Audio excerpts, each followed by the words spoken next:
Test, test, test. This is a test here for the Midstate Wrestling Conference here. Just doing a voice test here at KKIN Radio and YourLiveEvent.com.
morning, everybody. Lance Baum here on YourLiveEvent.com, bringing you live Gobbler Wrestling here at the Midstate Conference here, hosted in Aitkin. We have an enormous set of teams coming in here to Aitkin here tonight. We have 2 streams covering 4 mats here throughout the day. This will be mat number 3 on the top left. That is the Noel Bailey mat here in the Noel Bailey gym. And then mat 4 is down below in the bottom right corner. JV Junior High Kids Wrestling on mat number 4 down there in the red. I will be commentating and taking care of mat number 3. I'll keep you updated with the scores as the Aitkin Gobblers wrestle here on this mat throughout the day. All the visiting teams will travel back into this gym and wrestle the Gobblers here on this mat all day on mat number 3. Gobblers will be facing the Detroit Lakers first here coming up at noon. The rest of the teams will be over on the other stream, mat number 1 and mat number 2 for the Midstate Conference Wrestling Tournament there. All the other teams will be competing in the other gym and moving around back and forth there. Our partners from my other partners here on YourLiveEvent.com will be over there running each mat likewise the same. So as you go throughout the day here, we have matches scheduled for every hour to hour and a half throughout the day here. Dedication to the Noel Bailey gym here and Coach Bailey will be about 5:30 tonight here, so make sure you tune back in. This will be streamed live for that event. We'll be doing the national anthem up here shortly. Make sure you stay tuned in here at YourLiveEvent.com. I'm going to go ahead and check back out here just for a sec. Test my audio, make sure everything's sounding okay on the other side there, and make sure you guys are all happy on your end. Everybody, thank you so much for listening to YourLiveEvent.com, and enjoy a full day of Aitkin Gobbler Wrestling here at the Midstate Wrestling Conference Tournament here in Aitkin.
Test 1 2.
Test 1 2. Test 1 2.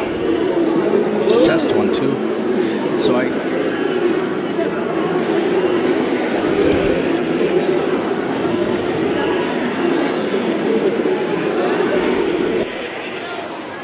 test 1 2. Test.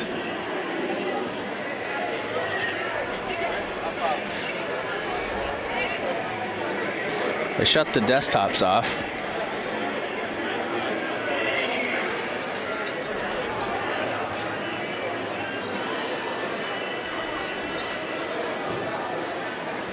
I still got all that background noise. Test 1 2.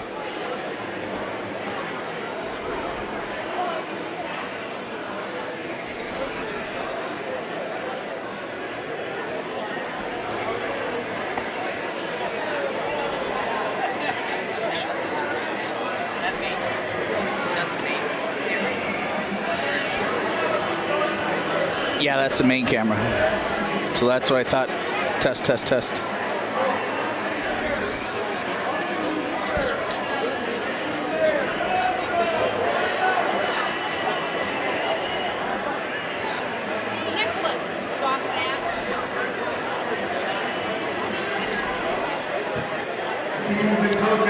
Test 1 2. Test 1 2.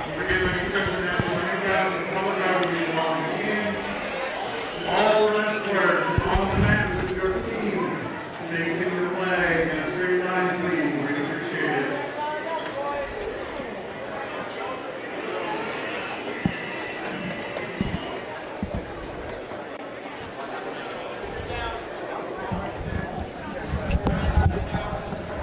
Ladies and gentlemen, at this time we ask that you rise if able, remove any headwear as the Aitkin color guard with members from the American Legion Post 86 and the BFW Post 1727 proudly presents our nation's flag. Please remain standing until the color guard has exited the gym.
hope you enjoy the day.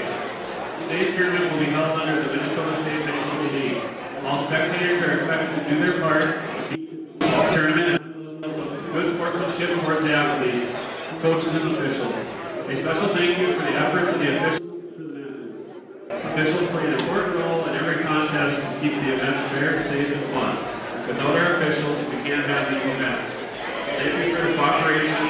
Let's all do our part to help our student athletes have a great experience.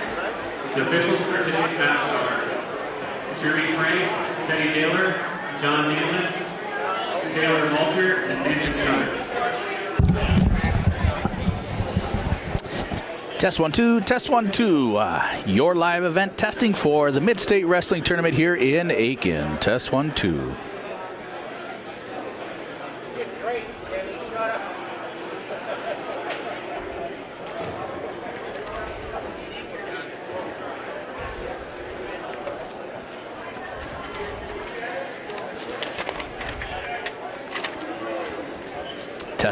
Test 1 2. Test 1 2. So first round, we'll have map 1, which is going to be new gym Staples versus Midstate Wrestling Tournament here in map 2, new gym, Crosby versus Pequot. Map 3, which is here, Aitkin and Detroit. And map 4 is youth and JV tournament. And as the day goes, we might be moving those around, so please listen for your names. 4 and 5, sorry.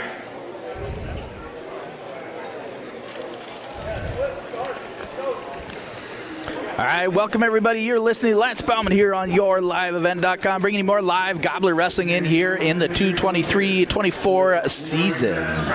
Gobbler's going to be kicking off the first match here against the Detroit Lakers here on mat number 3 here in the Noel Bailey Gymnasium. Official naming of this gymnasium will be at 5:30 today, so stay tuned and watch everything go on throughout mats number 3 and mat number 4 here on this stream. Over in the other gym, there is another stream at mat number 1 and mat number 2. All varsity matches on those 2 mats with our other competing teams: Crosby, Ironon, Staples, Park Rapids, Pequot Lakes, Pine River Bacchus. The road crew are also over in the other gym. They're going to be battling out on those 2 mats over there. On the red mat here in this lower right corner, that will all be JV and youth wrestling here. I will not be able to commentate a whole lot on that, but just enjoy and watch all those youngsters. No certain lineup. They're just running an individual tournament there for all those youngsters. So those are all 5th and 6th grade and junior high wrestlers. Over here on the black mat, the Noel Bailey wrestling mat here. Mat number 3, live Gobbler Wrestling here all day long here at the Midstate Wrestling Conference. I will do the mat score and team score all verbally, as we don't have another camera to watch the scoreboard. So we just got the 2 cameras here today. Again, all live wrestling here on mat number 3 will be the Aitkin Gobblers and opposing teams. Gobblers start off with the Detroit Lakers here.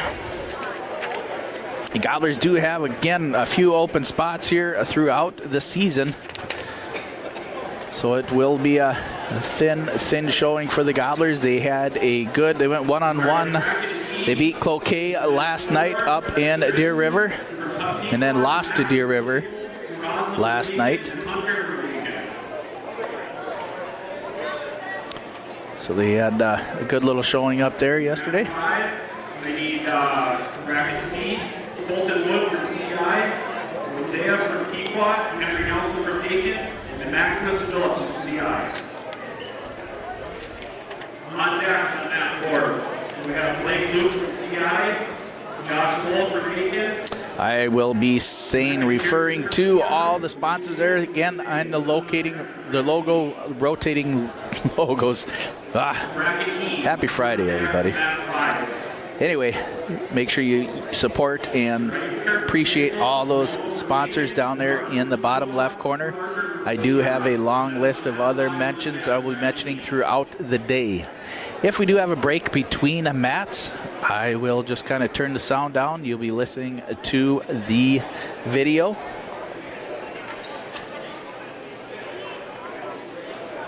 I do got a schedule for matches here. Get those updated here.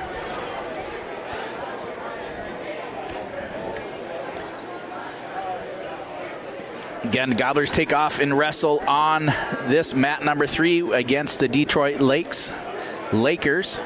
On mat number 1 in the new gym, Staples Motley versus Park Rapids. On mat number 2, it's going to be Crosby versus the road crew of Pequot Lakes Pine River Bacchus. At 1:15 on mat number 1 is going to be Staples and Detroit Lakes. Mat number 2 will be Crosby and Park Rapids. And mat number 3 here, the next match, Gobblers will be up against the road crew on deck here. Starting off here at 1:07. 1:07 for the Gobblers is going to be a Weston Killinan.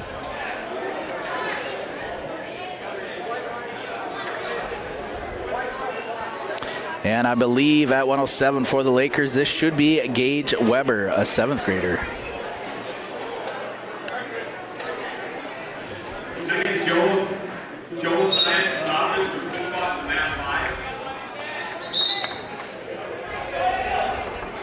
Weber goes in on a single leg right away on Killinan. Killinan coming over on the top side, grabbing that far ankle, trying to get his hips cleared.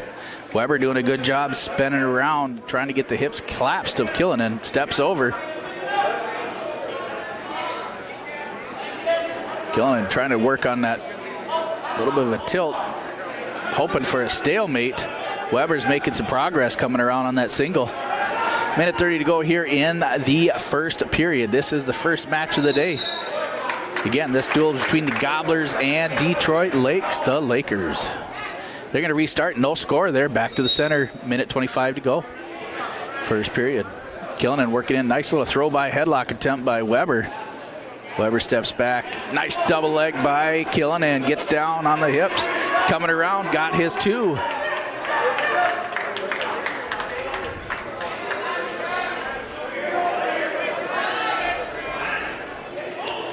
Gage trying to belly down. Now Killinan's got that half in, bar half. Weber rolls through, comes out the back door. Killinan's trying to stay in control, working on the edge of the mat there with 51 seconds to go here in the first period, leading 2-0.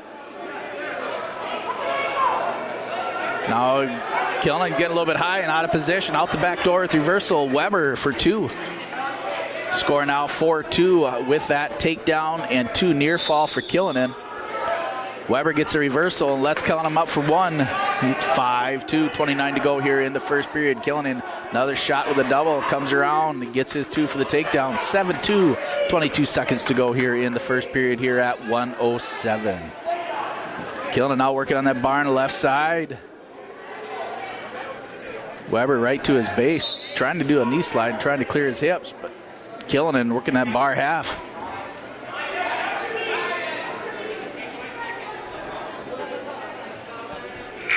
And that is it. After the first period at 107 pounds, Weston Killinan leads Gage Weber 7-2.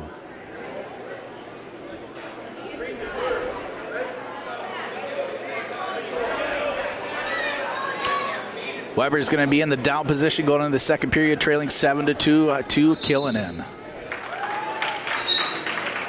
Weber right up to his feet right away. Mat return by Killinan. Weston, one of the most improved wrestlers for the Gobblers here this year. Just really coming on strong this year. Killinan working into that deep waist, working on a 2-on-1. Weber doing a good job trying to clear his hands and come up for 2. Having a hard time clearing those hips. Killinan working in on the right-hand side now. Getting Killinan up pretty high and out of position. Killinan's going to bail and give him 1. 7-3. Nice little throw by duck under by Weber. Gets the 2, throws in the power. And off the mat they go. Minute 16 to go here in the second period. The score is 7-2 in favor of Weston Killinan. Weston's down position.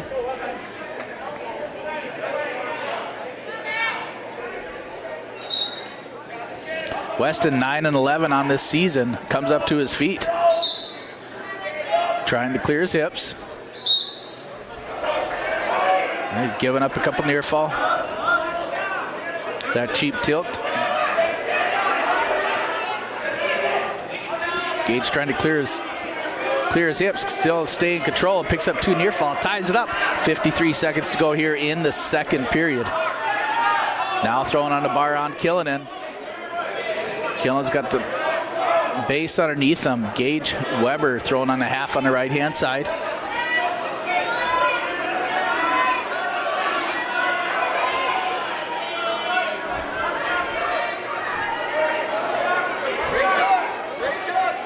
Now he's got that double arm bar in on Killen. 23 seconds to go here in the second period. Now Killen comes out the back door and gets a reversal for two. 9-10, 13 seconds to go here in the second period. Weber in the lead.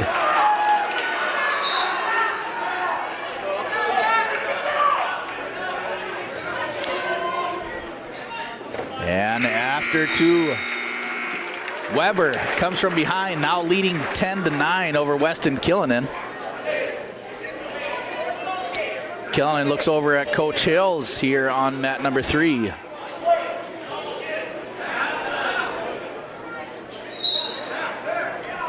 Third period, this was Weston's choice. He goes neutral.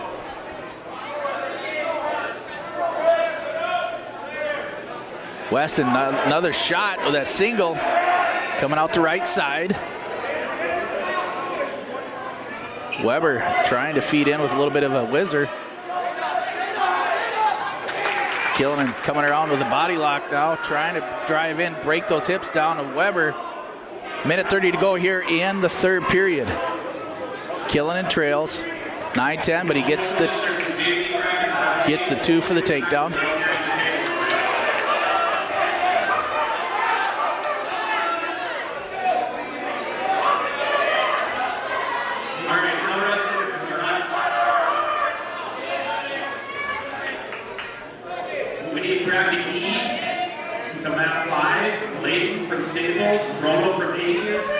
Minute to go here in the third period. Weston Killen leads now 11-10 over Weber. Killen working on the right-hand side, not doing a whole lot on Weber. Trying to work in on the 2-on-1 a little bit, try to break him down. 45 to go here in the third period. First match of the day here at the Midstate Wrestling Tournament.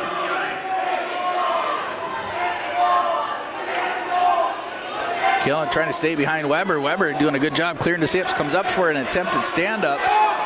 Mat returned by Killen. 25 to go here in the third period. Killen leads 11-10. Right at the edge of the mat. They're going to restart in the center. 15 seconds to go in this match. Weber, a 7th grader. Killen, an 8th grader.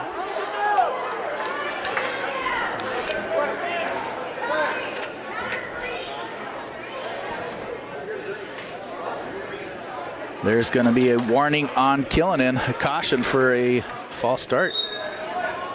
Weber right up to his feet, short amount of time. Killen trying to drop back down. Nice standing switch by Killen. Unfortunately, Killen's going to get nailed for a clasping, tying it up here with a short amount of time to go. All right, we're going to go to overtime.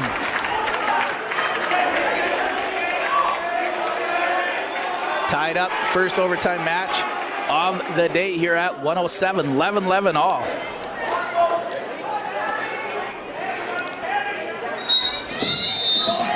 Killen so far has all the takedowns in this match, or most of them anyways, and he gets the 2.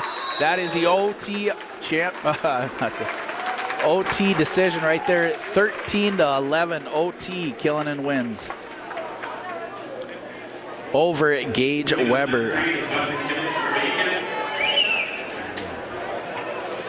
Now we move it up to 114 pounds.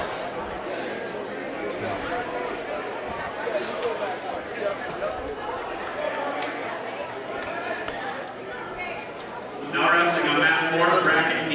Blake from CI, Joshua from Aitkin. For the Detroit Lakers, this should be Caden Newman. We're looking to see who we're going to throw out there for the Gobblers. All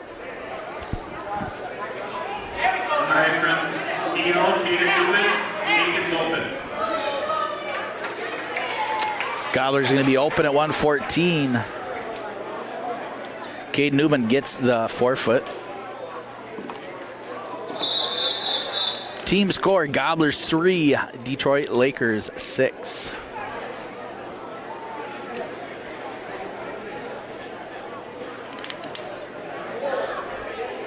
Moving up to 121 pounds. For the Gobblers, it's going to be Andrew Hutterlich.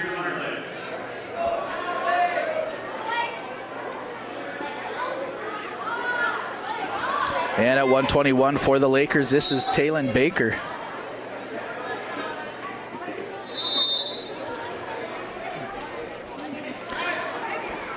Hutterlich trying to get in on that shot. Baker trying to just do a throw by and kind of go around behind.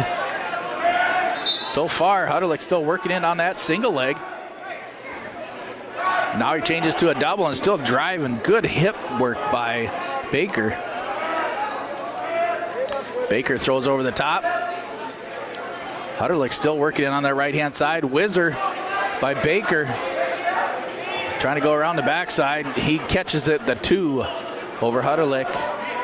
Now works into the college right on the right-hand side. Minute 18 to go here in the first period. 2-0, Baker over Hutterlich.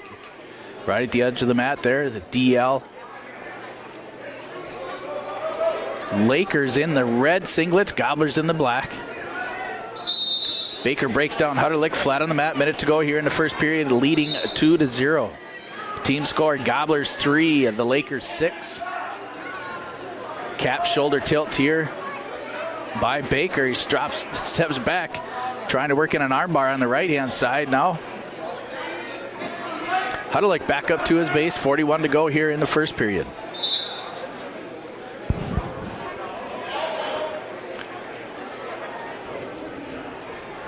Two on one, Caps the elbow in the shoulder and trying to go around, trying to get that tilt.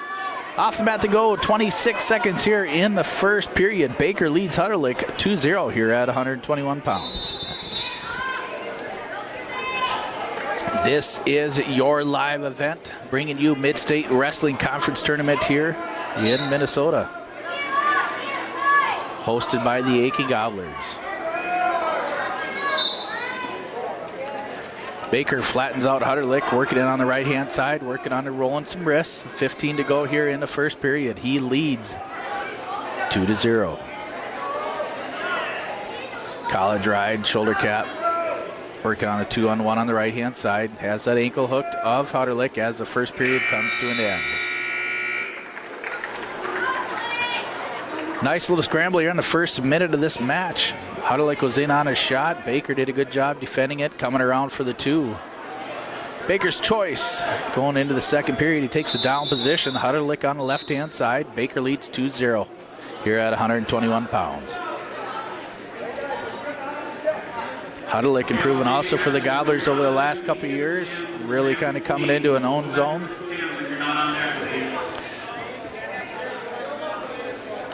Nice little sit-out switch by Baker. Baker trying to come around the backside too again. Hutterlich does a good job facing. Just lets him up for 1. So it is 3-0. 3-0 Baker over Hutterlich. Tie up. Oh, beautiful duck under by Baker. Not finished though.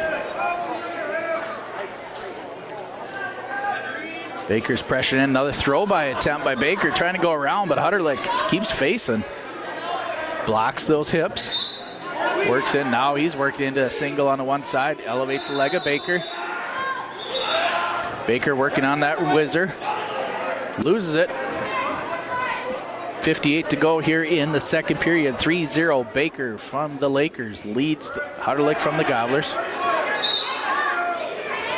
We're on mat number 3 here.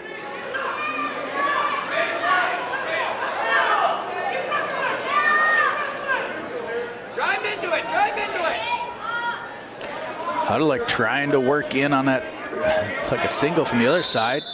Baker's kind of got a little bit of a bulldog going on. But Hutterlich keeps bunching up underneath him. Baker still in control, feeds the hips, going to a leg cradle. 20 to go, he's getting some near fall over Hutterlich with the leg cradle. 15 seconds left here in the second period.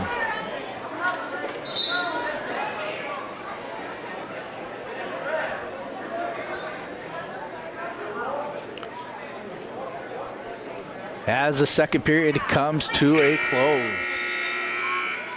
Talon Baker leads 5-0 here at 121.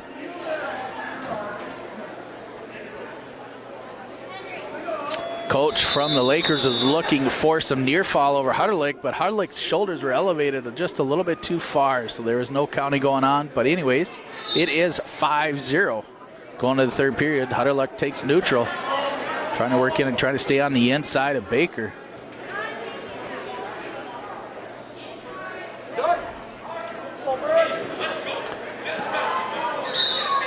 Hutterlick reaches for a shot. Front headlock by Baker as he goes around for two. Minute 30 to go here in the third period. 7-0. Baker over Hutterlick.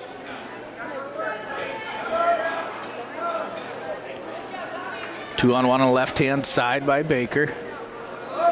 Breaks down Hutterlick. Over there on the red mat, these are 5th and 6th graders. Their individual 4-person tournament.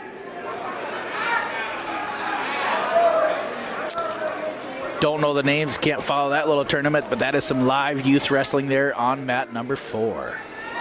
Over here on the black gobbler mat, Andrew Hutterlick wrestling Talon Baker. Talon Baker leads 7-0 here at 121 pounds. Doing a good job keeping Hutterlick flat. He's got 50 seconds to go there in the third period.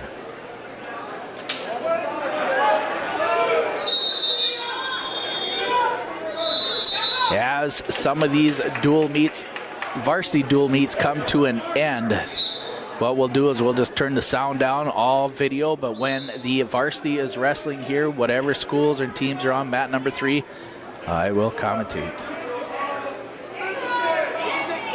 All the little kids are up-and-comers are going really good over there. But here in the third period, 33 seconds to go here on mat number 3. Another takedown, a little bit of a front throw for Baker as he takes Hutterlick right to his back. Hutterlick trying to bridge. 20 seconds to go here left in the third period. Baker now leads 9-1 here at 121. Hutterlick trying to keep that left shoulder up. Baker trying to sag back. Trying to come out the back door as Hutterlick as he peels his back off the mat. That'll be a final major decision score. 12-1 decision for Baker over Hutterlick.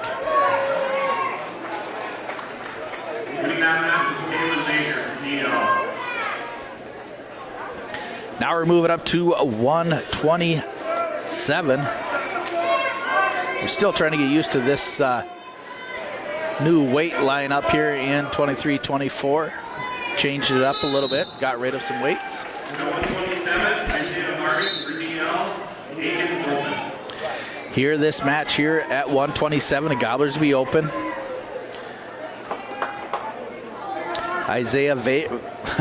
Vargas picks up the forfeit. Team score now 16-3 in favor of the Lakers. All right, wrestling at 133 for DL. We have Wardrobe and Noah Rucker for Aiken. Big deal wrestler down in Bertha Hewitt, Noah Rucker for the Gobblers. Here at 133. And I got it. Everett wrestling for the Lakers. Nice body lock by Rucker. He's dragging that kid on. Dragging Everett back on. Right at the edge of the mat. Now working on the bar on the left side. Margaret Tappy from Staples, Easton Smallridge for Aiken, and Carson Young for Aiken. Map 5 ready, John Depp.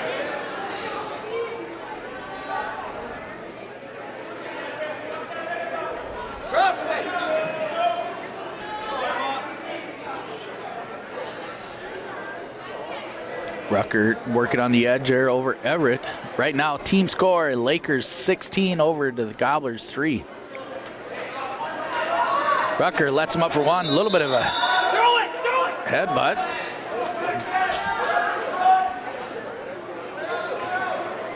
Double arm to hooks by Everett. Rucker trying to break through and change levels.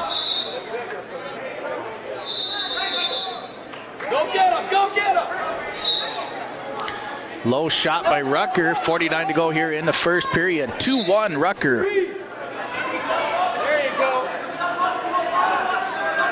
Now he's trying to come up with that single. Takes him right to his back. Throws in a half.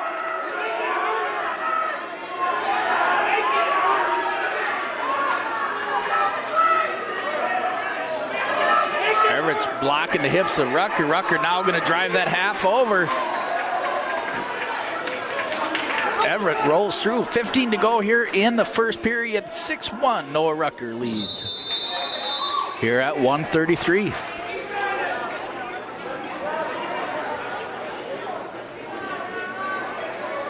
Rucker trying to roll a wrist here as the first period comes to an end. Again, 6-1 here at 1:33.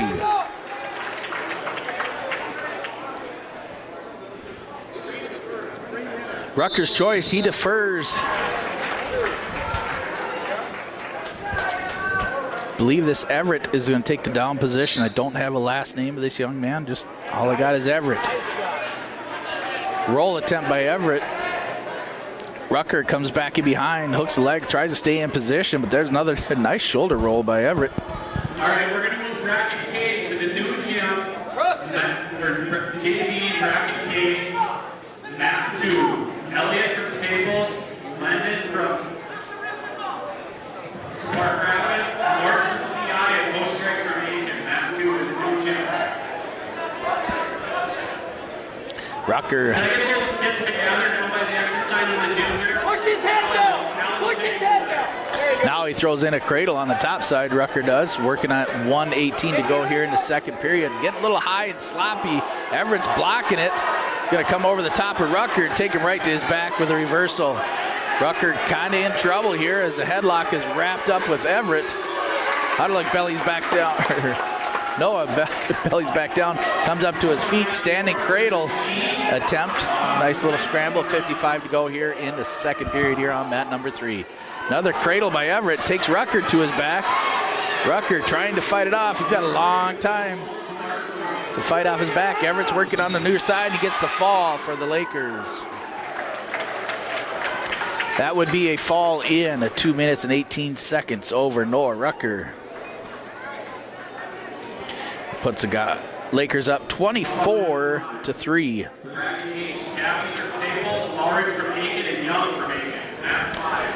Rucker roll through and just got caught.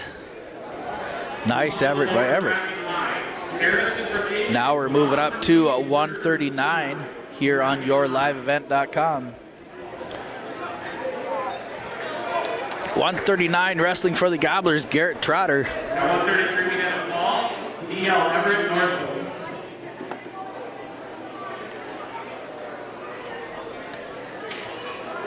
At 139 we have Jeremy Lynn from DL and Garrett Trotter from Aitkin.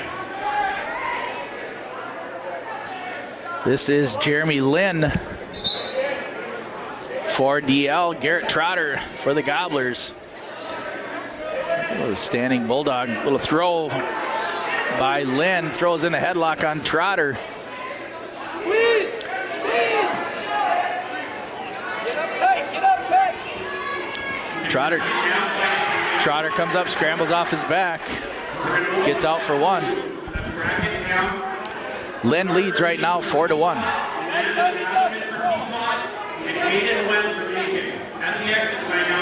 Garrett goes for a shot. Backs back out.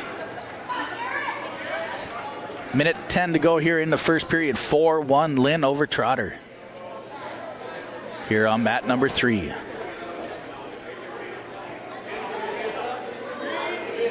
Another double leg shot by Lynn for 2. 6-1. 6-1 Lynn over Garrett. Jackson from Aitkin. Jackson right now from Aitkin. Liam Fitzpatrick from CI and Olin Poland from Aitkin. Trotter trying to come around with a little bit of a backdoor action, but there's a nice little cheap tilt by Lynn. Now he throws in the half right at the edge of the mat. Trotter is trying to come around the backside, gives up 2 more near fall, 8-1 8-1 Lynn over Trotter.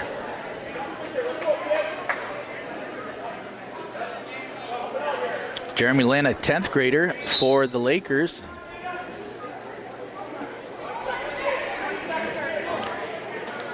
Garrett Trotter, an 8th grader for the Gobblers.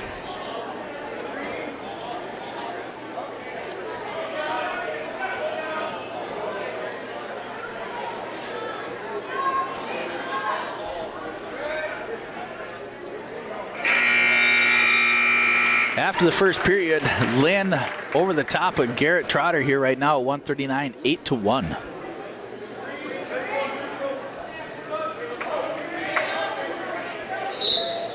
Neutral going into the second period here.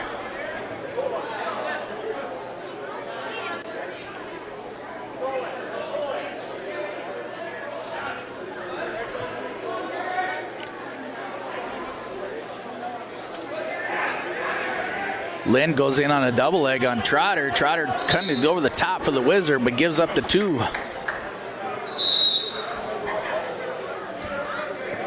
Minute 34 to go here in the second period, 10-1. Jeremy Lynn over Garrett Trotter.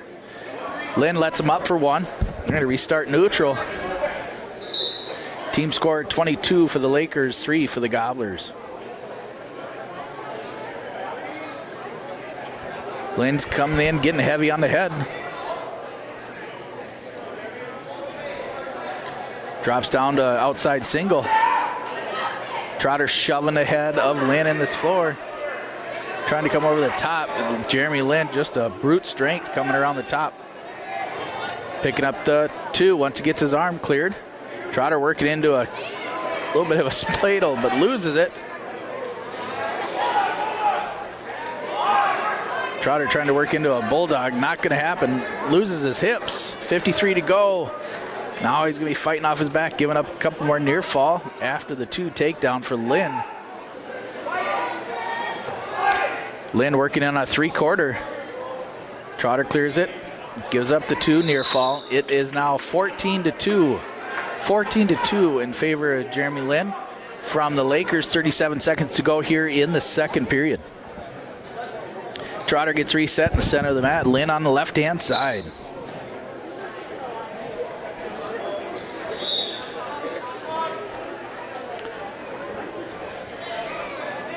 Trotter with a sit-out, stand-up attempt. Lynn drops back down with her mat return.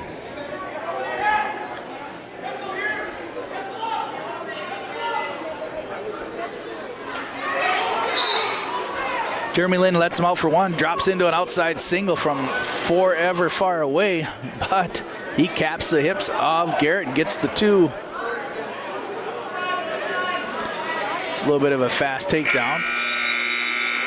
But as the second period comes to an end, it is 16-3, Jeremy Lynn over Garrett Trotter. Trotter's going to get set in the down position here in the third period. Again, team score right now 22-6 in favor of the Detroit Lake Lakers. Garrett is set, Lynn on the left-hand side. There's going to be a caution on red. Caution on Lynn. Did not have his hand in the right spot on the belly. Trotter trying to do something from the downside.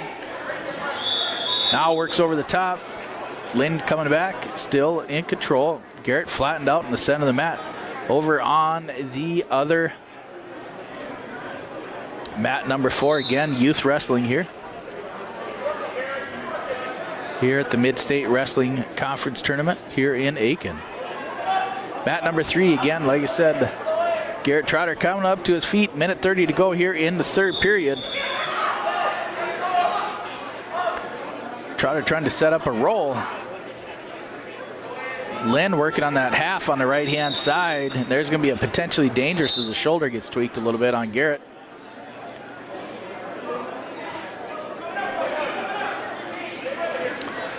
Trotter's getting reset. Minute 16 to go here in the third. 16-3, Lynn over Trotter here at 139. Bracket end, we're going to move to the new gym, Math 2. Meet by the exit sign there. Alan will be there. Jaden Rogers from Staple, Kasowski from Pequot, Dykoff for Pelican Rapids, and Stormy for DL. On deck on that two to meet Allen. Trotter comes back up to his base, 50 to go here in the third period. Ooh, a huge cradle by Lynn. Trotter trying to elevate his shoulder, keep it up. 40 seconds to go here in the third period. Lynn's got it in pretty tight. Garrett's planting an elbow, keeping that right shoulder up. There's the three near fall tech fall by Lynn. 19-3 over Garrett Trotter. That brings the team score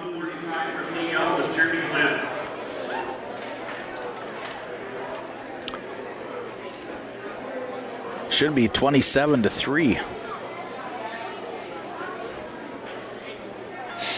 And it is.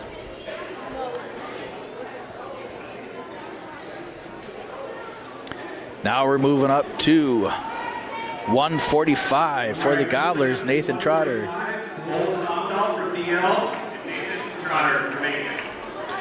And for the Lakers, it is Bo Somdahl. Report to map 4, bracket J, Zawab Jackson from Aitkin, Jackson Rydell. 2-on-1 rushing by Trotter again on the one side. Poland from Aitkin, map 4, bracket J.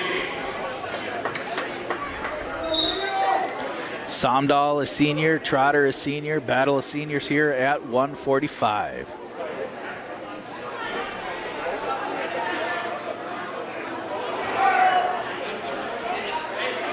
Both these guys working on the whizzer rushing.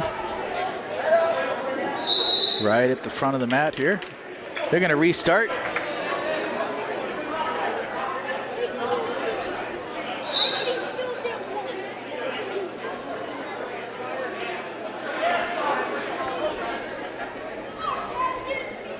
Trotter, a senior, comes into 12-5 here on the season so far.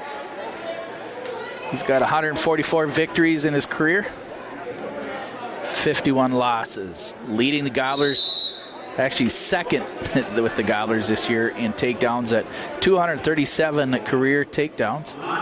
Second to Jacob Williams. Somdahl, another stud for the Lakers. Right now, a minute to go here in the first period here at 145, no score.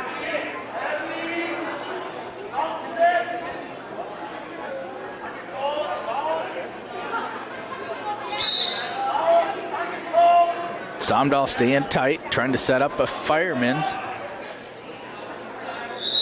Off the mat they go. 40 to go here in the first period. Still no score between these seniors.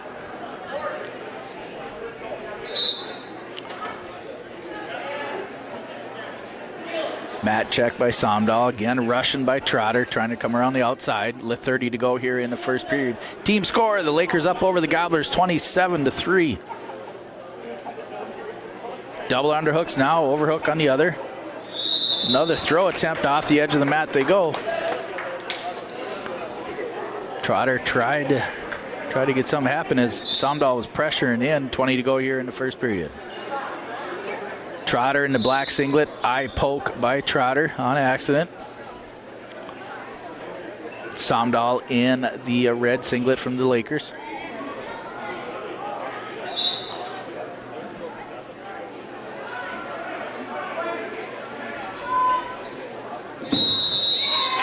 Mat check by Somdahl.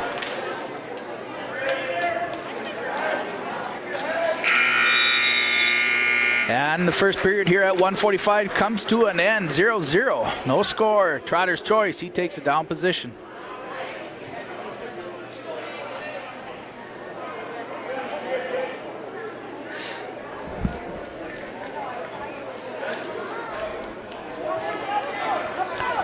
There's going to be caution, false start on Trotter on the down position. This match will be brought to you by W.W. Thompson Concrete Products out of Park Rapids, Bemidji, and Brainerd and Cohasset. Stand-up attempt by Trotter.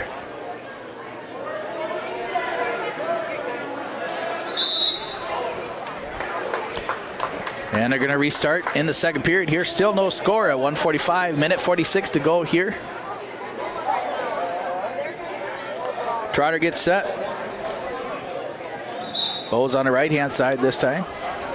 Trotter right up to his feet.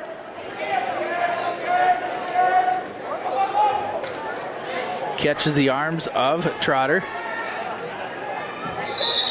There's a potentially dangerous as a chicken wing happens.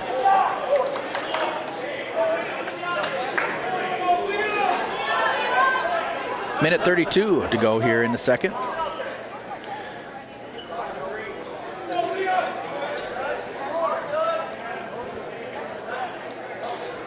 Trotter gets set. Bo on the left-hand side this time.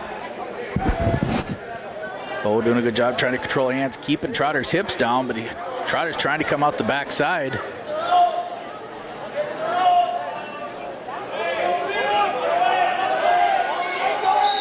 Trotter clears his hips. To his feet, trying to get one. Minute to go here in the second period. Trotter gets the one.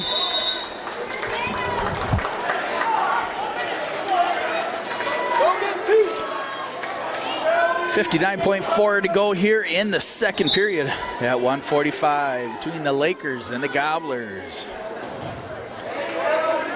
Bo Somdahl for the Lakers, Nathan Trotters for the Gobblers.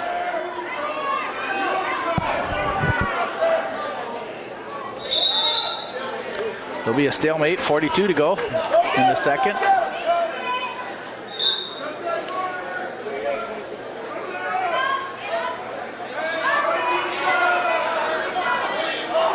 Somdahl trying to get that underhook on their left side, or the right side, I'm sorry.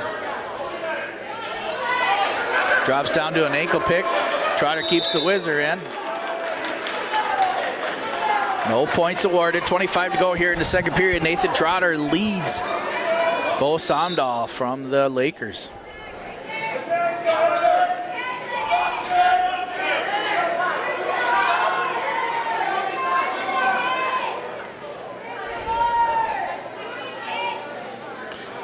Somdahl working on their rush and on the right-hand side now. Trying to pressure in. Short amount of time left here in the second.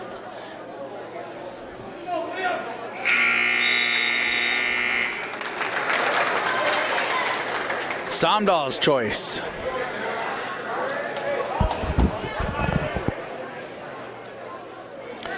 Somdahl gets set. Trotter in on the left-hand side.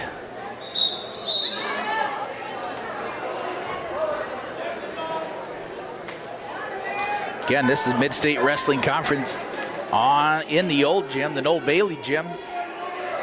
Streaming here at yourliveevent.com. This match, again, brought to you by W.W. Thompson Concrete Products. Trotter throws that leg in, going on that crossbody ride, trying to sweep that arm back of Somdahl. Now he works into a 2-on-1, trying to roll wrist, try to tie it into a power half. Minute 29 to go here in the match. Trotter leads 1-0. In control on top, keeping pressure in. There's going to be a stalemate. Somdahl stays in the down position. Trotter rides on the right-hand side here on mat number 3. Deep waist college ride by Trotter. Throws in a leg. Comes up over the top.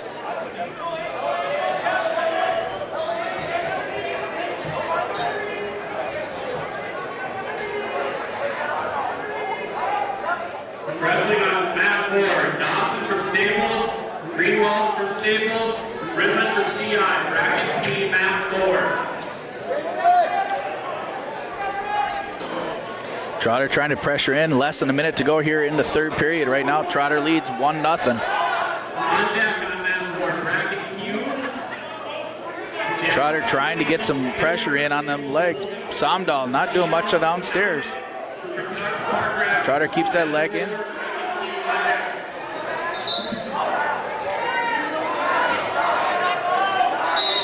Power half by Trotter.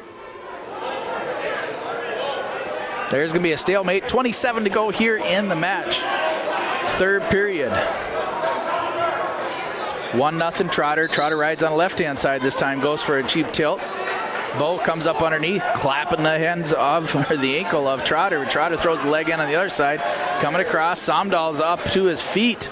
The 3-point stand-up, potentially dangerous. They're going to restart, 14 to go in the third.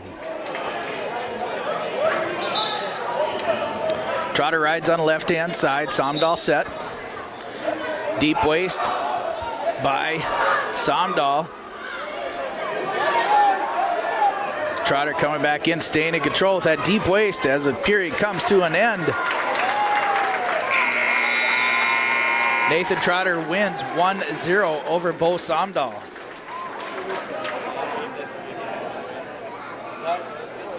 That match was brought to you by W.W. Thompson Concrete. 152 is our next matchup.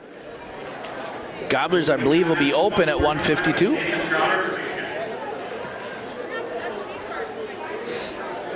Unless we have Tyler Frankie jumping up here.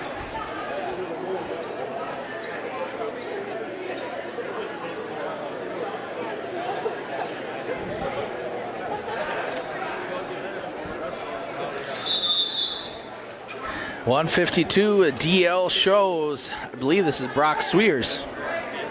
Alex Jones for DL and Tyler Frankie for Macon, 152. This is Alex. Sorry, I don't have his name. Alex Chiel. Tyler Frankie for the Gobblers here at 152. Frankie double underhook, body lock, takes him down. Right now the team score is 6-27 in favor of the Lions, or the Lakers, I'm sorry. Takedown by Frankie.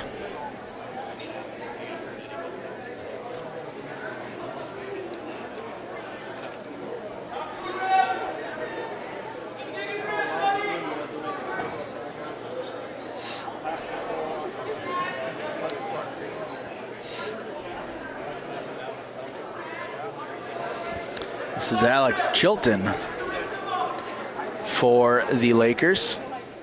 Alex is a 10th grader. Hendrickson to the head table. Hendrickson to the head table. Frankie so far 0-8 on the season. At 152. Frankie working on a 2-on-1. 37 to go here in the first period. Tyler Frankie for the Gobblers leads 2-0 over Alex Chilton here from the Lakers. Team score, the Lakers up over the Gobblers 27-6. Team score. Frankie working on that cradle. He's got it locked up. Chilton breaks it free.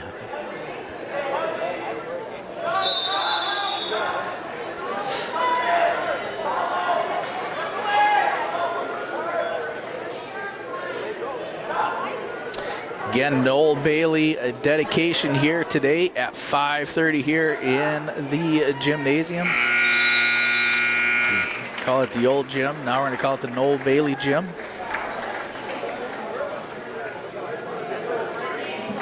Chilton's choice, he defers to Frankie. Frankie goes neutral here, leading 2-0 at 152 pounds. Frankie works on an underhook on the left-hand side, changing levels. Chilton working in on the right side. Kind of working into a Kelly a little bit. Frankie trying to come around the backside. Chilton won't let it go. He pulls up that single.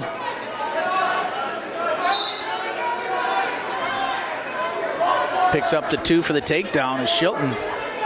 Frankie trying to just keep to his belly. 1:25 to go here in the second period.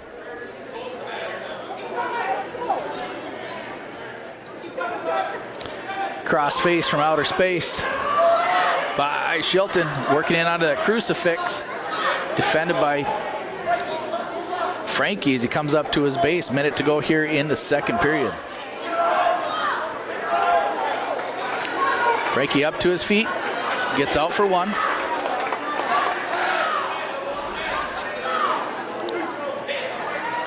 It's 3-2, Frankie. Shilton comes to his back. Frankie's trying to keep it tight.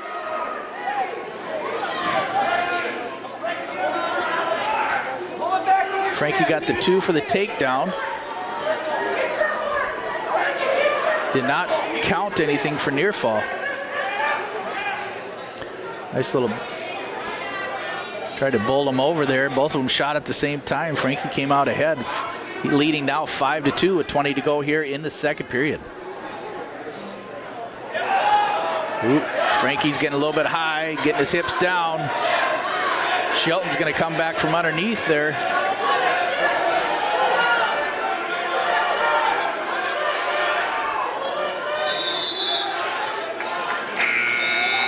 Frankie holds on, stays in control. Got a little bit high and out of place. Shelton was going to score.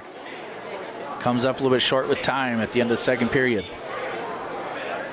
As we go into the third period, Tyler Frankie leads 5-2. Shelton takes a down position at 152. This match brought to you by the Dairy Queen in Crosby. Stop and enjoy hot eats and cold treats at the Dairy Queen in Crosby.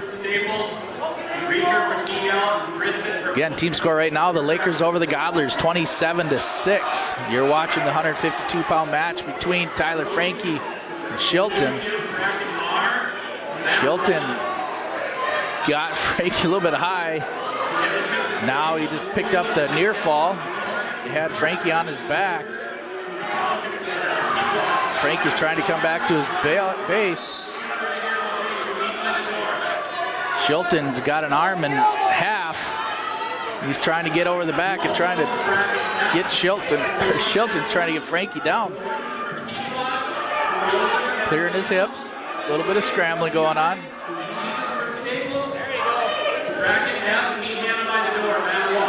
Shilton bulldogs Frankie to his back. Minute to go here in the third period. Frankie's trying to fight off his back. Right now, Shilton's going to be leading.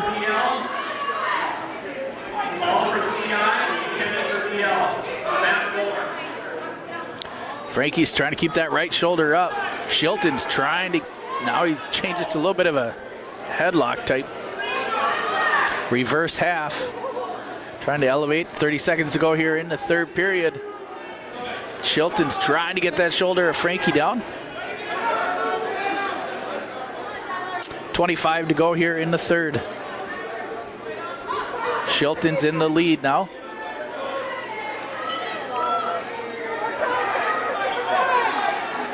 Frankie's just trying to keep that right shoulder up, save a team point or two.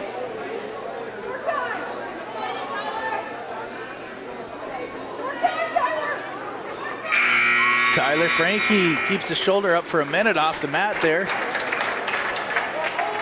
Final score, Alex Shilton 7, Tyler Frankie 5.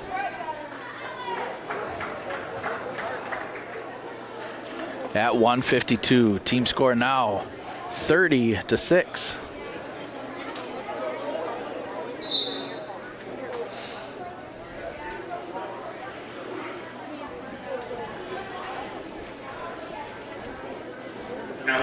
Next match we brought to you by Cuyuna Lanes in Crosby. Again, this match here at 160 is open for the Gobblers. It should have been Brock Swears. 172, Cole Smallrich for Aitkin. DL is open. Spollerich for 172. DL's open at 172.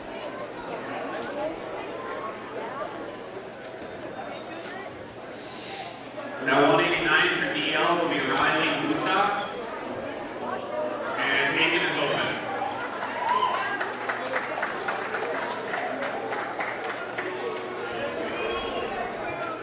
At 215, Tyron Simpson from DL. And Aitkin is open.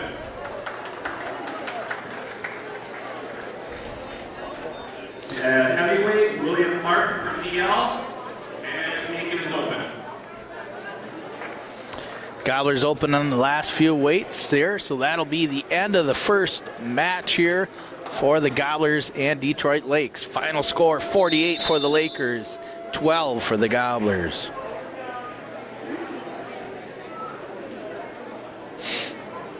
Gobblers again short this season with kids on this wrestling team.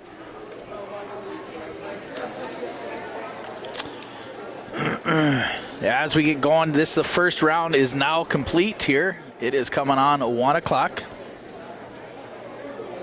At 1:15, next match here on mat number 3 is going to be Aitkin Gobblers versus the Pequot Lakes Pine River Bacchus Road Crew here on mat number 3. Over on mat number 1 and mat number 2 in the other stream in the new gym here at Midstate Wrestling Conference. Mat number 1, it should be Staples Motley versus these Detroit Lakers. Mat number 2 in the new gym, it's going to be Crosby versus Park Rapids. Again, stay tuned. We're going to have some quiet lights here for the next 15-20 minutes. Again, we want to say thank you to everybody that has sponsored this broadcast here on your live event for the full day of wrestling here at the Midstate Wrestling Conference here in Aitkin. Some of the sponsors are Plumbing Etc., Shrupp Excavating, Country Dock Veterinary Clinic, Dable Mill, 218 Fitness, Station 371, Pine River Family Market, Pine River Bacchus Schools, Neighborhood National Bank in Aitkin, Raisley Oil, the Commander Bar and Grill, Bliss Saloon and Boutique, Community Bowl and Pizzeria, Reed's Marketplace, Cross Lake, Heineken Insurance, FCA Auto Sales, Motley Dairy Queen, Matson Lumber, Tremalo Communications, Treble Hearing, Aitkin Body Shop, Cuyuna Country Auto Center, Security State Insurance, Range Disposal, Paubex County Market, Hascam Brothers Well Drilling, Atwater GM in Aitkin, Riverwood Healthcare Center, Cuyuna Regional Medical Center, and Remax Northland. Again, we will just have some exhibition and junior high matches here on mat number 3 and mat number 4. So stay tuned. Come back right around 1:15 for the next round 2 at the Midstate Wrestling Conference Tournament.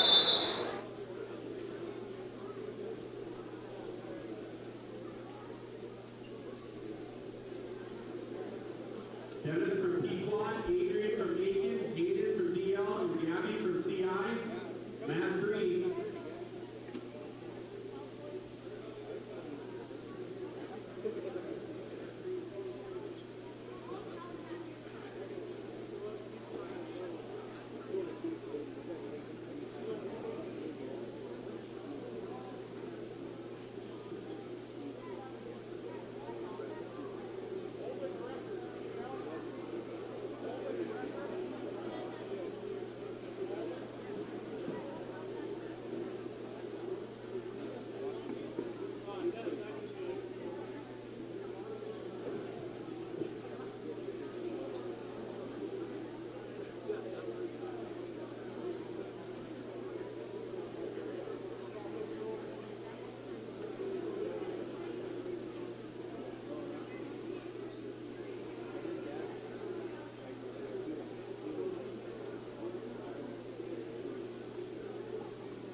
Jackson from Park Rapids, you got that on the label. So you're on mat 4, bracket Z.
And welcome back to YourLiveEvent.com, bringing you more live Gobbler and Midstate Conference Wrestling Tournament here in the Aitkin Gobbler country, here in the old gym here on mat number 3.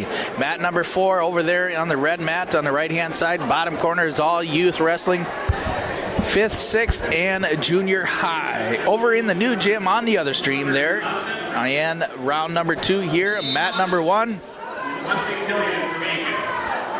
Mat number 1 in the new gym is Staples Motley facing Detroit Lakes, and mat number 2 in the new gym, Crosby versus Park Rapids. Right now, the Aitkin Gobblers taking on the road crew from Pequot Lakes. Pioneer River is here. At 107, wrestling for the Gobblers, Weston Killinan. And for the road crew, it is Tucker Johnson, an 8th grader. Johnson trying to go in on a shot on Weston Killinan. Lydia from Pequot, Amelia from Pequot, Iris from Noel, and Brooke from Park Rapids. Killinan trying to come around the outside, trying to circle a little bit. Johnson's keeping that single leg again. 1:21 to go here in the first period at 107. On deck, mat 5, bracket DE, Dawson from Pequot, Noel from Noel. Still no score here in the first period. Johnson coming out the back door, and he gets the 2 for the takedown over Killinan. Minute to go here in the first period. Killinan trying to come up to his feet, goes for a shoulder roll, trying to clear his hips, comes out to his feet again. Johnson doing a good job staying on the top, staying on the right side, keeping that leg in, keeping pressure in as they get back up to their feet. Killinan comes out the back door, trying to drive those legs in. Single leg attempt as Johnson's trying to stay in control. Killinan coming around the left side. 34 to go here in the first period. So far it is 2-0 Johnson. Johnson still in control. Killinan trying to clear his hips, coming around the backside. Johnson keeping that single in, trying to stay in control. 20 to go here in the first period.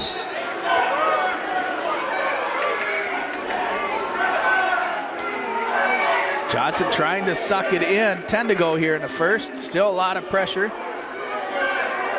Killinan just can't clear that leg to come around for 2. Still circling. Johnson loses control. Killinan's going to get the 1 for an escape. So it is 2-1. 2-1 Johnson going into the second period. Killinan's choice. Killinan takes a down position. This is the second match here in the old New Bailey, in the old gym, the Noel Bailey gym here on the Noel Bailey mat. Johnson in the top position, trying to throw a leg in, shoulder roll by Killinan as he's trying to clear out and come out the back door. Again, 2-1. Johnson leads Killinan. Killinan coming around with that reversal, working on that ankle of Johnson. Johnson still in control, throws a leg in. Now he's trying to, there's a potentially dangerous. Clock stops at 1:35 left here in the second period. Again, if you're looking for some of the other matches here on YourLiveEvent.com at the Midstate Wrestling Tournament, we have the second stream that shows the new gym. This is considered the old gym, or the Noel Bailey gym. Shoulder roll, hip coming in for Killinan. A little bit of a scramble here. Johnson trying to stay in control.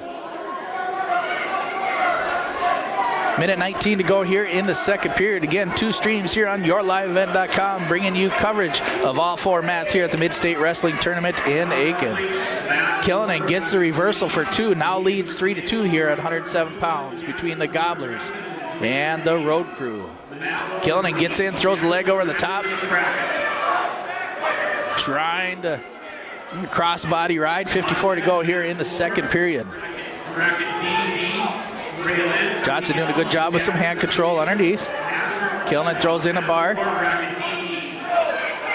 Loses it.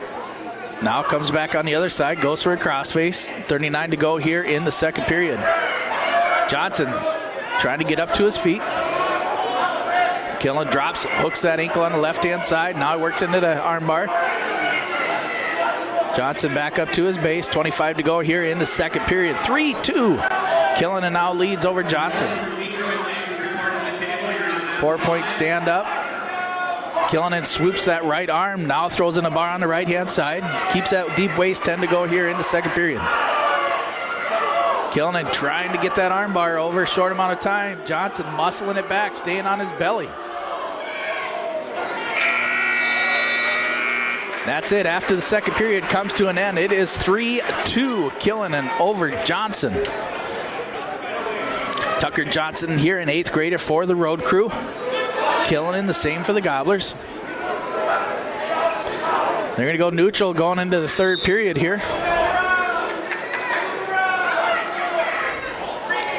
Killinan changes levels, drops down, tries to go for a throw by. Now he attempts for a headlock, not happening. Johnson doing a good job keeping his feet and hips cleared. A little duck under for Killinan, getting sloppy. It comes in the backside. Johnson swooping that leg for Killinan.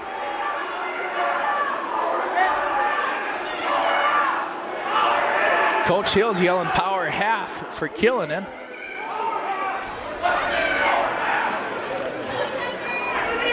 Minute 20 to go here in the third period. Killinan now leads 5-2. Nanny comes back out, gets settled in on the right-hand side, leg hooked, pressured in. Johnson trying to get his arm back. Got a minute 5 to go here left in the third period. 5-2 Killinan. Killinan now working on the left-hand side. 3-point stand-up for Johnson. Trying to clear, do a bit of a knee slide. Killinan jumps over to the other side, flattens it back out. 55 to go here in the third period. Again, this is the 107-pound match between the Gobblers and the Pequot Lakes Pine River Bacchus Road Crew.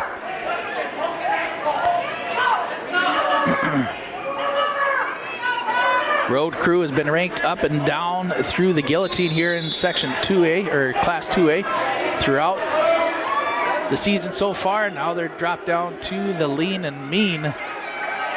25 to go here in the third period here. Again, Killinan leads 5-2, and he's going to get warned for stalling. Johnson still down position now. Killinan rides on the right-hand side.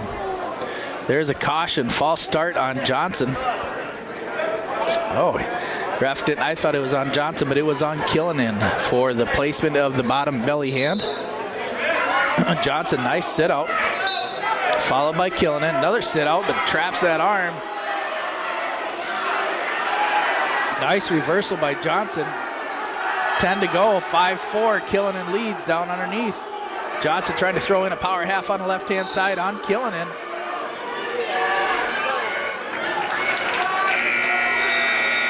Weston Killinan pulls off a 5-4 victory here to start off the 107-pound match.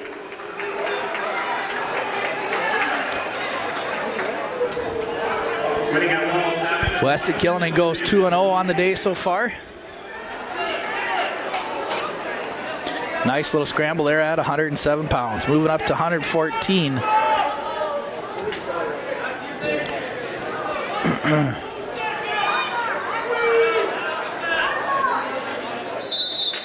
Gobblers are probably going to be open at 114. 114 is Bryce Smith from Pequot, from Aitkin, open. Gobblers are open at 114. Moving up to 121. It's going to be Andrew Hudelick for the Gobblers. Wrestling at 121 from Pequot, Trevor Holman. From Aitkin, Andrew Hudelick.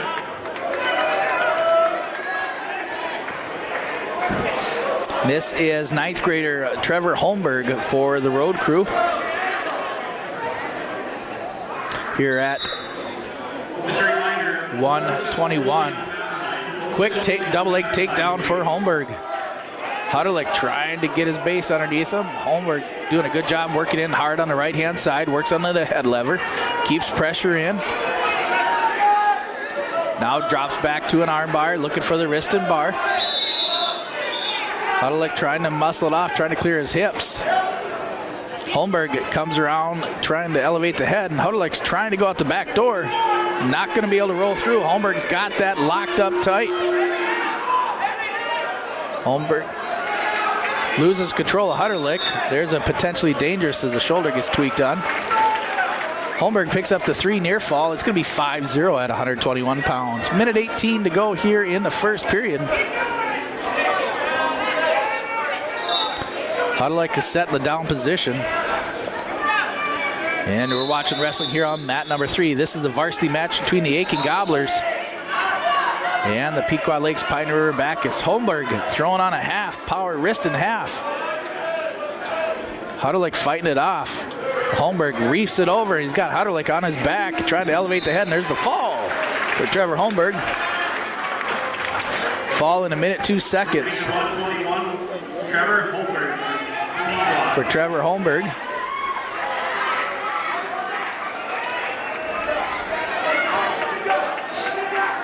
Brings the team score 12-3 for the road crew. This next match here at 127 is going to be brought to you by Schrupp Excavating in Pine River. 41 years and still digging it right.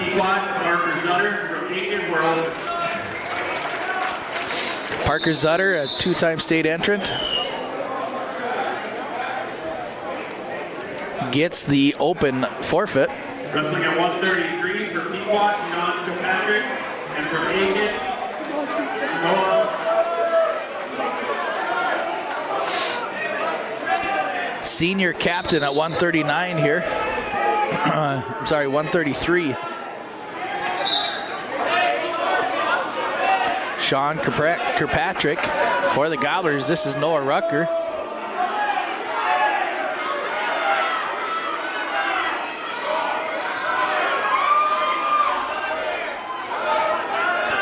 Patrick goes for a single leg. He's going to get the 2 for the takedown. Rucker tried to get his hits back, loses it. Patrick working on that arm on the left-hand side of Rucker, keeping pressure in. Get Sean a senior captain for the road crew here. Now he's trying to bull Rucker over. Rucker fighting off his back. Kirkpatrick reverses the half, trying to it. There's the fall. That'll be a fall in 50 seconds for Sean Kirkpatrick. Winning at 133 for Pequot and Sean Kilpatrick. Over Noah Rucker. Rucker goes 0-2 on the day, getting caught twice now. Now we're moving up to 139.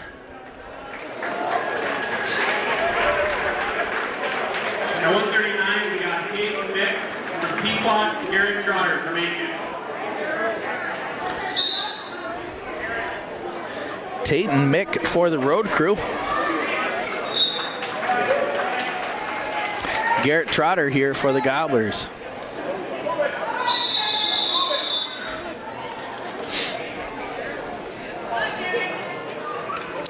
Tate and Mick, a senior, usually wrestles 33. Changed up to 39 for him. On that last match at 133, that was Sean Kirkpatrick's 60th win. Congratulations to Kirkpatrick on that last win. He just reached his 60th career victory. Now wrestling on mat 5, we're at CC. Castle from Park Rapids. Trotter in the down position. Tatum has a 2-point lead here at 139.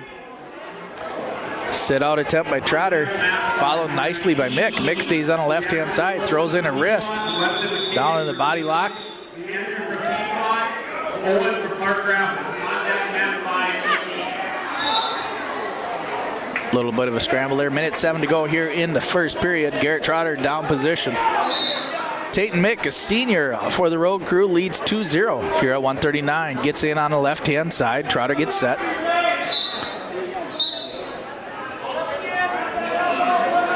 Slow sit-out attempt by Garrett. Matt followed by Mick.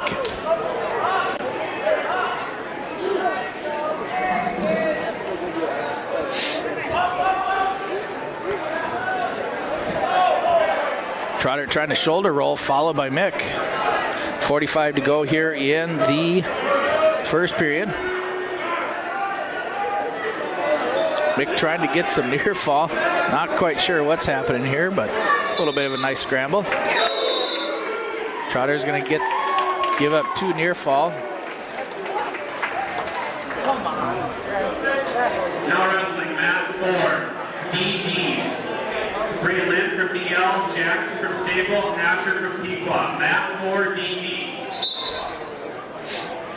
On deck, mat 4, Logan from Pequot. Trotter gets an escape. 30 seconds to go here in the first period, 4-1. Wyatt from CC, on deck, mat 4, F.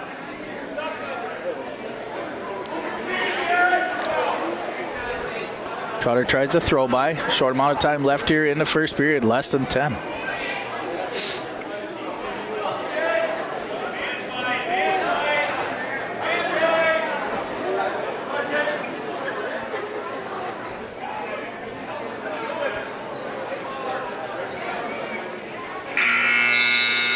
All right, at 139 pounds, 4-1.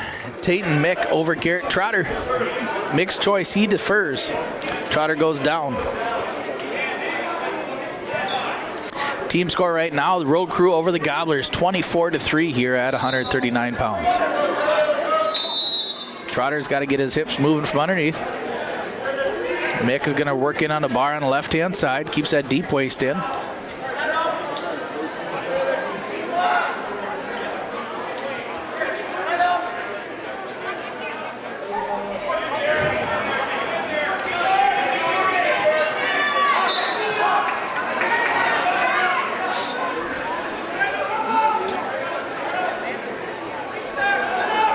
Mick works in, trying to weasel that left armbar in on Trotter, and he does. He rolls. He's got Trotter on his back.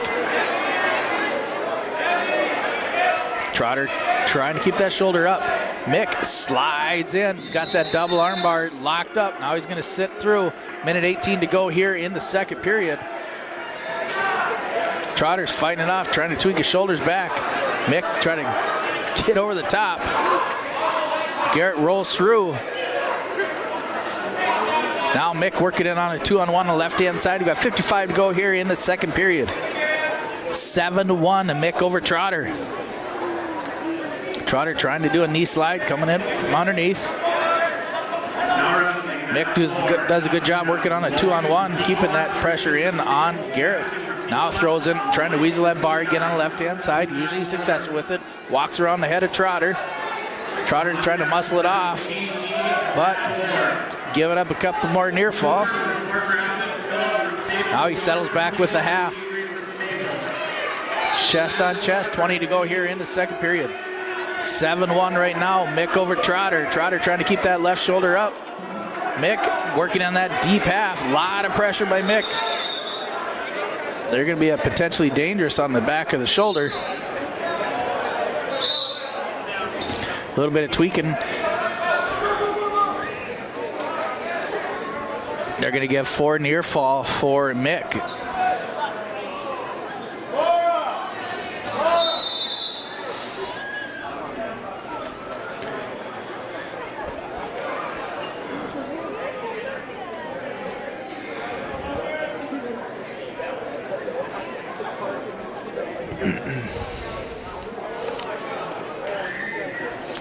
We're going to have a timeout here on the mat number 3.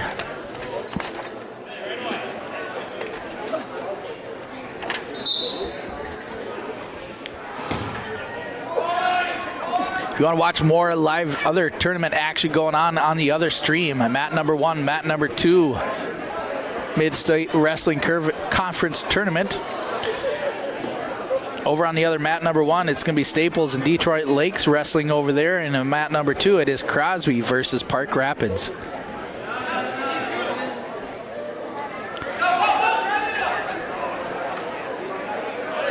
Trotter kind of got bent up a little bit here.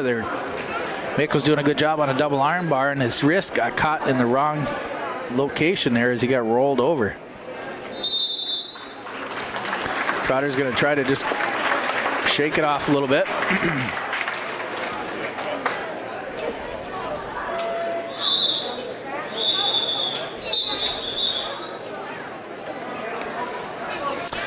Other cool sponsors here, again, looking at the rotating sponsorship at the bottom of your screen. If you use any of those businesses or services, make sure you tell them thank you. Thank you for sponsoring local homegrown sports here on yourliveevent.com, powered by RJ Broadcasting. This match here brought to you by the Country Doc Veterinary Clinic in Pine River. They are compassionate small animal care. All right, here as the match restarts here in the second period, 7 seconds to go. 11-1, Mick over Trotter. Mick works hard on the left-hand side. Trotter trying to come up to his base. Mick does a good job working on that 2-on-1, keeping pressure down. As we go into the third period, again, 11-1.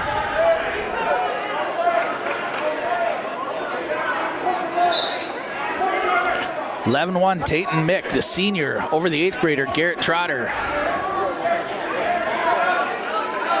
Trotter trying to keep his base underneath him.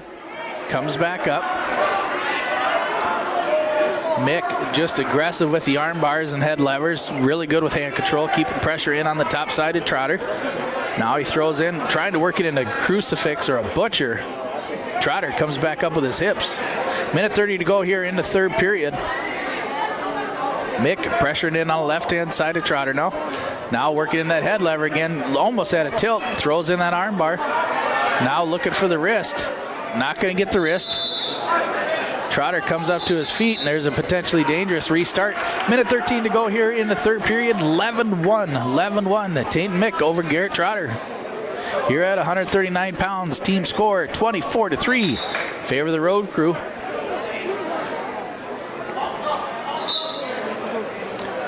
Beautiful crossface by Mick. Trotter trying to keep his head. There comes a butcher. Mick's going to sweep back in the arm.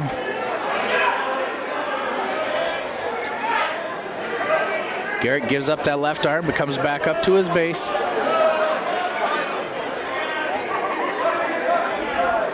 45 to go here in the third period. Armbar on the left-hand side. Again, trying to work Trotter over, and he does. 30 to go. Trotter trying to stay off his shoulders. Tate and Mick trying to settle back in. He leads 11-1 over Garrett Trotter. Now he's sitting through. Trotter trying to stay up.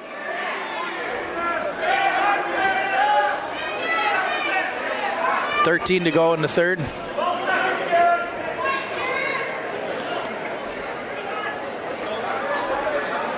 Tate Mick trying to get his hips through. Trotter bridging up. That'll be another three. Final score 14-1. 14-1. Tate and Mick over Garrett Trotter. Now wrestling on mat 5, bracket EE. It's going to bring the team score. Should be 28-3 over the Gobblers. Road crew leads. Again, and over on the other stream, mat number 1, mat number 2 going at the Midstate Wrestling Conference Tournament here in Aitkin. Last year, we tried to do all the cameras on one stream, and it just got too small, too hard. So we're trying it up with 2 streams right now. So you can just run 2 streams, toggle back and forth, whatever gym you want to get to. Follow whatever team you'd like, either Staples, Crosby, Aitkin, the Road Crew, or Detroit Lakes and such. They can. Wrestling right now for the Gobblers. 145, Nathan Trotter. Trotter close to 150 career wins. I think he's at 148 right now. Could hit that record today.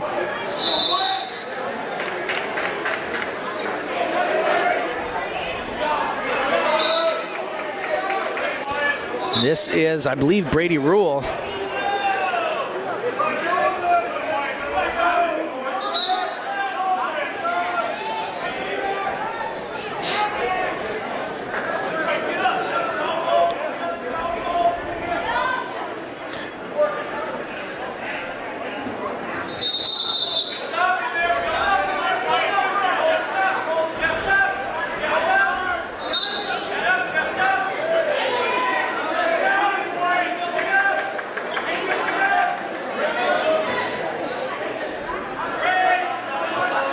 for Sean Kilpatrick.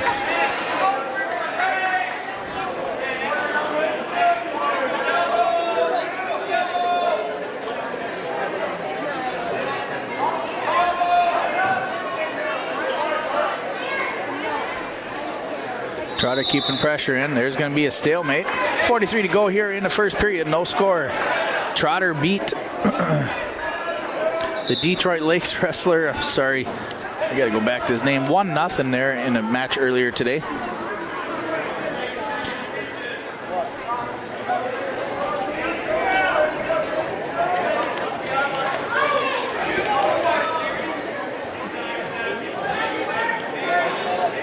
That was Bo Sumdahl. Trotter beat Bo Sumdahl 1-0 earlier. We have about 15 seconds to go here in the first period. Still no score here at 1:45.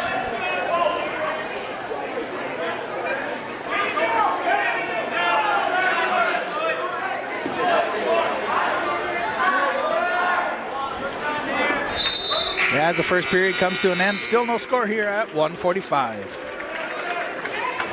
Trotter's choice, he takes a down position. Is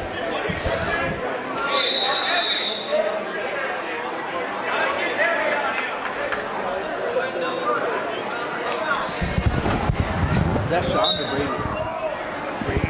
Brady roll?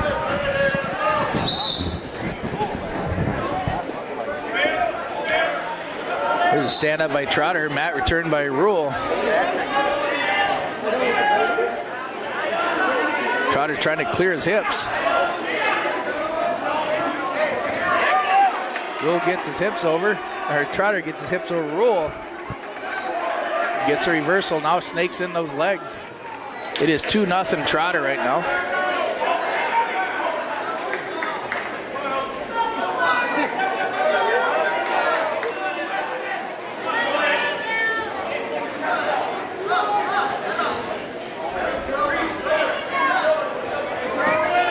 Warning stalling on the bottom there.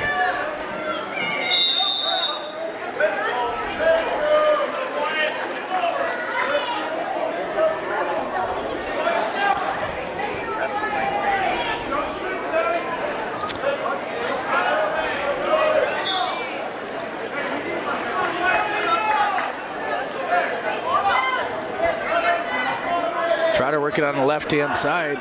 This could be Shane Kilpatrick.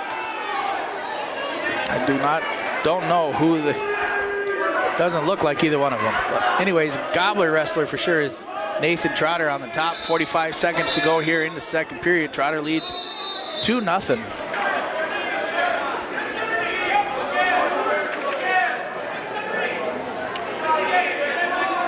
Trotter working on the left-hand side. Goes a shoulder roll attempt.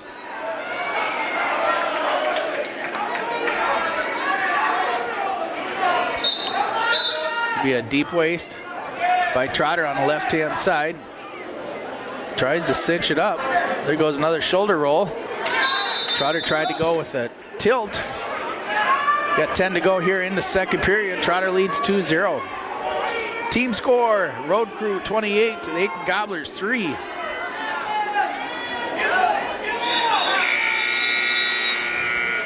So far, going into the third period now.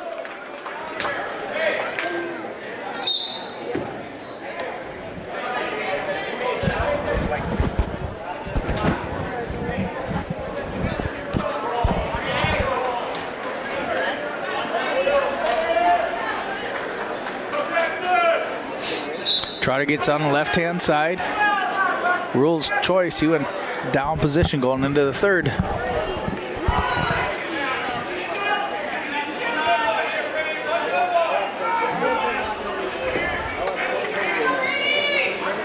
That is Brady Rule on the down position there. He too a senior for the Road Crew. Trotter stays working on the left-hand side.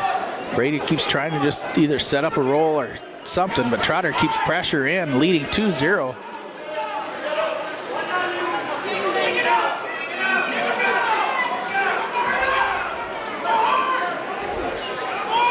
Now he's got a wrist, Trotter's got a bar wrist in. Minute 10 to go here in the third period. Sets it up.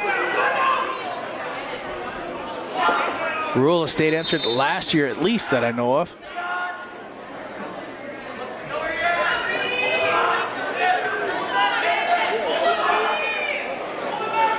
Same thing with Trotter.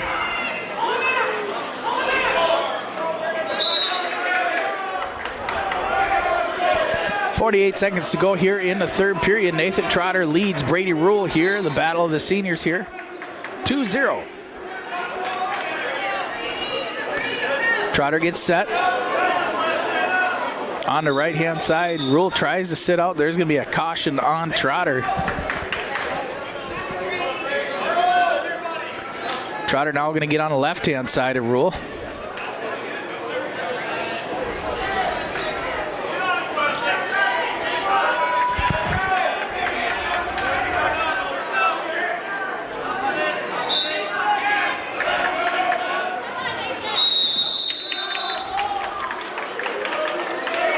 Rule still in the down position. 43 to go here in the third period. Trotter leads 2-0.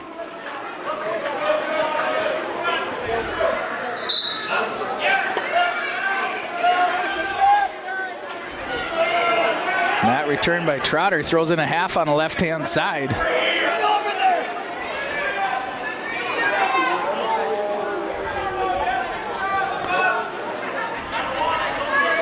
.25 to go.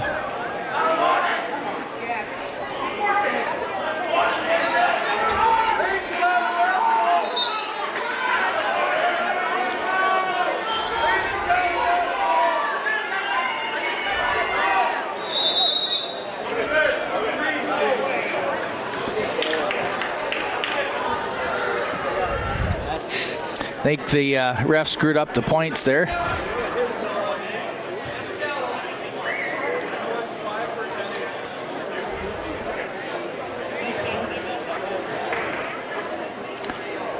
Now wrestling on mat 4, Cooper. Getting clarification on the stalling on both of them. Adrian from Staples. GG mat 4.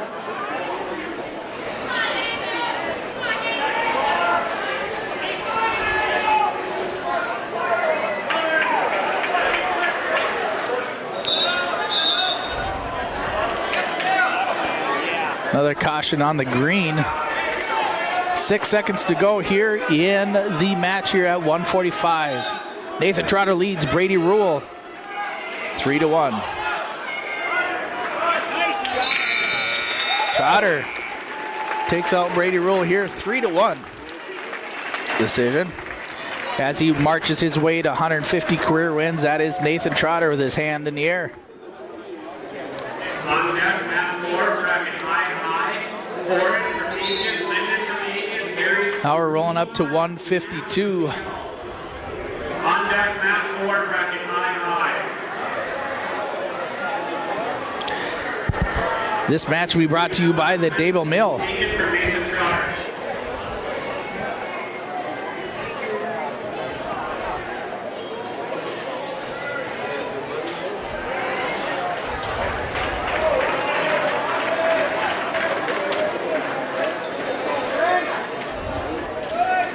Now 152, Chase Abraham from Pequot.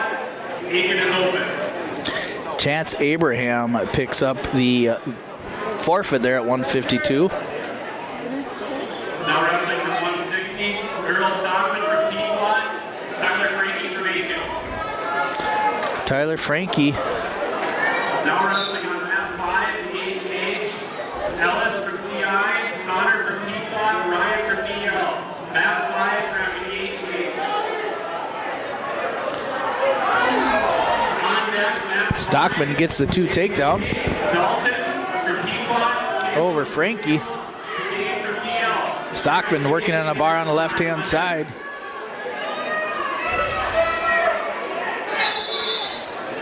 There's going to be a potentially dangerous chicken wing.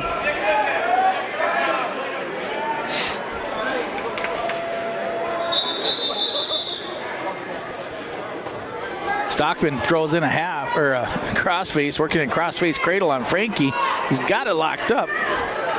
Frankie's going to keep fighting from the backside. Stockman's got that in really, really tight. Minute 18 to go here in the first. There's the fall. That will be a fall in 43 seconds. Winning that match from Pequot, Errol Stockman. Brings the team score up to 40 for the road crew and 6 for the Gobblers. Wrestling at 172, Eli Abraham from Pequot, Cole Spalrich from Aitkin. Cole Spalrich is going to wrestle for the Gobblers here at 172.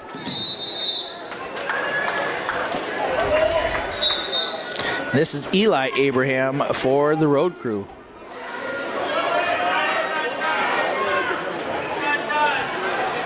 Again, this is wrestling on mat number 3. This match brought to you by the Pine River Family Market. Pine River, a full-service grocery and convenience store up in Pine River. First match of the day for Spalrich, and he gets the 2 for the takedown. Went for a little bit of a chin drop. Throws in the legs. Gets the hook in. A little bit high. Abraham's trying to shake him down. Spalrich trying to get back in the backside, and he does. He settles back. Minute 14 to go here in the first period.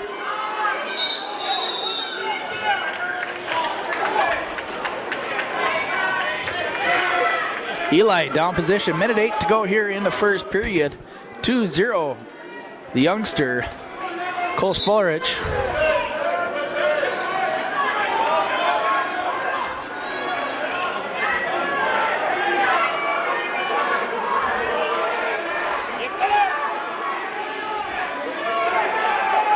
Spalrich getting a little bit high. Abraham trying to do a little bit of a sit out.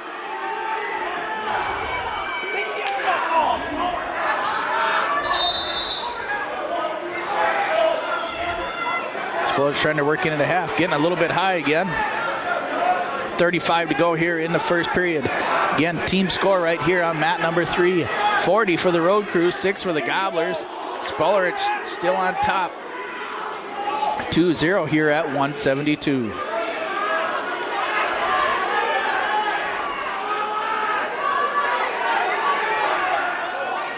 Spalrich trying to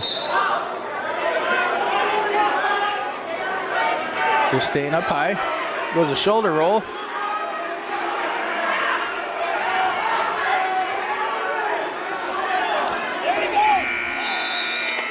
All right, after 1 here, Cole Spalrich leads 2-0 at 172. And it is Abraham's choice. He takes the defer. Spalrich gonna go neutral.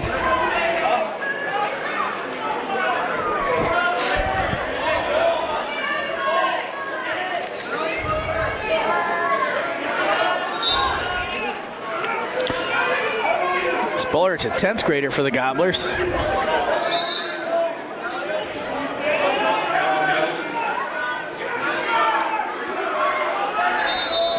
And Eli, a junior.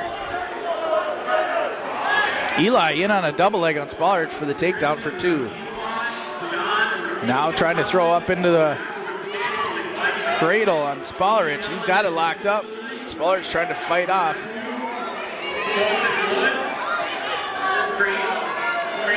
Spalrich breaks the cradle up. Tied up at 2, shoulder roll attempt by Spalrich.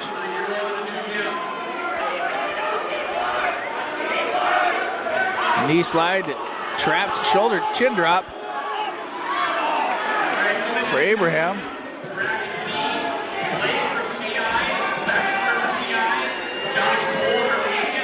Spalrich trying to keep that left shoulder up. He's got 55 to go here in the second period. There's the fall for Eli Abraham. At 172, that fall, they reset the clock too quick. Anyway, he pinned him in the second period. I apologize, I didn't get a time. Brings the team score now up 46-6. Road crew over the Gobblers. Jim, raise your hand. Jim, raise your hand so the kids can see you.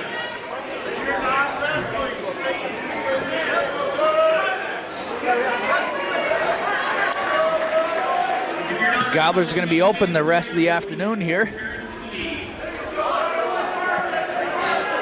Open at 189 at 215 and heavyweight.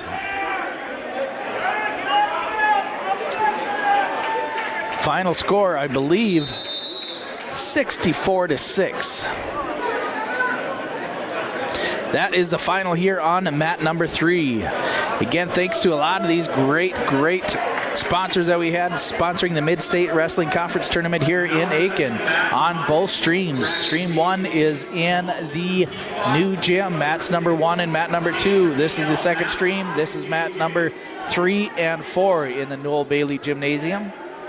Again, all these great sponsors are W.W. Thompson Concrete Products, Dairy Queen and Crosby, Cuyuna Lanes in Crosby, Plumbing, etc. in Pine River, Shrupp Excavating, Country Jock Veterinary Clinic, Dable Mill, 218 Fitness, Station 371, Pine River Family Market, Pine River Bacchus Schools, Neighborhood National Bank, Raisley Oil, Commander Bar and Grill, Bliss Salon and Boutique, Community Bowl and Pizzeria, Reed's Market in Cross Lake, Hennikin Insurance in Pine River, Brainerd Piers, Little Falls, FCA Auto Sales and Service, Motley, Dairy Queen, Matson Lumber Company, Tremolo Communications, Trouble Hearing Center in Cross Lake, the Aitkin Body Shop, Cuyuna Country Auto Center, Security State Insurance Company, Range Disposal, Paulbeck's County Market, Haskamp Brothers Well Drilling, Atwater GM in Aitkin, Riverwood Healthcare Center, Cuyuna Regional Medical Center, and Remax Northland. All right, on the red mat they're wrestling. This is junior high wrestling. And they're going to split up mat number 3 here too, I believe. They'll have a couple more youngsters wrestling here. So I'm going to go ahead and turn down the sound. It will be all just visual wrestling here on this stream here on YLE. Again, over on the other stream, finishing up teams should be Staples Motley versus Detroit Lakes over there. That should be an awesome duel. Crosby and Park Rapids. Aitkin just fell to Pequot Lakes Pine River Bacchus 64-6 final. And then this is going to be all youth wrestling. The next match coming up at 2:30. 2:30 on mat number 3 here will be Aitkin versus Staples Motley here on mat number 3. So we're going to go ahead and turn it down again. Tune back in here about 2:30. It's about a half hour, ladies and gentlemen. We're going to take a quick, quiet break and just let you watch some elementary and junior high tournament action here at the Midstate Wrestling Conference Tournament here. Brought to you by your live event, powered by RJ Broadcasting Incorporated, and your home for homegrown local radio, RJ Broadcasting.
know exactly. Because it was a horseshoe, that thing, and we had bunkers.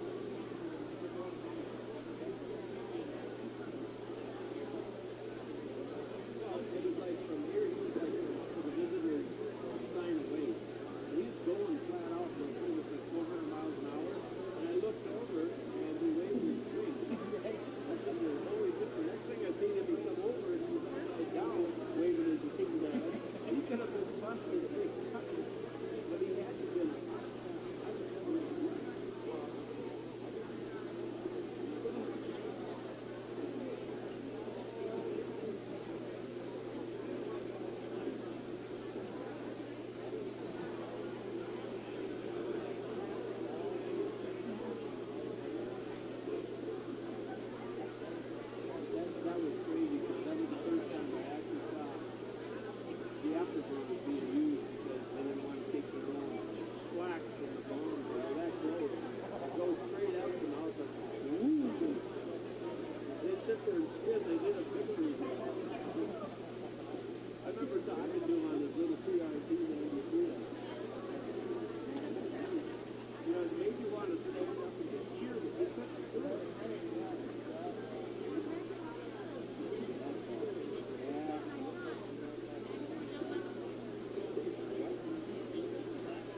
didn't know where to sit. I said, look for a guy with white hair and a big beard.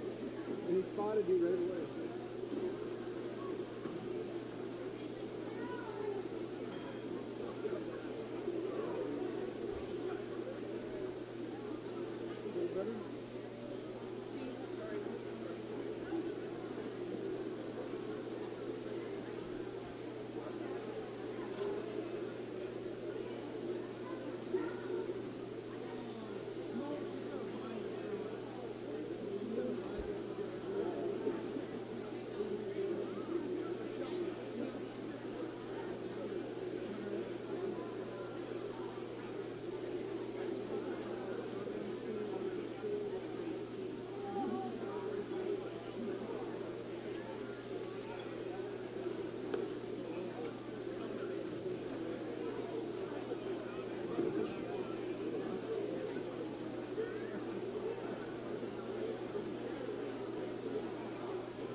Welcome back, everybody. It is 2:30 here at the Midstate Wrestling Conference Tournament here in Aitkin. This is the stream on the old gym, the Noel Bailey Gymnasium.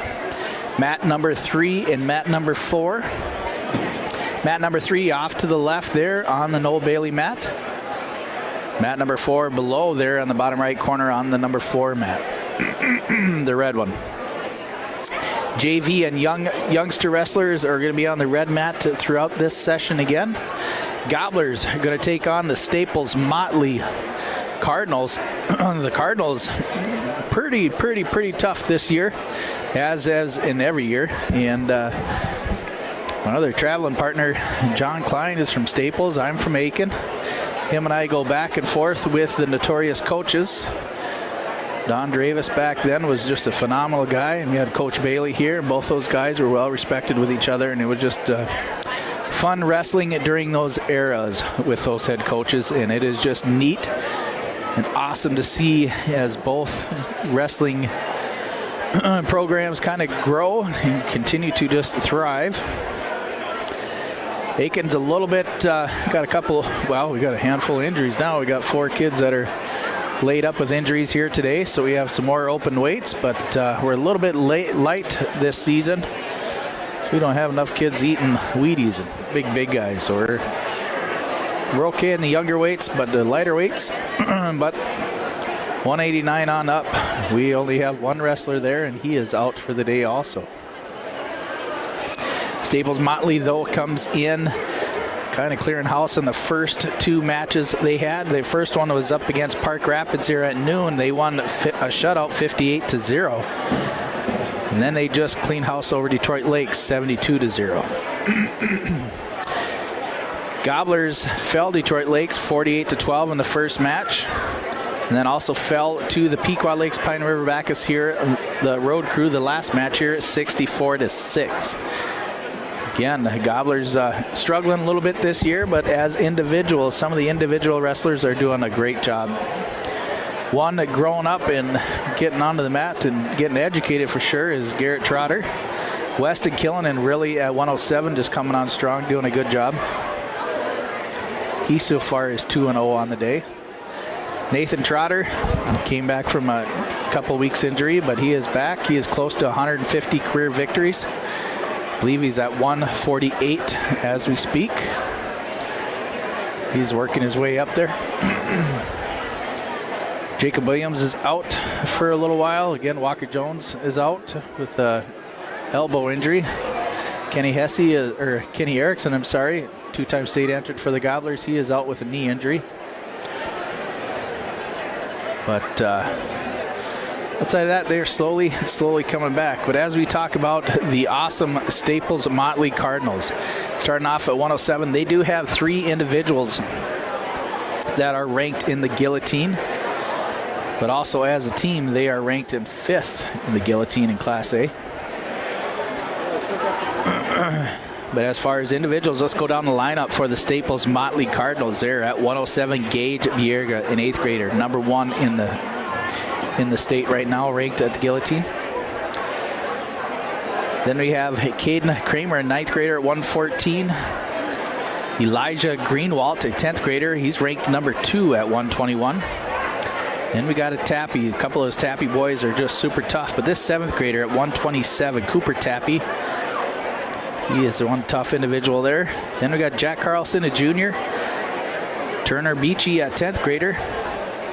Riley Reese, a 10th grader at 145. Blake Nalen at 152, a senior. Multi-state entrant Colby Tappy, a 10th grader. He's a number 1. Couple 172s. I'm not sure who they'll send out there, but it's either going to be Owen Winter, a senior, or Dustin Converse, a junior. Luke Bierga, a 10th grader at 189. Jacob Becker, 11th grader at 215, along with Aiden Gomez, a 10th grader. And then at heavyweight for the Cardinals, they have Steven Petrich, a junior. Again, Staples Motley looking really hot. They're on fire this year. Pretty fun to watch them just explode through this season, the 23-24 season.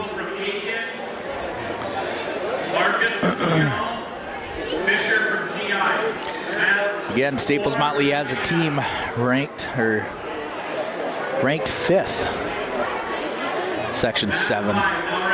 Gobblers are also in Section 7.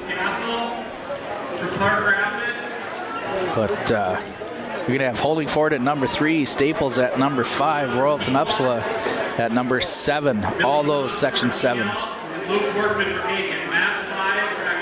that the Gobblers are in the lean and mean. Mille Lacs Raiders, again, they're growing strong here the last couple of years. They are in the lean and mean this year. They have 3 ranked individuals also.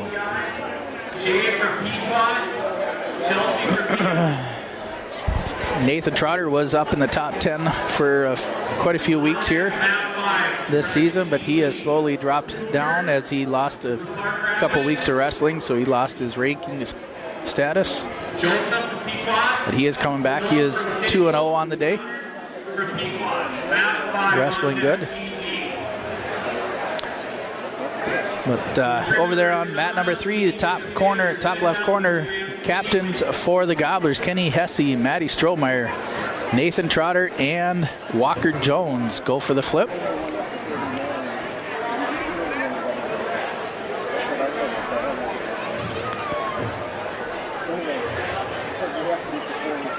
Looks like the Gobblers are going to be green.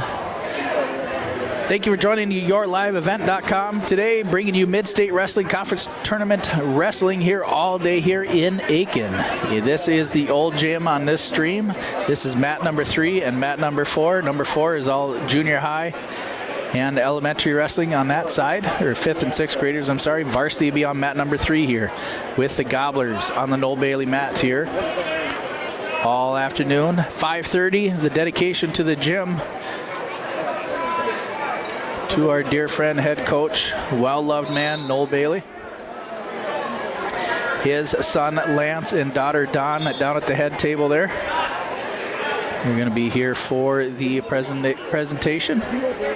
Over in the other gym, if you want to watch the other teams wrestling over there at this hour, kicking off there at 2:30, feel free to do so. They are just on the other stream there for Midstate Wrestling Tournament. In the new gym, it's called mat 1 and 2 over there. Wrestling over in mat number 1 and number 2, it's going to be Pequot Lakes Pine River Backus versus Park Rapids. And mat number 2, it's going to be Crosby versus Detroit Lakes. Up now, wrestling here on mat number 3, we're going to have at 107 is going to be Weston Killinan for the Gobblers.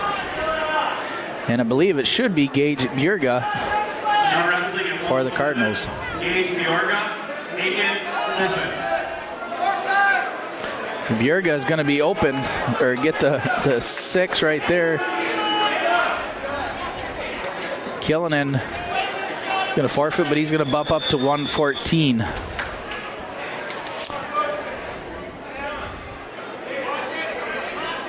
So Weston's going to put on a couple pounds. Bump up to 114. Gobblers usually open at 114. And this here is 9th grader Caden Kramer for the Staples Motley Cardinals.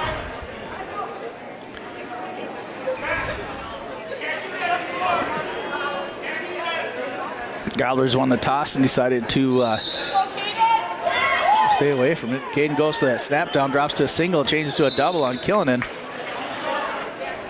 Kramer got a couple pounds on Killinan, lets him up for 1. Kramer gets another takedown for 2.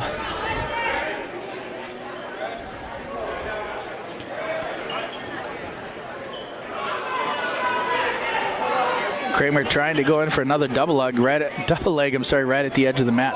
Minute 15 to go. Kramer leads Killinan 4-2 here at 114. Kramer jumps in an outside single, trying to come around that corner, claps the hips of Killinan for the 2 for the takedown. So far, nobody has won any matches against the Cardinals here today.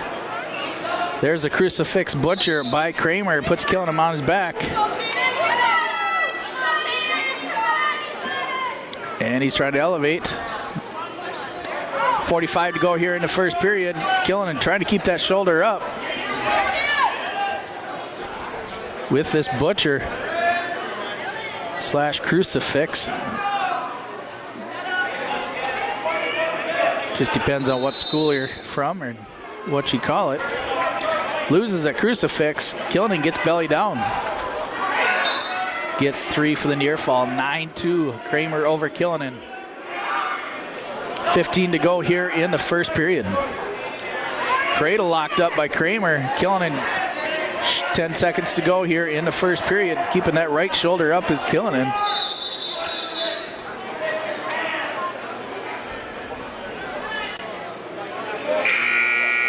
Saved by the buzzer. Another 3 score at 114 pounds going into the second period. 12-2 in favor of Caden Kramer of the Cardinals. Killinan's choice, he deferred. Kramer takes the top position.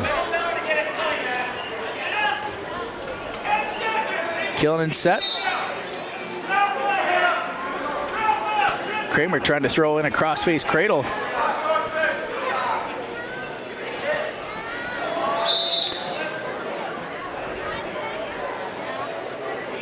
Now he's got Killen on his back. Kramer does a good job of that cradle, putting the knee in the side, and there's the fall for Kramer. That will be in 2 minutes, 19 seconds. Fall for Caden Kramer.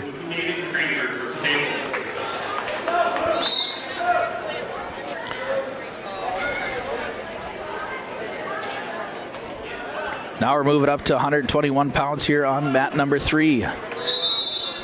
Cardinals up 12-0 over the Gobblers. Now wrestling at 121, Eli Greenwald from Staples and Andrew Hunterlick from Aitkin.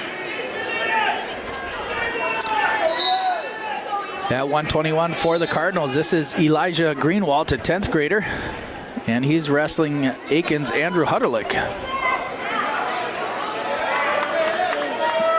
Eli gets a takedown right away, throws on a crossface.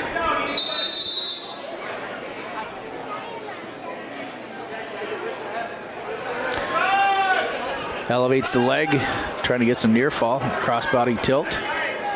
Caps the shoulder, now he's just trying to bulldoze that shoulder down on Hunterlick.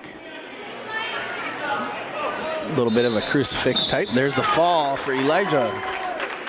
That'd be a fall in 37-second fall.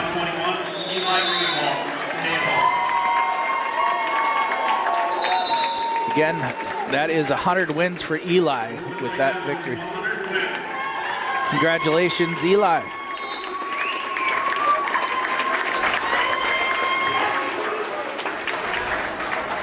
That's awesome to see when all those young kids hit those milestones through their careers. And again, congratulations to Eli.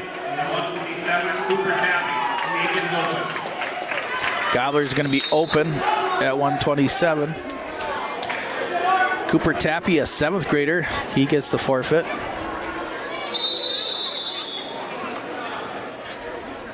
Team score 24 rip.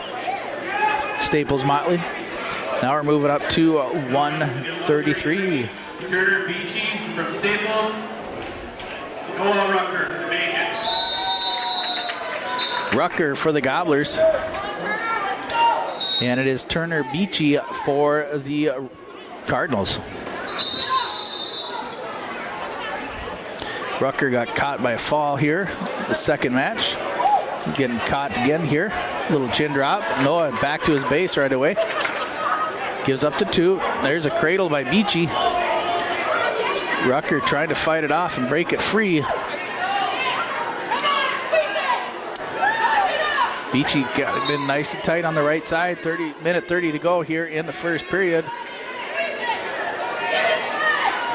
There's the fall. Fall in 36 seconds fall for Turner Beachy. Turner Beachy from Staples.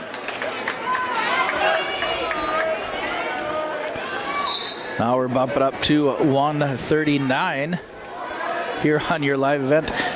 I can't even get the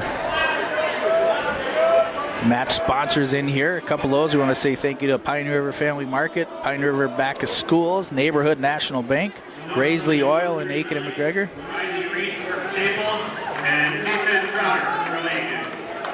Wrestling for the Cardinals, Riley Reese here at 139. And this is Nathan Trotter for the Gobblers. Trotter 2-0 on the day. So is Riley.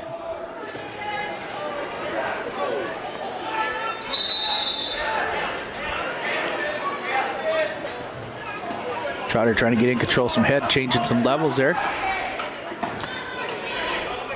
Reese working on a 2-on-1, possibly a Russian on the one side. Loses it. Trotter faces him, working on the left-hand side. Got the underhook in on the right. Now double underhooks. Reese backing off the mat. There he's off. Minute 30 to go here in the first period. 139. Cardinals dominating the Gobblers right now, 30-0. Nathan Trotter getting close to reaching 150 career victories. Trying to get that done today, but one match at a time. Underhook on the left side. Trying to get the underhook on the right-hand side. Reese just blocking with his head, doing a good job, changing levels, trying to stay low. Reese drops down the shot attempt. They're going to restart here at the center of the mat. A minute to go here in the first period. No score at 1:39.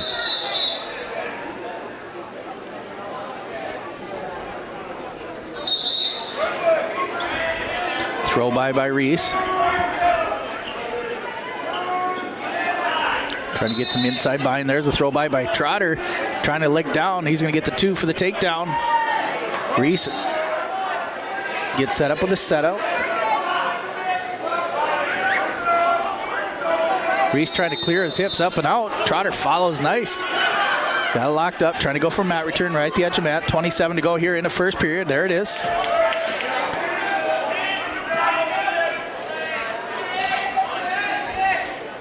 Trotter throws a leg in. Got 15 to go here in the first period. 2-0 Trotter.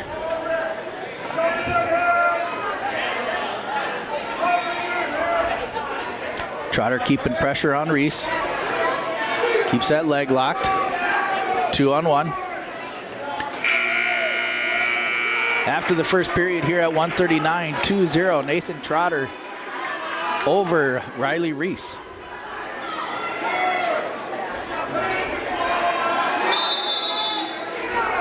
Riley Reese, a 10th grader for the Cardinals. Nate Trotter, a senior. Reese is going to get set, cheating the right side, feet out. Trotter on the left-hand side. Nice sit out by Reese.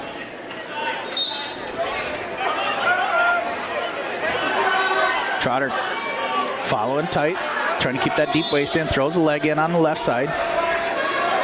Jumping over the top, crossbody ride.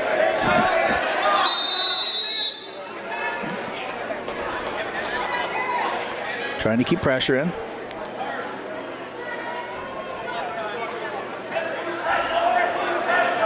Now he's working on that left or the right arm of Reese, trying to get it capped over, pulled over.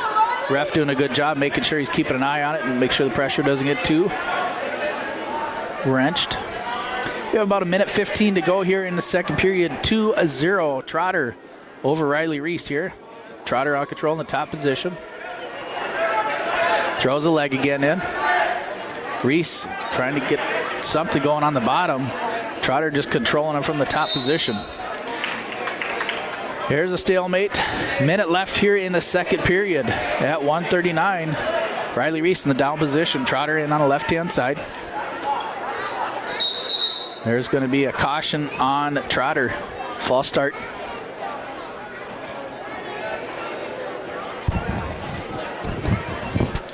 Trotter rides on the left again. Chin drop attempt. Reese does a good job in the sit-out position. Doing a good job keeping his hips, trying to clear him. And follow over the top. Trotter's following from behind.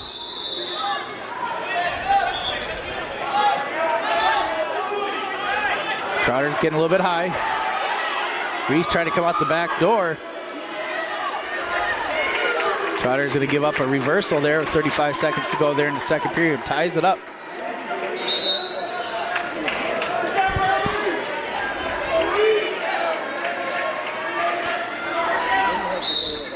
.31 to go here in the second period. Tied up at 2, 1:39. Trotter in the down position now. Reese right on the left-hand side. Trotter comes up to his feet.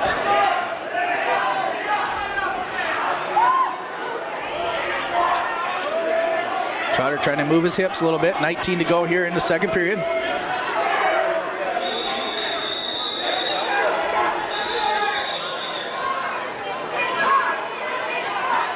Trotter trying to come up with a 4-point stand-up. 5 to go here in the second period. Tied up at 2.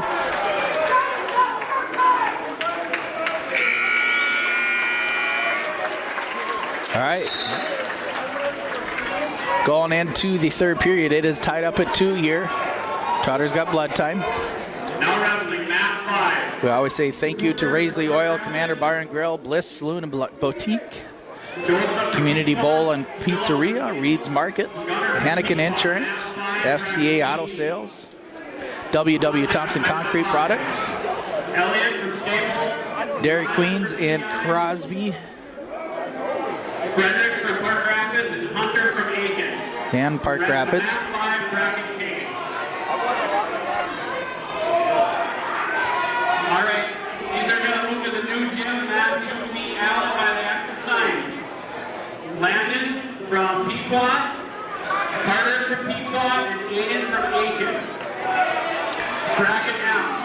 Trotter is going to take the down position, but Riley lets him up for one going into the third. It is 3-2. 3-2, Nathan Trotter leads here at 139. Trotter got a takedown. Reese has gotten a reversal. Trotter gets the escape here at the beginning of the third period here as he took the down position, but Reese let him up for one to start in neutral. Reese going in on a single leg here. Trotter over the top trying to go for a stalemate. Reese trying to do a sit out. Gotta watch that neck, potentially dangerous. Ellie from Park Rapids and Justin from Staples. Also meet Alan by the exit sign, bracket O. Minute 25 to go here in the third period. They restart neutral.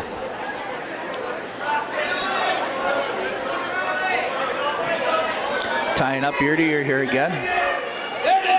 Duck under by Trotter. He's got the Bulldog in for two. Reese goes with a reversal. Comes out the back door for two. It's going to be at 5-4. Now it is 6-4. Minute to go here in the third period. Nathan Trotter leads Riley Reese. Both these guys tied up here, head to head. 45 to go here in the third period. The pressure in, off the mat they go. 43.7 to go here in the third period. Trotter leads 6-4 over Riley Reese.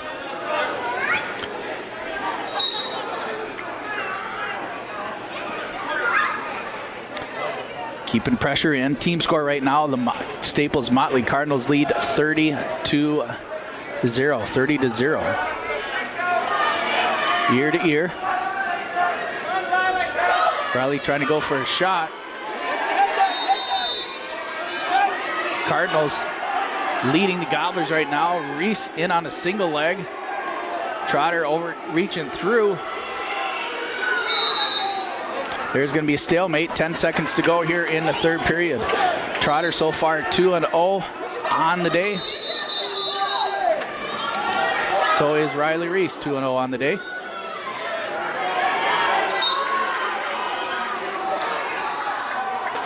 Both these guys head to head. Nathan Trotter picks up a 6-4 decision over Riley Reese. Trotter on fire. Winning that match at 139 for Aitkin, Nathan Trotter. Trotter, a big deal wrestler for many years in a row. Again, picks up another victory. He is at 148 career victories. Jade from Pequot. Now we're moving up to 145. That puts Gobblers on the board there for three. It is the Cardinals up 30-3 over the Gobblers. Wrestling now here at 145 for the Gobblers is Garrett Trotter. Dominic from Park Rapids, Matt Moore on deck. And at 145, I believe this is Blake Nalen.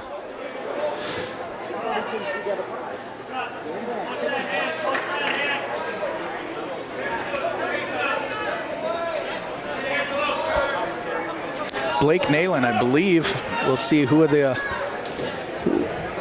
PA says it is. But again, Cardinals lead 30-3 over the.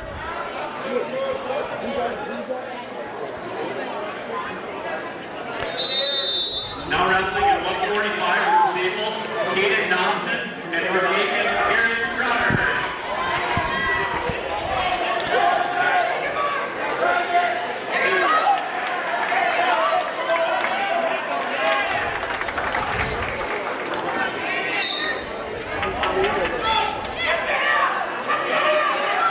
Oh, this is Caden Dobson.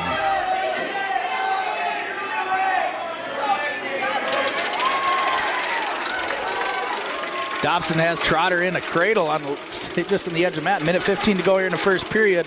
That is pretty tight. Caden Dobson, a senior for the Cardinals. Trotter's got a minute on his back here. He's got to try to peel off that cradle, but Dobson doing a good job settling on the side. He's got the knee in there, and there's the fall. Caden Dobson. I'm sorry, Dobson. That's a fall in a minute. Winning that match from Staples, Kaden Dobson. 36-3 now in favor of the Staples Motley Cardinals. Again, the Cardinals are doing phenomenal this year. They're ranked 5th in state right now. Cleaning house at the Midstate Wrestling Conference Tournament here. We're going to move up to 152. From Staples, Colby Tappy. This is Colby Tappy. Colby Tappy. This is Tyler Frankie for the Gobblers.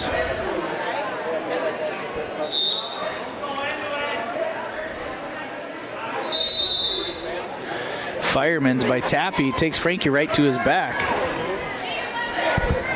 Tappy ranked number 1 at 152 in the state. Colby, I got to follow him quite a few times down to the state tournament, the XL Center, the last few years. Just doing a good job dictating, and it's awesome to see him keep wrestling here even as a 10th grader. He just got the natural talent for sure. Frankie doing a good job of bridging. He is not an easy, lanky kid to pin. He's going to get out for one. Colby's going to let him out for one, or was going to let him out for one. Decided not. Now works into the near side cradle. Again, the Cardinals, there's a leg cradle attempt by Colby.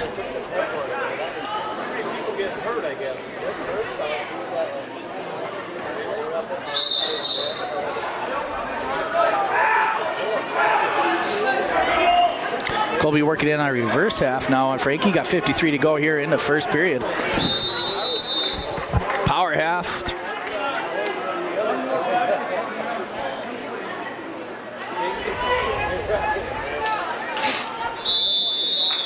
Frankie to try to keep the left shoulder up. 35 to go here in the first period.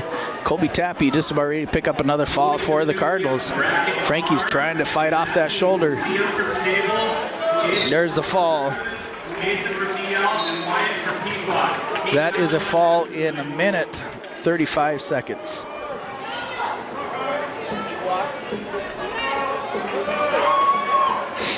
(42-3) in favor of the Cardinals. Again, Cardinals so far has shutouts the first two matches. Gobblers scored their only points on the Cardinals today, and that was Nathan Trotter picking up a decision. Owen Winter and Aitkin is open. Gobblers are open here at 160, but Owen Winter picks up the forfeit. 48-3 here on mat number 3. Wrestling at 172 here for the Gobblers is going to be Cole Spolarich.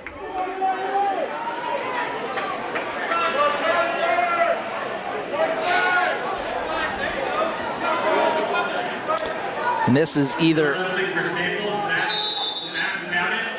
this will be Zach Tabbitt.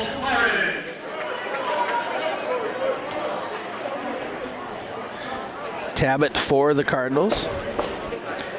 He's listed as a 9th grader.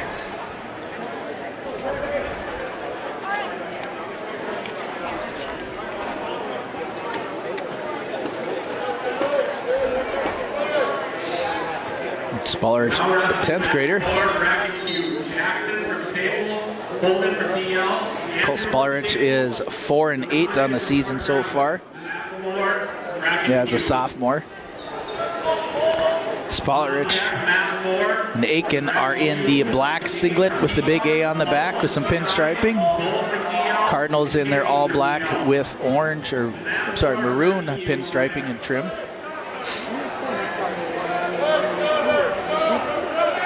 Again, Cardinals are red, Gobblers are green for their band colors. Both these guys are kind of fighting, working on hand control and hands.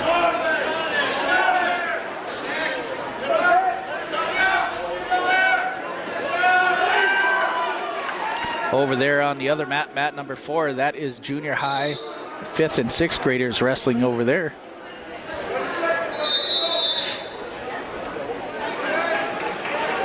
Right now, not much happened. We got 30 seconds to go here at 172 pounds between Cole Spolarich and Zach Tabbitt. Tabbitt trying to go around, trying to get the 2. Spuller's trying to clear his hips now. Matt returned by Tabbitt, throws in a crossface with 10 to go here in the first period.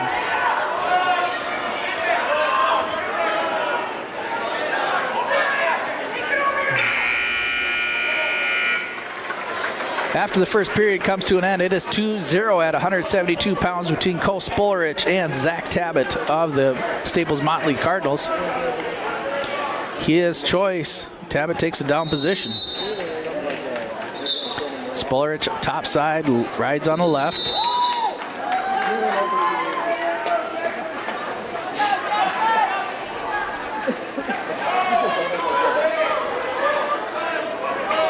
Spolarich trying to get a cheap tilt. Throwing in a half on the right side. He's got a wrist and half. Nice little roll for Tabbitt.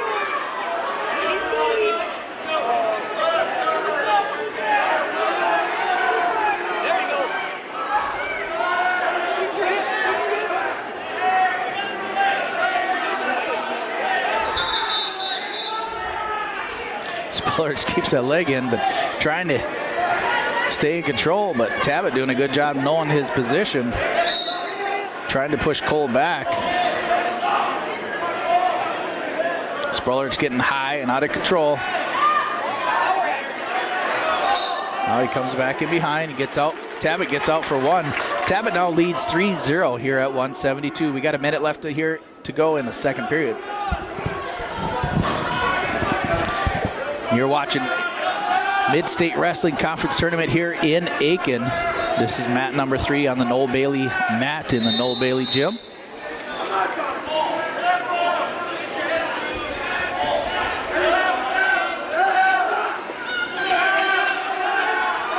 They're going to start here. 40 seconds to go now in the second period.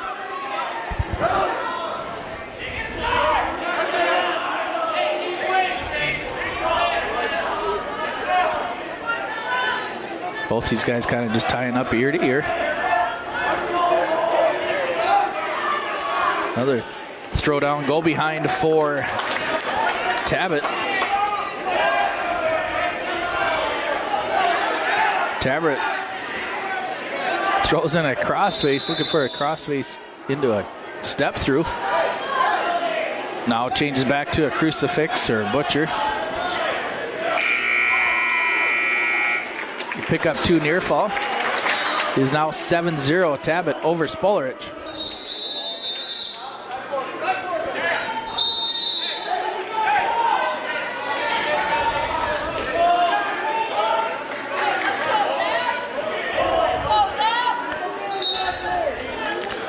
Cole's trying to get on the, should get inside.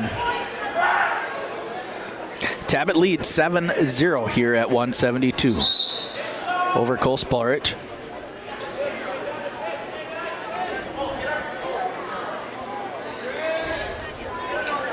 Pummel in, pummel in.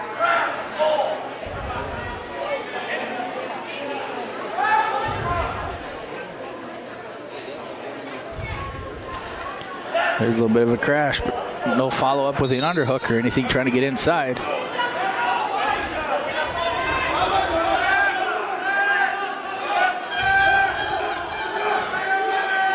Tappy goes in on an inside single, gets the 2 for the takedown.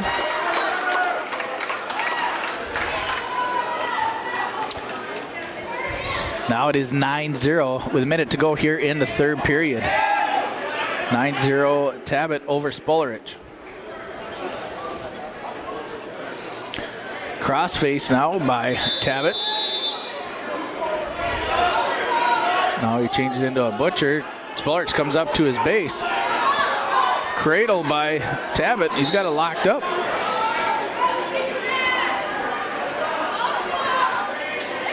And he takes him back for some near fall. We got 33 seconds to go here in the third period. Spolarich trying to stay up. There's the fall for Zach Tabbitt.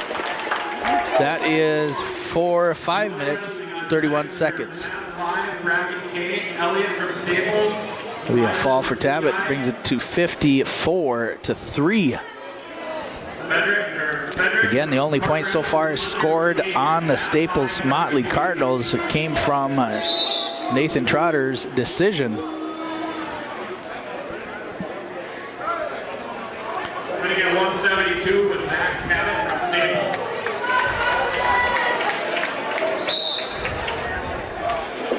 Now we moved up to 189. Gobblers are open. At 189, that was Luke Bjarga. Aitkin was open. Luke Bjarga is going to get the forfeit. At 215, we have a double forfeit. 215 is a double forfeit. And at heavyweight for the Cardinals. At 285, we got Stephen Petrich from Staples. Aitkin is open. And Stephen Petrich picks up the last forfeit for the Staples Motley Cardinals. So that will be a final 66-3. Cardinals take it to the Gobblers here at the Midstate Wrestling Conference Tournament here in round number 3. Next up for the Gobblers here on mat number 3, they're going to face Park Rapids. And the Staples Motley Cardinals are going to travel over to the other gym and the other stream. They're going to take on Crosby the next match.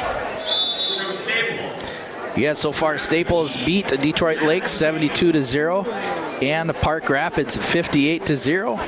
And now Staples took it to the Aitkin Gobblers 66-3 here on mat number 3.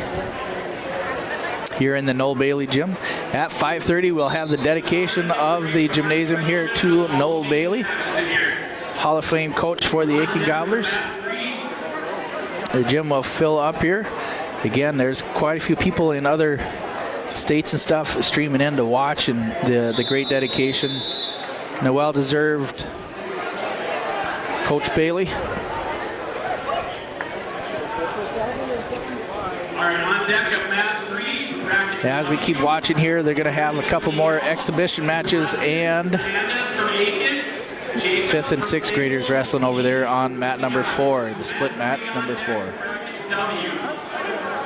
Have a little bit of girl wrestling here. We're going to go ahead and turn the mic here and then make sure you're tuned back in here at... Looks like this is going to be a break, so we will have some more wrestling action. Round number 4 starts at 4 o'clock, an hour away, but we are going to be filling in, and all JV and junior high matches will be here silently streamed here on yourliveevent.com. We also say thank you to all of our great sponsors and our supporters, starting off by the rotating logos down there in the bottom left corner of your screen. Make sure if you use any of those sponsors or know of them, make sure you use them. We appreciate them for their sponsorship. Also, other great sponsors that supported this full day of wrestling here: WW Thompson Concrete, Dairy Queen and Crosby, Cuyuna Lanes, Plumbing, etc., Shrupp Excavating, Country Jock in Veterinary Clinic, Dable Mill, 218 Fitness, Station 371, Pine River Family Market, PRB Schools, Neighborhood National Bank, Raisley Oil, Commander Bar and Grill, Bliss Saloon and Boutique, Community Bowl, Reed's Marketplace, Hennikin Insurance, FCA Auto Sales, Motley Dairy Queen, Matson Lumber, Tremalo Communications, Treble Hearing Center, Aitkin Body Shop, Cuyuna Country Center, Country State Insurance, Range Disposal, Paul Becks County Market, Haskamp Brothers Well Drilling, Atwater GM, Riverwood Healthcare Center, Cuyuna Regional Medical Center in Crosby, and Remax Northland, I'm sorry. Again, everybody, make sure you get tuned back in here. More live wrestling here at the Midstate Wrestling Conference Tournament here around 4 o'clock. That's about an hour away, everybody. And then also, if you want to stream and watch other mats going on, or other matches going on, the other mats in the other gym, just look up Midstate Wrestling Conference Tournament, mats 1 and 2 in the new gym. Again, we have another team over there. We got both gyms, 4 mats, cameras on each mat. Just go ahead and watch it. We'll be back for some more varsity wrestling here on the Aitkin mat here at 4 p.m. The Gobblers will be taking on Park Rapids here.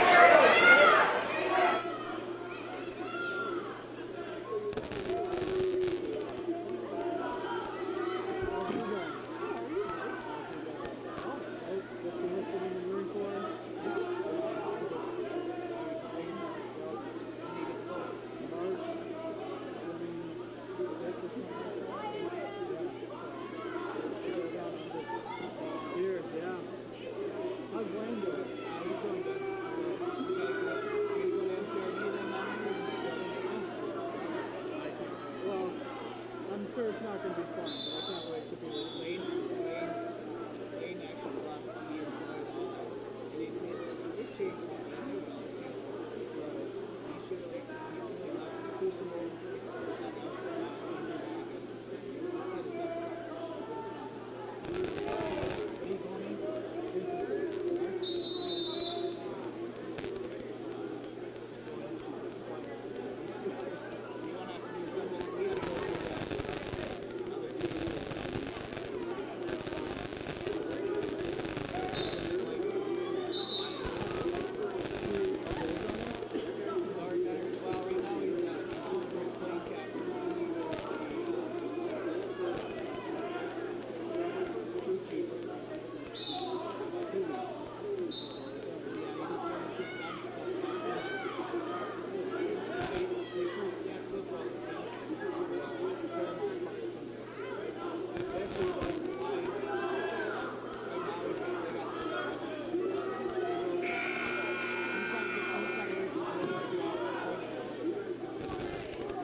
Lake. You gonna come on like old times here, the next match?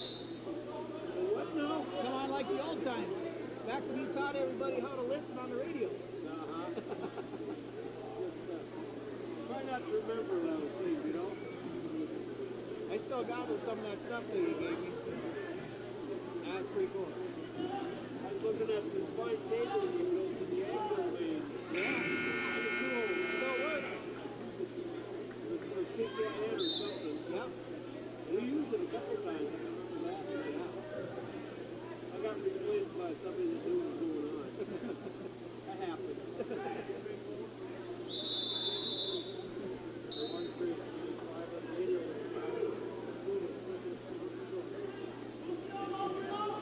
I was not a polished one. Now resting on mat 5, bracket Z. Gabe from Staples, Jackson from Park Rapids, Grady from Pequot Lakes, and Zane Larson from Aitkin. Bracket Z, mat 5. Embellished them a little bit.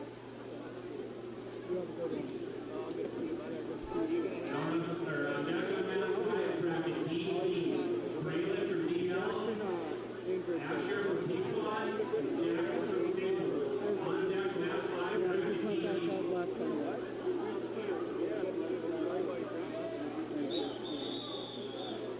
Tough loss.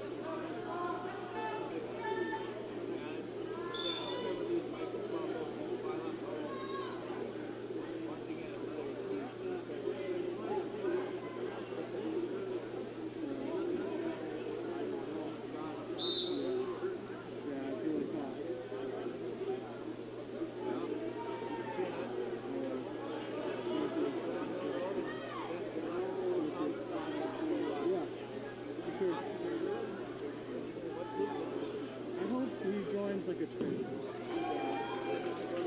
He does, but he needs, I want him to make a lot of money. He doesn't have to sell his soul.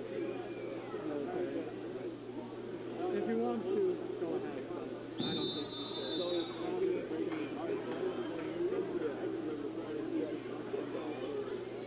And then I'll join a trade. Now resting on mat 3, bracket A. Lydia from Pequot, Iris from DL, Amelia from Pequot, and Brooke from Park Rapids.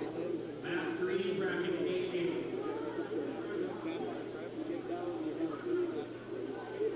On deck on mat 3, EE, Jackson from Pequot, Andrew from Pequot, Weston from Sky, and Owen from Park Rapids. Mat 3, bracket EE. Now wrestling on mat 4, bracket No hate on Aitkin. Hunter from Pequot, Dawson from Pequot, Braden from Staples, and Tucker from Park Rapids. Mat 4, bracket X.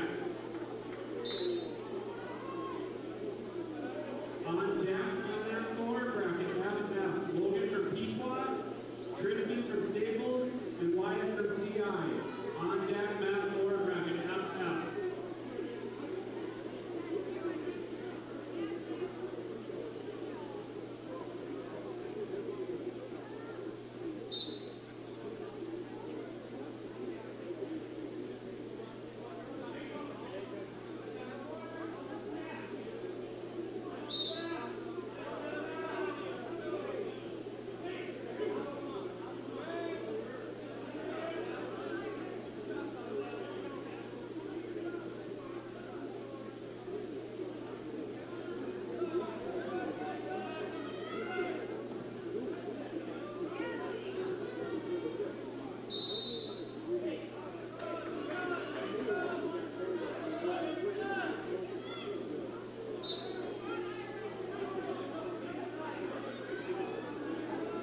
Dave from DL, and Caleb from Staples. Matt Green on deck, bracket JJ.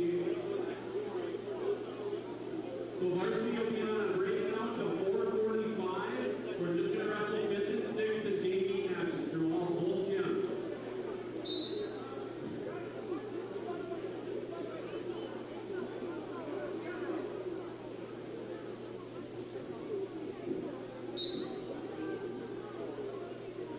Now wrestling on mat 5, bracket DE. Braylon from DL, Asher from Pequot, and Jackson from Staples. Bracket DE, mat 5.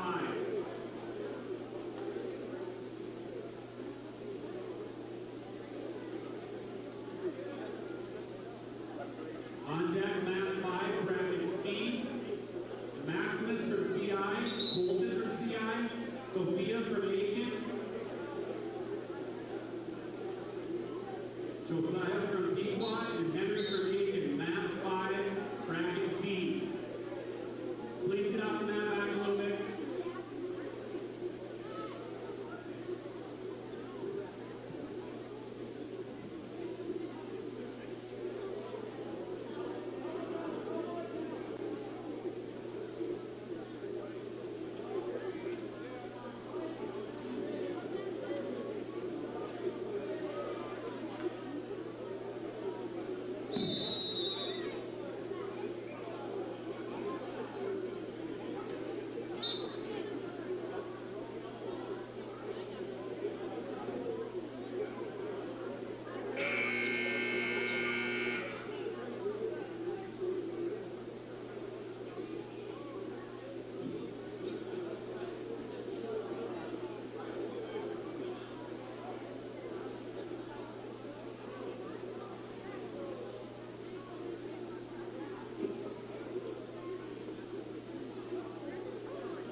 Now wrestling on mat 4, FF, Logan from Pequot, Tristan from Staples, and Wyatt from CI. Mat 4, FF.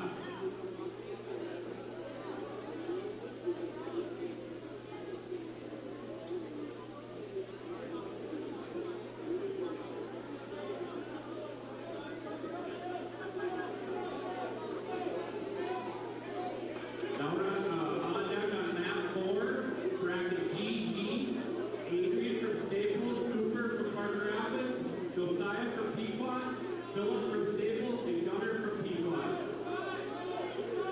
Bracket GG.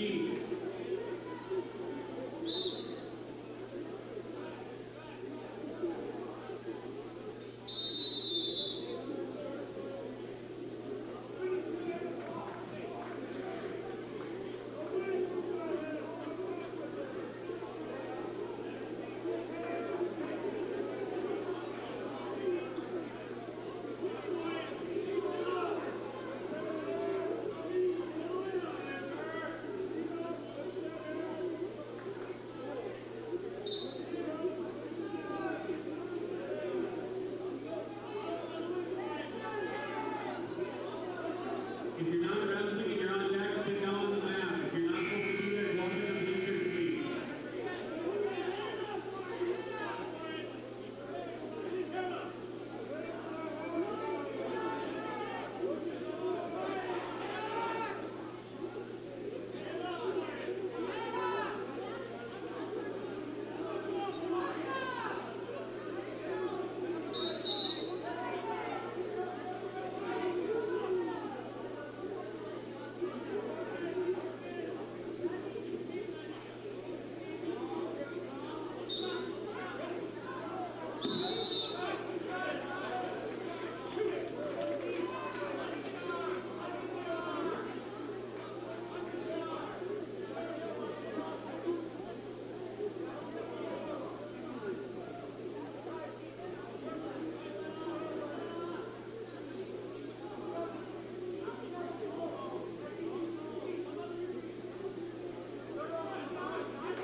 All right, moving to the new gym, you'll meet Hannah at the door.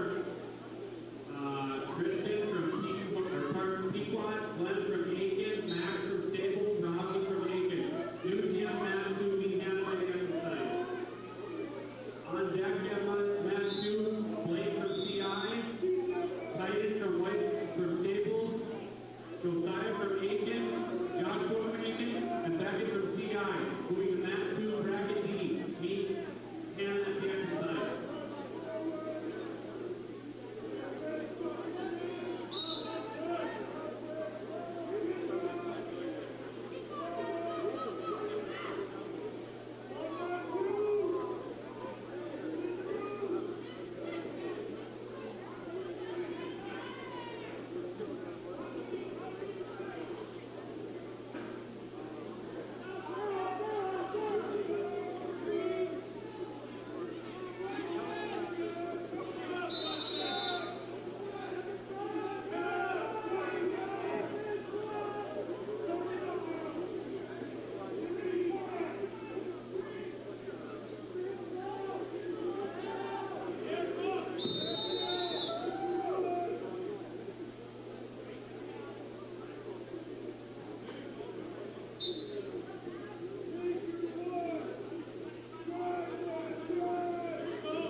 On deck, bracket E.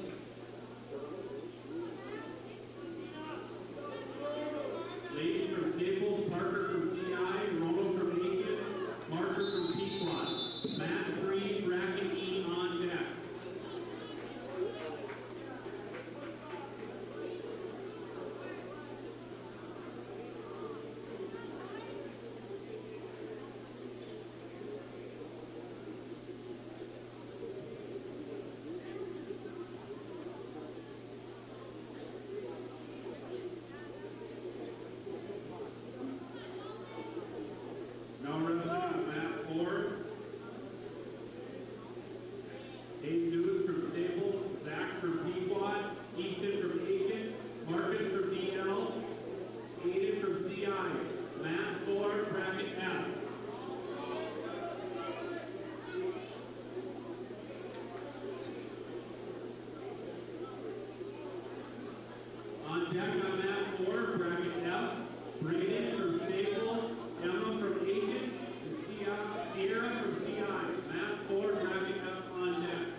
Jackson from Staples, Dominic from Park Rapids, Andrew from Staples, Golden from DL. Meet Allen by the exit sign, bracket Q.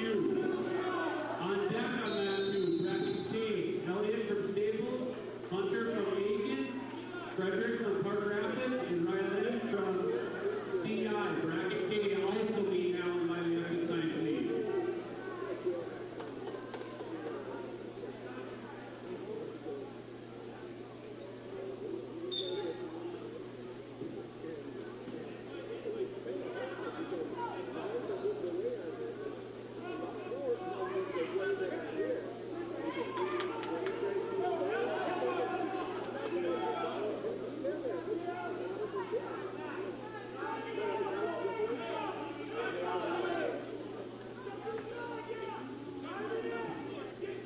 Now wrestling on mat 4, bracket O.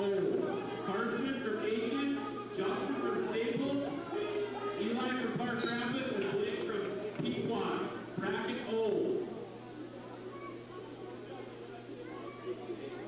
On deck mat 4, bracket P, Isabel from Staples, Leah from Staples, and Naomi from CI.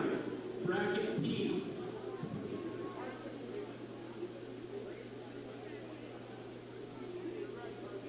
Cancel P.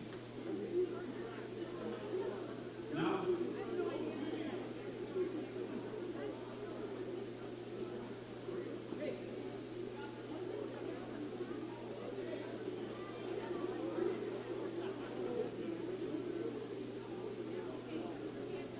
Now wrestling, round 4, bracket Y. Chelsea from DL, Brody from Park Pequot, Aiden from Aitkin.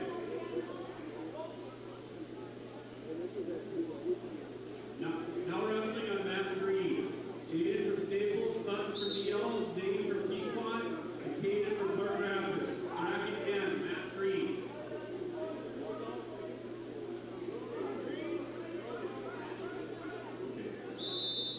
On deck, mat 3, bracket P. Isabel from Staples, Leah from Staples, and Naomi from Staples or CI. Bracket P on deck, mat 3. On deck, mat 4. Bracket R. Leah from Staples, Wyatt from Pequot, Mason from DL, and Jason from Park Rapids. On deck, mat 4. Bracket R. On deck, mat 5, bracket U, Dave from Pequot, Cammy from DL, Cole from DL, and Paul from CI. On deck, mat 5, bracket U.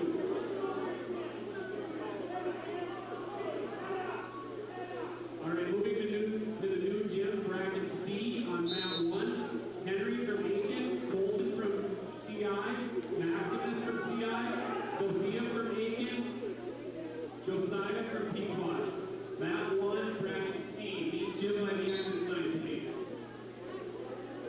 On deck, mat 1, bracket D. Dennis from Pequot, Gabby from CI, Hayden from DL. Mat 1 on deck, bracket D. Meet Jim by the exit sign, please.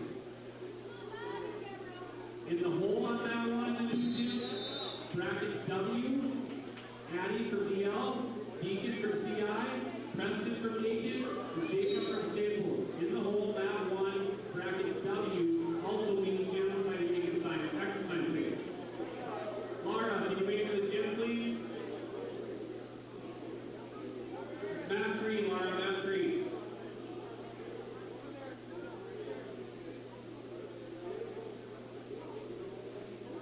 Okay, if you guys ain't wrestling or on deck, get up in the stands, please, so people can see.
Bracket BB on deck, mat 4.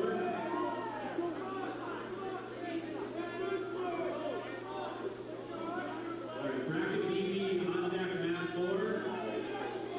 Dawson from Pequot, Noel from EL, Brandon from Park Rapids. Mat 4 on deck, bracket BB.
Welcome back, everybody. Lance Bauman here on your live event.com,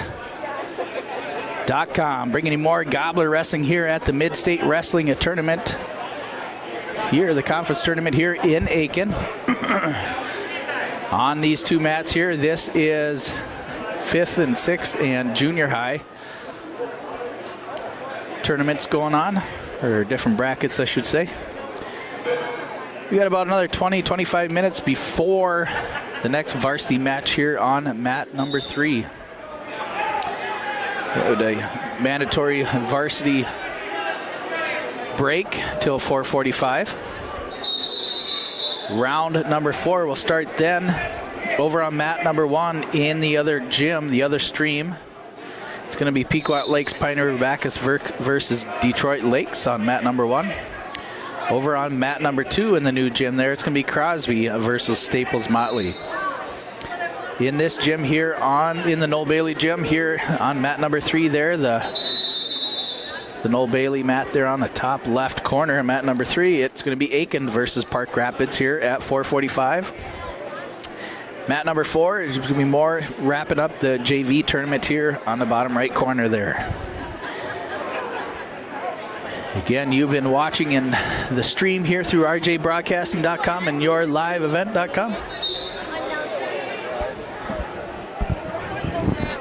And we'll be back with some more Gobbler Wrestling here shortly, about 4:45. 4:45, more live wrestling here on yourliveevent.com.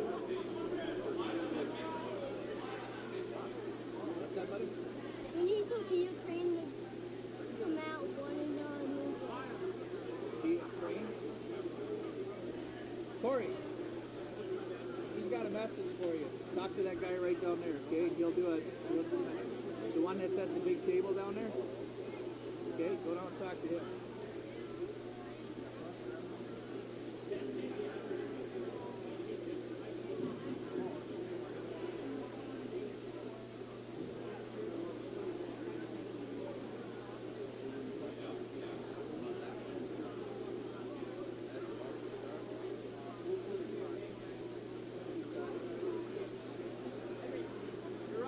Sophia Crane to mat 1 in the new gym. Sophia Crane.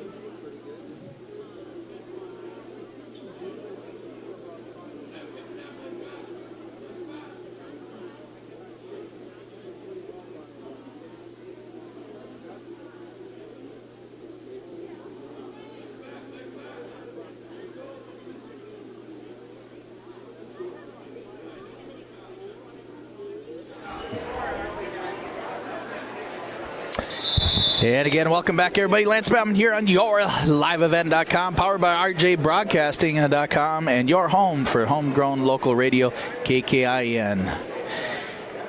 Scores for the day so far in round 1. Staples Motley defeated Park Rapids 58-0. Pequot Lakes Pine River Bacchus over Crosby 66-9. And Detroit Lakes over Aitkin 48-12. That was round 1. Round 2, Staples Motley over Detroit Lakes 72-0. Park Rapids over Crosby 66-12. And Pequot Lakes Pine River Bacchus over Aitkin 64-6. Round number 3, Staples Motley over Aitkin 66-3.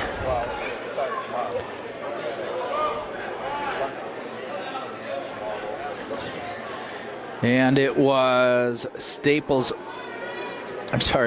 Park Rapids, or Pequot Lakes Pine River Bacchus. Pequot Lakes Pine River Bacchus 56-10 over Park Rapids.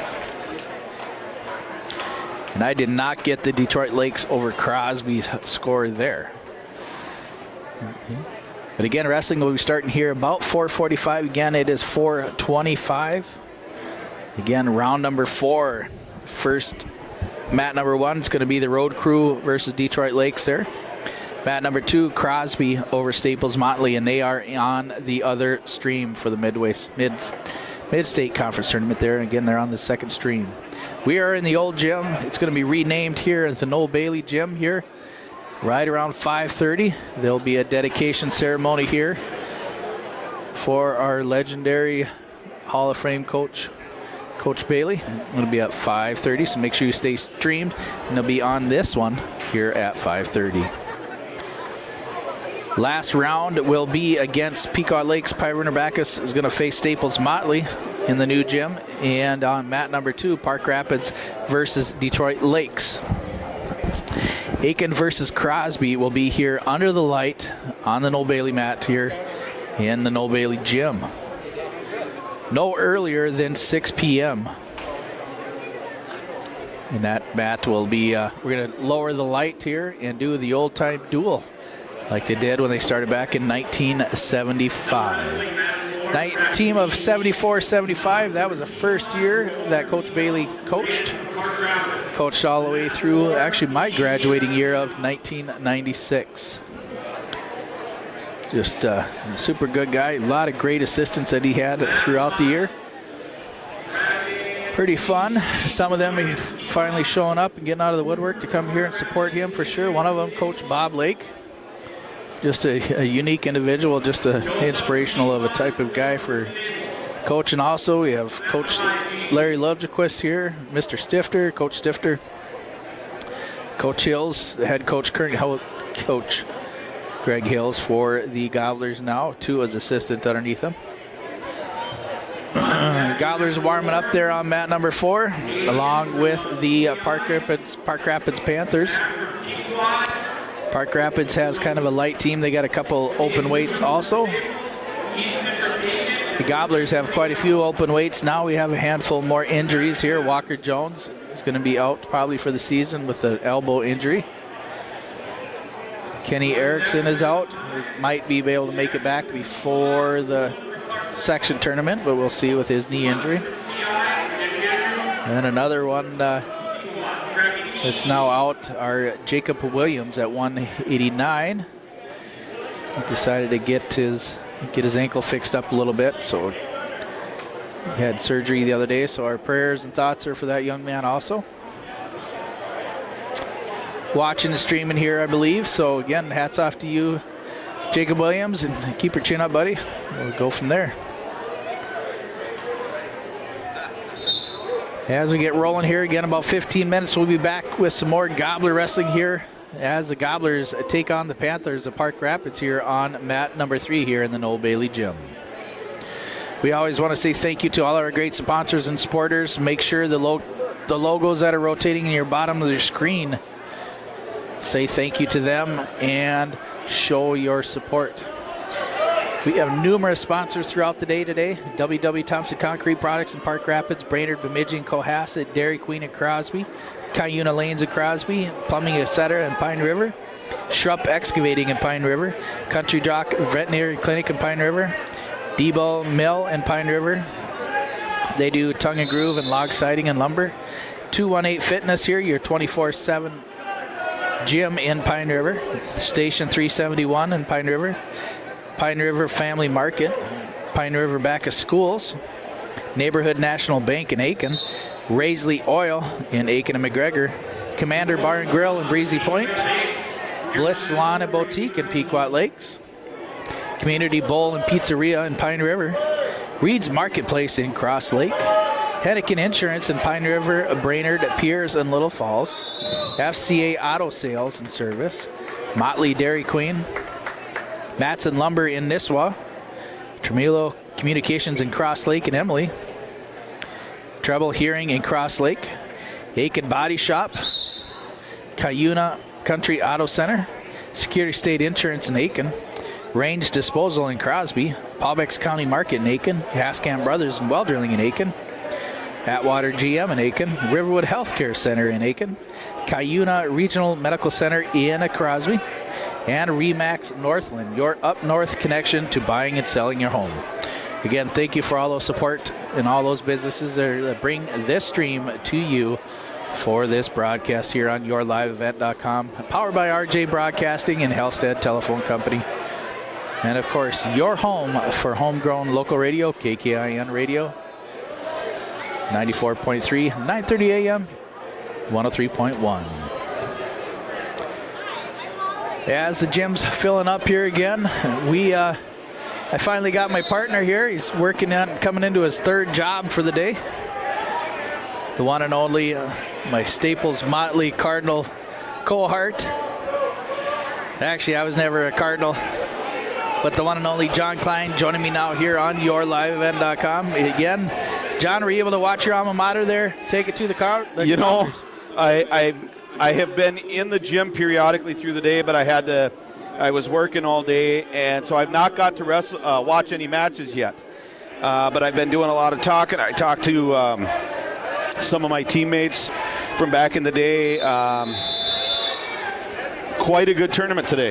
Yeah, it is turning out to be a pretty good day, and I think the way that everything's running, especially with the 2 streams and what's going on with both gyms, I think it's working out okay. Most of the fans are able to tune in and watch, so that's been good. But again, Staples Motley, number 5 in the guillotine here. They got a couple number 1s and a couple number 2s that are ranked there throughout their lineup, but really just taking it to everybody so far. Yeah. Aitkin's Nathan Trotter is the only one that scored points on that team here so far this year, or this today. Yep, I heard that. I heard that they've pretty much, that's kind of been the story of the season for Staples, is they've been handling most everybody with the exception of Holdingford. Right. They're again, Section 7, the single A, has got 3 teams that are pretty tough there in the top 10. Starting off again, like you said, Holdingford's up at number 3, Staples is at number 5, Royalton Upsala is down at number 7. Yep. Then you also got Mille Lacs Raiders and the Lean and Mean. So you got 4 teams in Section 7 that all reaching the top of the state. You've got 4 teams that are solid throughout and have spots of really, really, really good.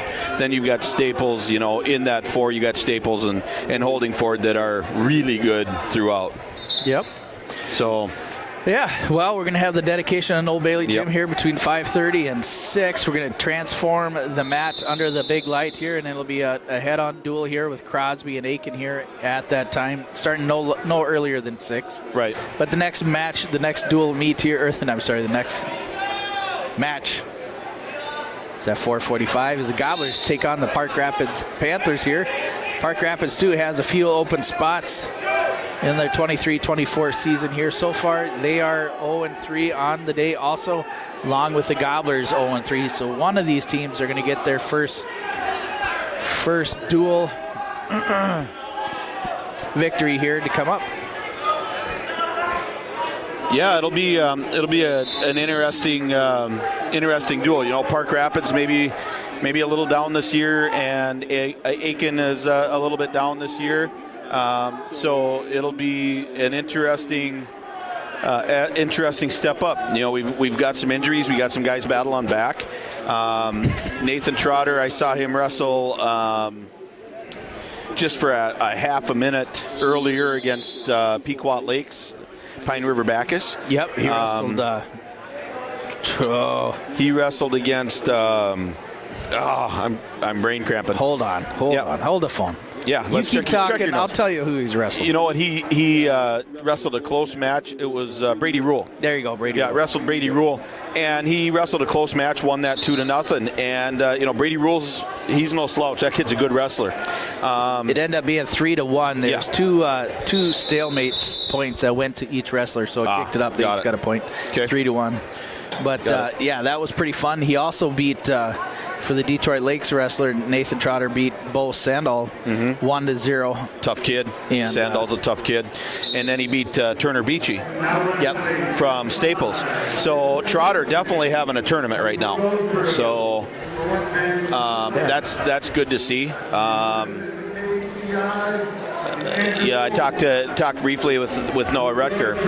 He said he hasn't had his hand raised, but he's fighting, and that's it's fun to see a kid with that kind of mentality. Hey, you know what? Haven't had my hand raised yet, but I'm wrestling my tail off. Yeah, he has come in and thrown some muscle for sure, but the 2 matches that he got pinned on, he did get caught. He got into a predicament, and unfortunately, the other wrestlers capitalized on it. And that is wrestling. It's anybody's game as you get out here and you wrestle and you're going at it. And, it is what it is. You just got to try to stay on top and win. That's the object of the match. Well, and that's just it. Like we've said 150 million times on these broadcasts, on any given day, anybody can beat anybody. And the other piece to that puzzle is that mistakes that you might have made wrestling junior high, varsity or junior high might cost you the points. but you make those same mistakes on varsity and they cost you the match. You know, and it's just that step up of competition. So, no, it's fun. You know, I heard when we heard a couple of years ago that they were putting the Midstate Conference back together with the traditional teams, maybe an addition of one or two, but you know, Park Rapids and Crosby and Aitkin and Staples, and you know, the only ones we're missing right now are Little Falls and Wadena Deer Creek. Oh yeah, yep. You know. And that was the old school Midstate Conference, which was such a fun conference because every single team was a powerhouse. So, Gobblers, the Gobblers went 1-1 last night. They beat Cloquet and lost to Deer River up there. The Gobblers are going to be traveling. Well, Maddie Strohmeyer heads down to Pine Island tonight. She'll be wrestling in the all-girls tournament down in Pine Island tomorrow. Okay. Junior high takes off and wrestles tomorrow also. But yep. I believe they're at the Baby Bunyan. Yeah, they're going to the Baby Bunyan, I think. And then we've got, we go to Malacca on Tuesday, right? And then I think Saturday we're in South St. Paul. Yep. So, yeah, it'll be good, you know. You know, and then like you alluded to earlier, the dedication of this gym to Noel Bailey is a huge thing. You know, the guy is iconic. Yeah, for sure. It could have easily been done many years ago, but right. We're blessed to have it done today. And again, in this likes of shown to everybody that can't make it here tonight, right. And his fans and other. Definitely other wrestlers that wrestled underneath him, but his family and everybody else is able to stream through here on yourliveevent.com and be able to watch us remotely.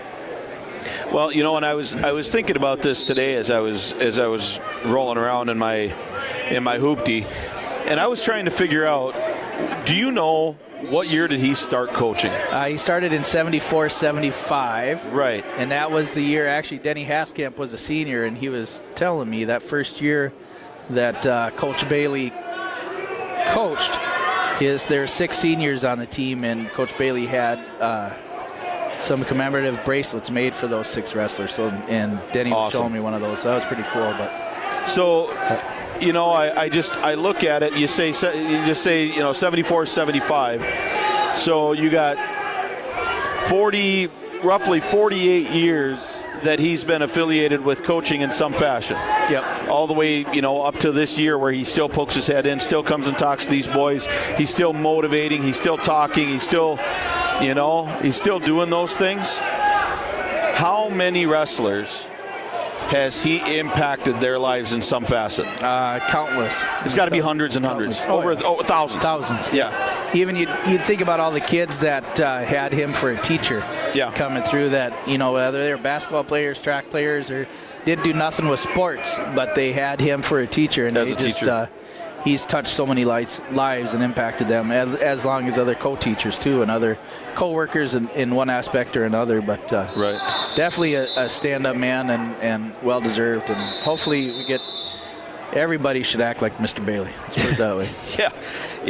You can't ask for a better role model to pattern a wrestler, a program, a person, or a lifestyle after. Yeah, for sure. So it's pretty cool to see his two kids here too. Don and Lance are here sitting next to him by the head table there. It's good to see them here and their support. And Lance is as a head coach also too down in the cities and doing well in his own right for sure. Right.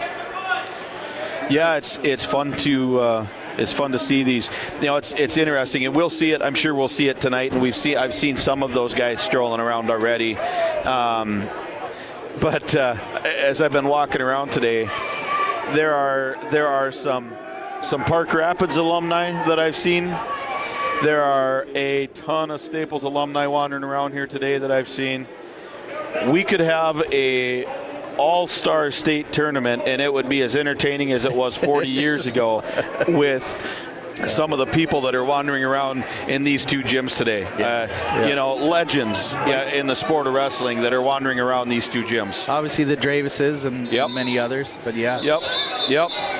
You know, I haven't seen Jason Math today, but I heard he was wandering around. Good. I don't know if he's here or not, but I had heard he was here. You know, he was one of the Aitkin. He was the Aitkin Gobblers' first state champion back in the day, and then Noel Andrus back in 2017, I believe he was the state champ. Yep, and I don't know if Noah's here. I had heard he was gonna come and be part of this.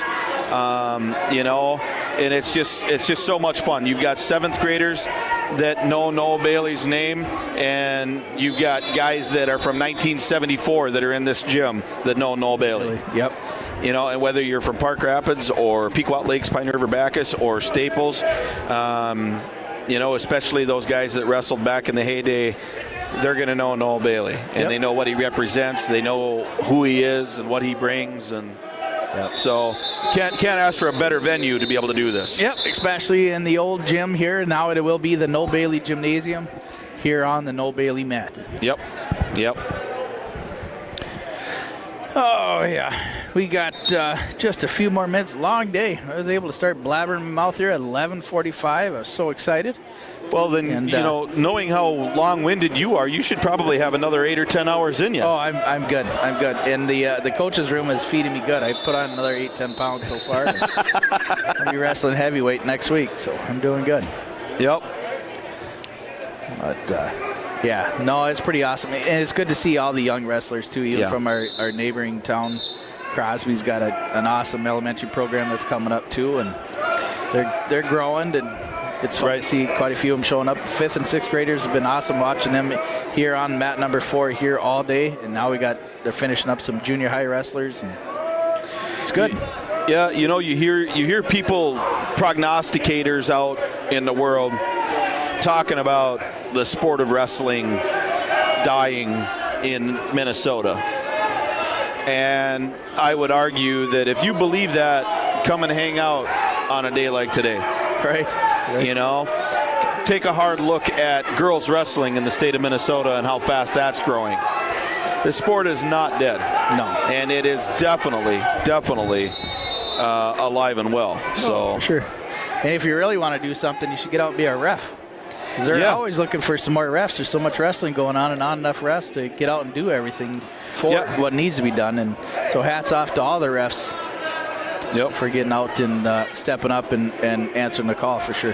Well, and that's why you see, that's why you see an increase in match count, more triangulars and quads, more tournaments, and not so many duels anymore, because a lot of it has to do with lack of officials. Lack of officials and transportation costs. Yep. So. Well, we got about 1 more minute here. Looks like they're going to go ahead and shake hands and line up here. And do a token toss between the Park Rapids Panthers and the Gobblers coming up here on yourliveevent.com. I'll get you, here's your pad of paper here, John. Thank you, I appreciate it. Can I steal a writing utensil? I'll get you a broken pencil.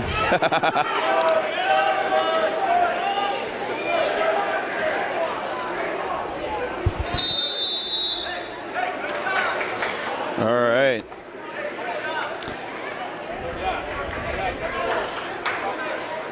Well, let's take a look and see what we recognize for names from Park Rapids here.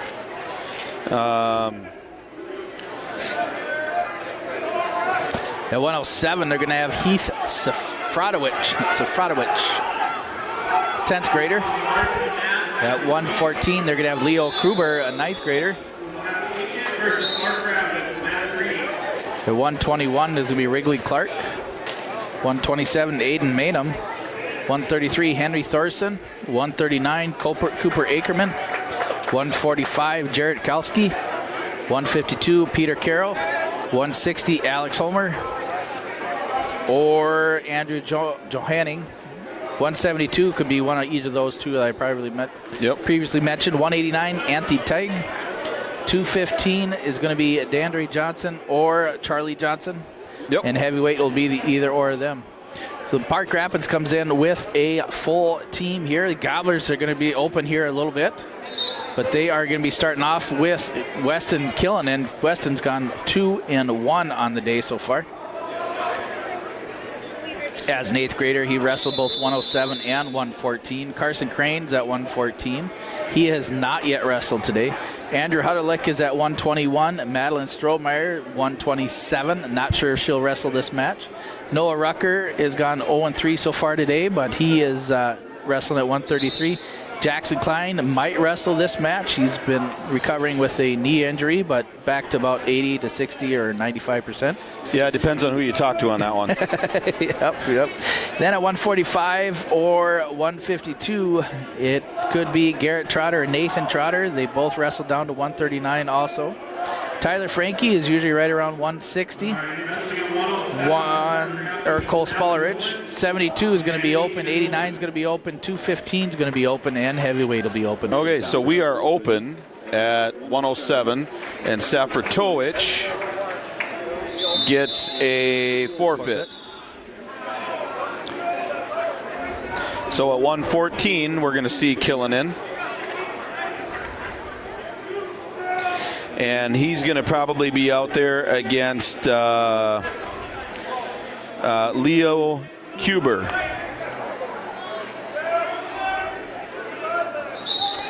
We will see, but that's kind of what it looks like. Now wrestling at 114 for Park Rapids, Leo Kuber. Yep. And for Aitkin, Weston Killian. All right. Leo Kuber. All right, they start out kind of feeling each other out. Good head control with an underhook for Weston. And they separate. Kuber kind of backing out there a little bit towards the center of the mat. Hand control and head-to-head collar ties. There's a slide by attempt by Killinan, does not go. Hand control and then into head. Collar and elbow ties again for both wrestlers. Wrestling right near the center of the match.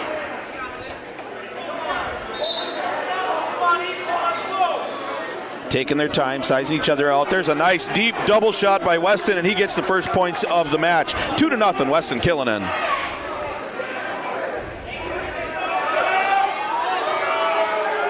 Huber, what's up? He's been doing good with his double legs today and picked up for probably 4 or 5 takedowns so far today. Fantastic. And there he is now. He's controlling hands, looking for a half. Kuber holding hands underneath. Killinan trying to get his hands clear.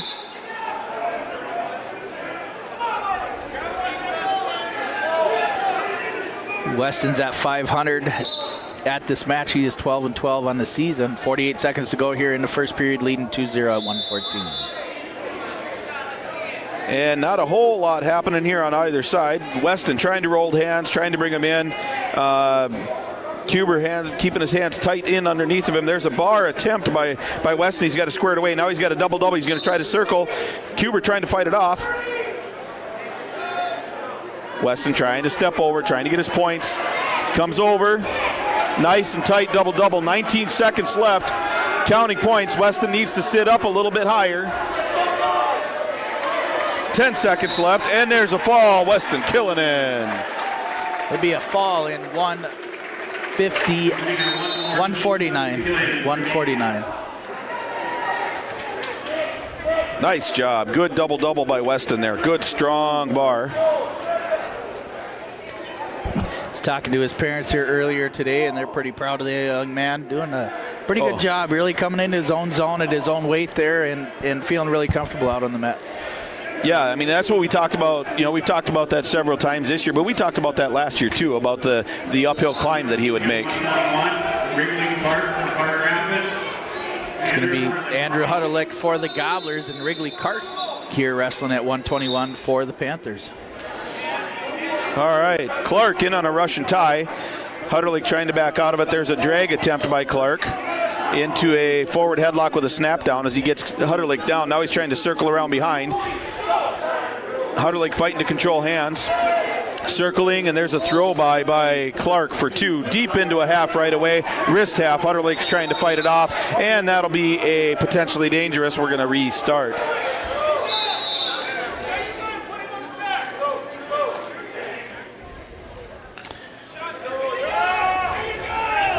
Clark riding from the left side. Hudderlick tries to stand up, but that is thwarted by Clark with an ankle drop. Clark wrestling with a tight hip. He's got Hudderlick on his hips. Looking for a Turk. He's got the leg. Now he's looking for kind of a modified bowstring, but he's got a tilt going, kind of a far arm near leg, and he's getting points. Bracket X.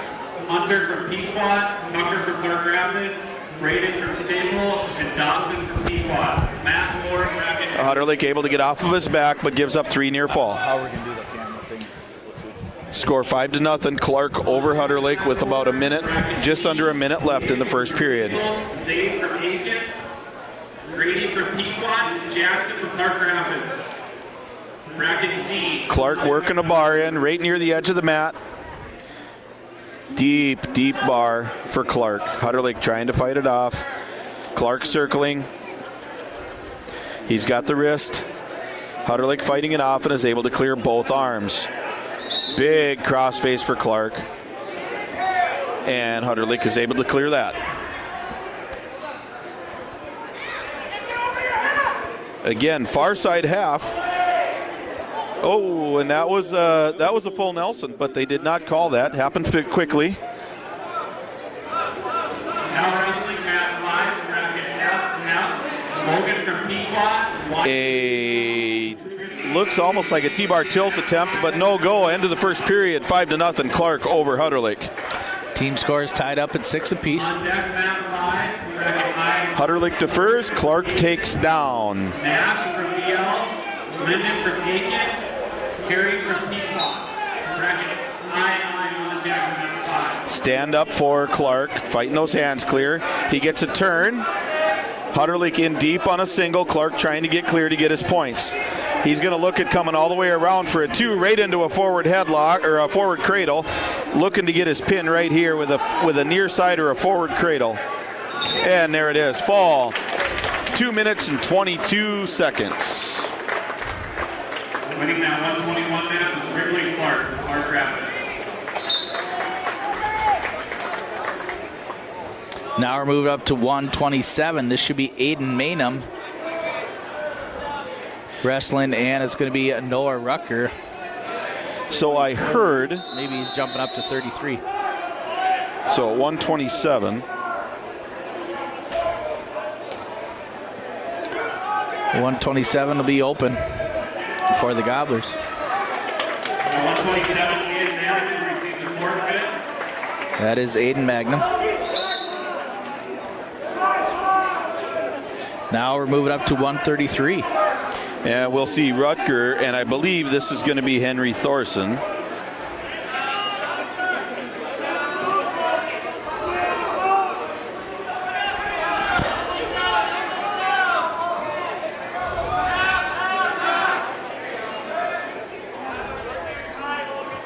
Team score 18 for Park Rapids and 6 for Aitkin. Now wrestling at 133, Henry Thorson from Clark Rapids and Noel Rucker from Aitkin.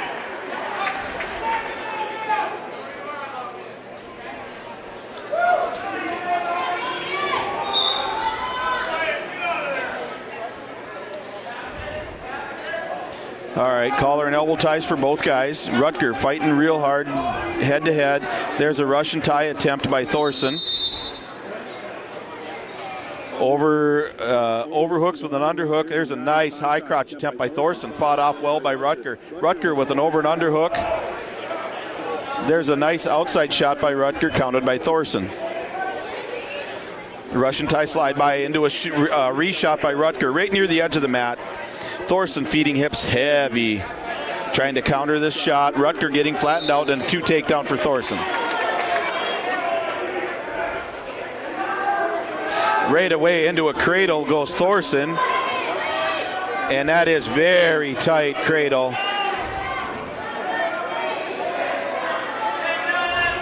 That is very tight cradle. I'm not sure. Rutger's able to fight out of it. Thorson transitions to a chin drop, now to a bar, but Rutger is off of his back, giving up 3 near fall. 5-0 Thorson. Very, very tight screwdriver. Rutger trying to fight off his back. And there it is. 1 minute, 25 seconds. Team score now 24-6 in favor of the Park Rapids Panthers. Winning the 133 match is Henry Thorson from Park Rapids.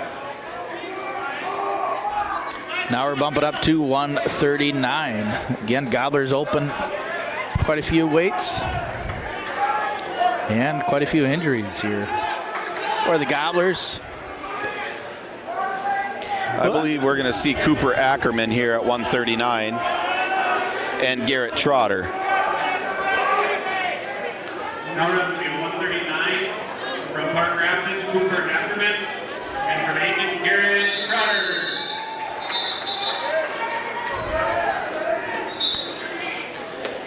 Ackerman reaching right away for hands. Trotter fighting it off. Ackerman trying to come in for hand control and in deep on a double right on the front side. Trotter kind of fighting it off right near the edge of the mat, and they're going to call that off the mat. Questionable on control on the way down there. Now an ankle top shot by Garrett, countered by Ackerman. Slide by Garrett, doesn't go. Hand control by Ackerman. Outside shot by Garrett. Good sprawl by Ackerman. Garrett trying to fight with that outside single, trying to come up. And there's a big whizzer by Ackerman, looking for back points. He'll get 2 for the takedown. Ackerman in a real height spot and a fall for Ackerman in 40 seconds. 30-6 in favor of the Park Rapids Panthers now over the Gobblers. That was a heavy, heavy whizzer.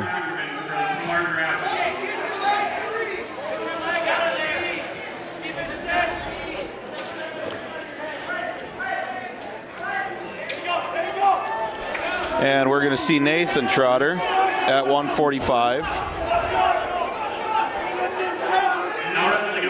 Nathan Trotter is coming up close to 150 wins. Say again?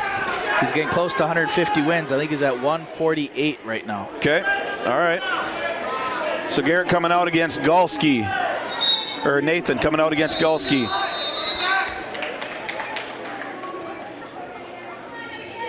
Nathan with a collar tie, looking to slide by. Galski doing a good job controlling those hands, fighting those hands off.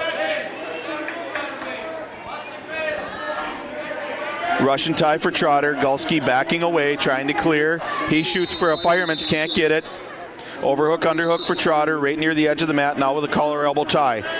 Heavy on the head is Trotter, but there's an outside single by Galski. Trotter doing a whizzer to try to fight it off. Good whizzer by Trotter. Doing a really good job fighting that off. He's able to clear. Nice super duck by Trotter, but can't quite get it. Fought off well by Galski.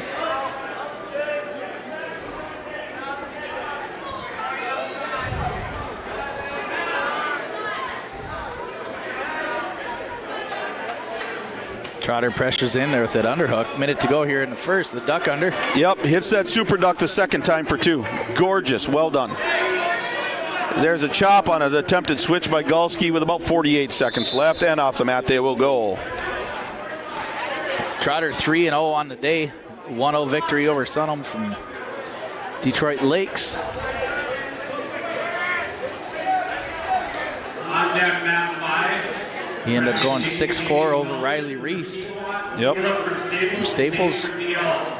And sit out for Galski. Trotter looking for a chin drop. There's a sit out again by Galski. Trotter following well. Trotter gets Galski flattened out. Galski holding hands underneath. Trotter gets right into a deep bar. Galski trying to come up. Trotter pumps that. And they roll through, but Trotter's in a good spot. He's going to count back points right now. Just going to try to scissors that. There he goes. Good tight bar, tight on the waist. Very tight on the waist. Trotter just sinking his weight.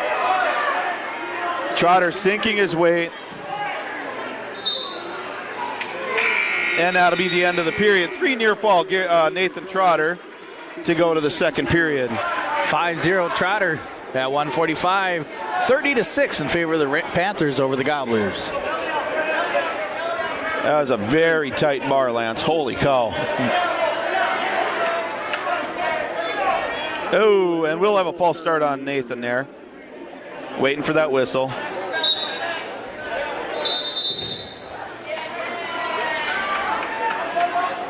Trotter coming up behind. He's going to come out that back door. He gets Gulski almost on a hip. Gulski trying to fight it off with an ankle. Kind of in a little bit of a scramble. Trotter reaches back. He's going to try to jump across into a position looking for 2. He will get 2 right into a screwdriver. He's going to spin the head. That is also very, very tight, counting back points.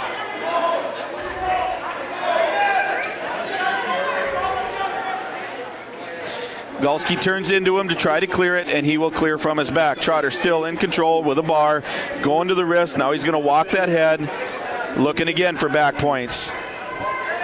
Scores 7-0, and a very, very tight. He's going to sink that half in. Going to bring Gulski over. Gulski being game, fighting off of his back. Trotter sits, and there's a fall. 2 minutes, 58 seconds. 4-0 for Trotter. I think he's at 149 now. If 149 wins. That's me counting. No, I could be off by 1 or 2, but I'm pretty sure it's 149. Yep. On deck, Matt 4.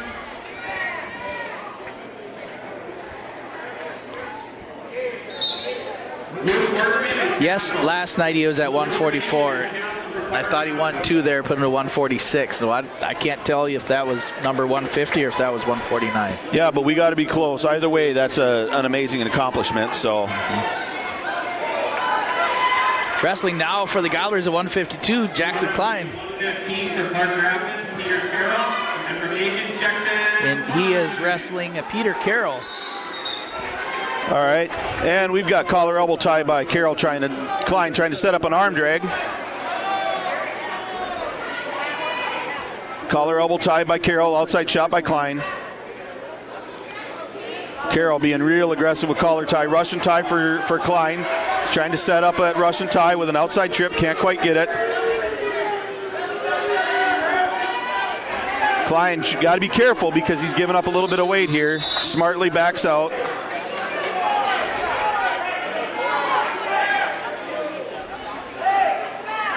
Inside control by Carroll quite a bit. There's a nice little drag attempt by Klein into a Russian tie now this time. He's got to get head position on this.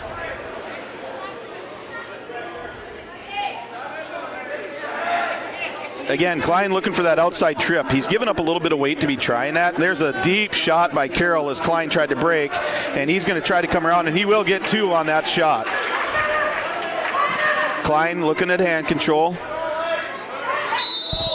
Stand up for Carroll. Klein comes up with him. Carroll looking to fight those hands free. 45 seconds left, and they're calling a stalling on green for that. And they're going to call 1 on an escape.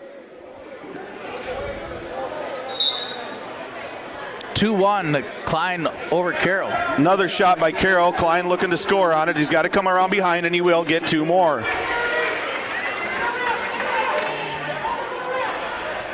Hand control by Carroll on the bottom. Klein trying to free his hand. Carroll not doing much with it. Carroll trying to move it to be able to come loose. He's going to come to his feet. Klein's going to cut him again. 4-2 in favor of Klein. Collar elbow tie for Carroll. Klein trying again that Russian tie. He's got a real high Russian tie this time. He's going to work up, try to get into that inside trip, but nothing goes. Carroll does a good job defending that rush, putting the head in the right position, and Klein just unable to get around that corner. 4-2 at 152 here in favor of Klein. Klein's going to take neutral. Team score 30 for the Panthers, 12 for the Gobblers. Klein working Russian tie again.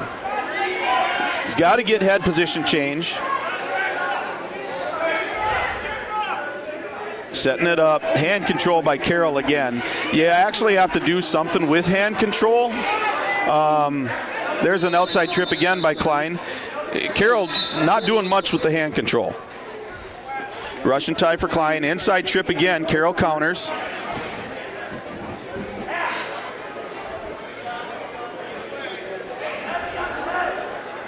Snap with Klein.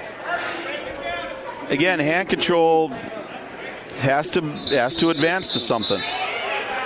Score 4-2. We got just over a minute left in the second period. Klein leads. Inside binds for Carroll. Klein being the aggressor. Carroll not doing much. Headlock for Klein, and he gets it, but Carroll a little bit bigger. Klein trying to get his goal behind, can't quite get there. Carroll does a good job of fighting that off. That's that size problem for Klein, but he does get his goal behind for 2 takedowns. 6-2 Klein here at 1:52, 42 to go here in the second period. So Klein needs to do a little better job of riding here. Sit out for Carroll, hand control for Carroll. Carroll still holding hands. He's got to be able to advance technique with that. Breakdown for Klein. Looking at a cowboy ride, trying to bring those hands back. Cowboy ride for Klein. There's the reach. Got to use it. Got to bring it back. Carroll trying to come up. A little less than 10 seconds left here in the second period. Klein looking to try to ride the period out. And just about a second left.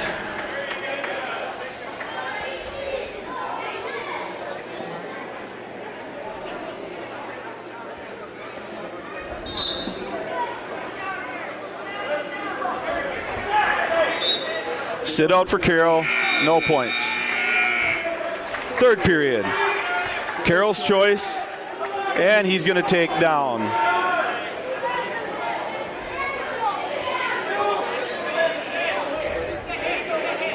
And Klein's going to cut him right off the top to give him 1. We'll make it 6-3 at the start of the third period.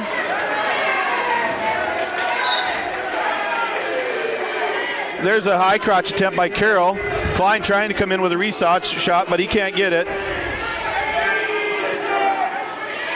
Hand controls by Carroll. Klein hits a high crotch, but can't quite get the finish. There's a high crotch by Carroll, looking to finish, but off the mat they go.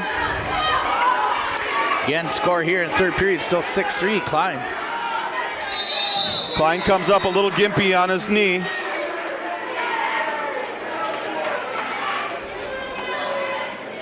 Overhooks for Klein.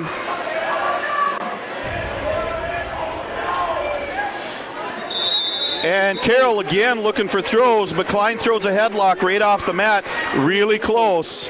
That's twice that Klein has thrown Carroll.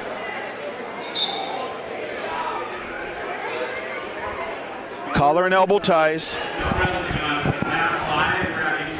Just over a minute left. Hand control for Carroll. Klein fighting it off. Snaps down on the head. Can't quite get anything to go. There's a nice shot by Carroll. Klein does a somersault out of it. Klein posting. Hand control. Got an underhook. He has to be careful with that outside trip. 45 seconds. There's a deep shot for Carroll. Klein looking to finish. Pressure on that head, looking to come around behind. Still trying to come around behind. He's got to clear and gets to go behind with 2. He's got to hook that leg. Carroll has arm position right now. 8-3 Klein.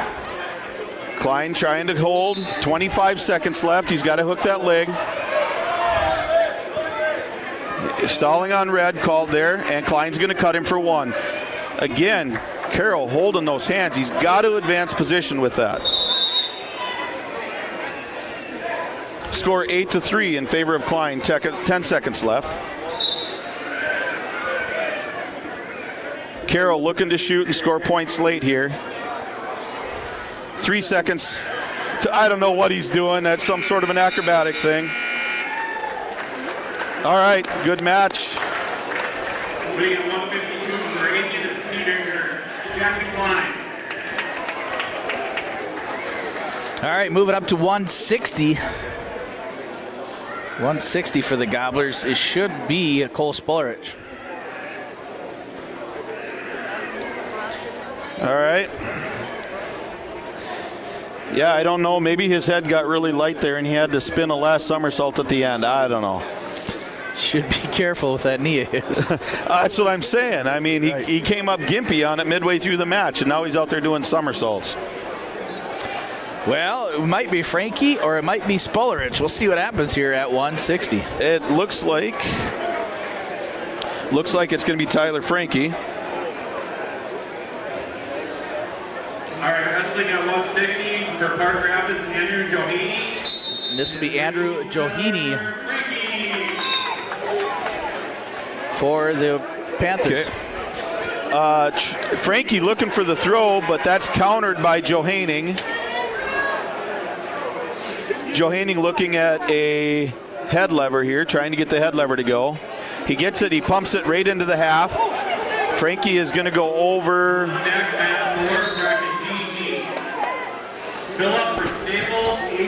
And a fall. 27 seconds. Team score now 36 for the Panthers, 15 for the Gobblers. All right, at 172.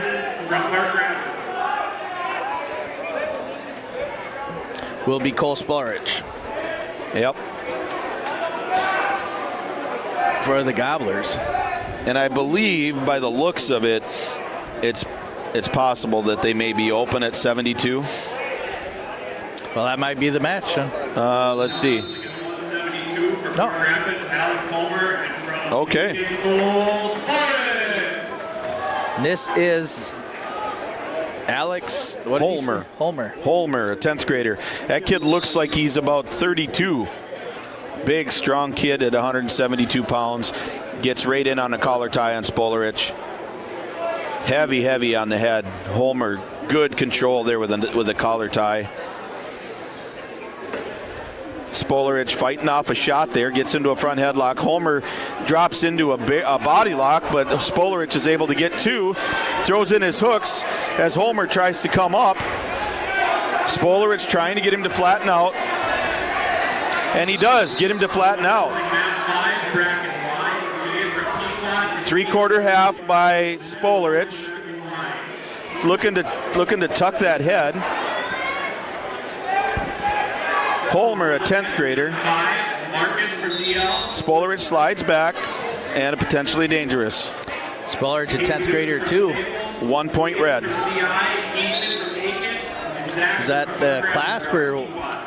Full Nelson. Oh, okay. As he was sliding back, his hand came up over top.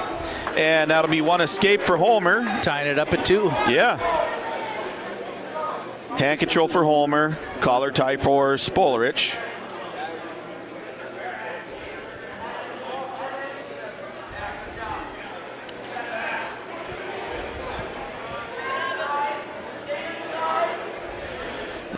A little bit of hand control, kind of dancing a little bit. Both guys kind of facing off. About 40 seconds left here in the first period. The score is tied up at 2.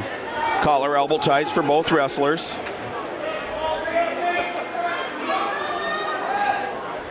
Yep, not much happening. Both wrestlers kind of sharing the same technique. Spolarich clears and they separate.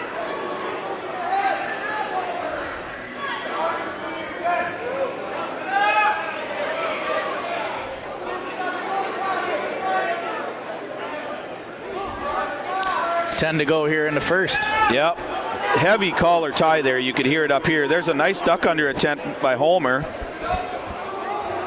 That'll be the first period.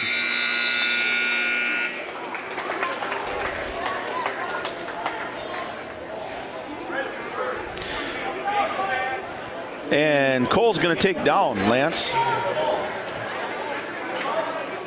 Equally big boys.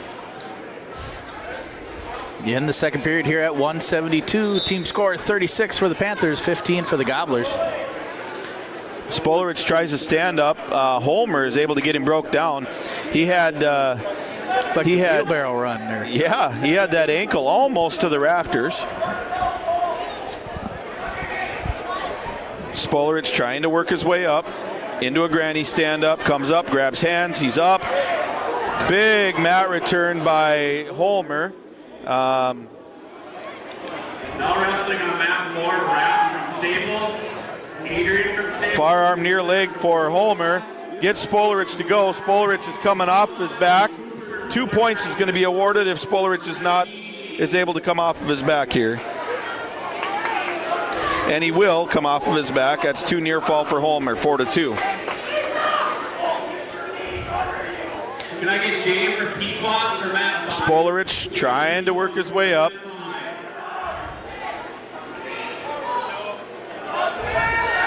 Sit out for Spolarich. He's going to come out and he gets his one. 4-3 in favor of Holmer with 50 seconds left in the second period.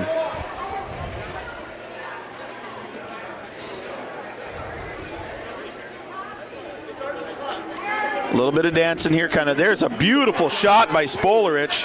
If he can finish that, it was a gorgeous shot. He's going to come across and hook the leg. He's got to get that leg hooked and then swim for 2. 5-4 in favor of Cole Spolarich. And again, he's high though, so high. And we'll have a potentially dangerous, and we will go back and start it over.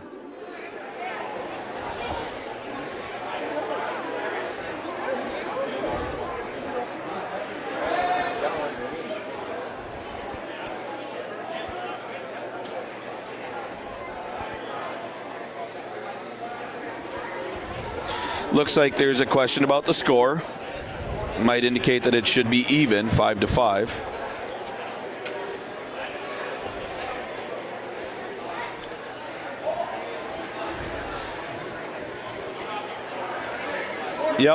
Yep. So show a really good sportsmanship there, Coach Cryer, recognizing that the score should be 5-all, and he'll get that adjusted. It should be 5-5, Holmer and Spolarich. Oh, okay, so there's the hiccup. 5-4. 2 near fall, not 3. 2, not 3.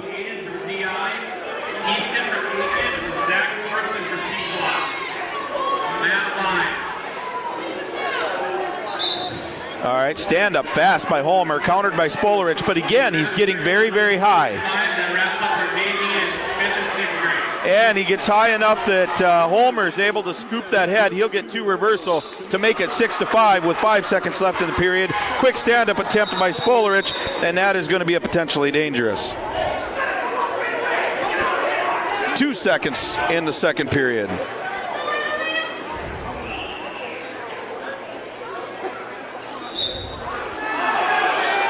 Spolarich up, but not out. Holmer's going to take down.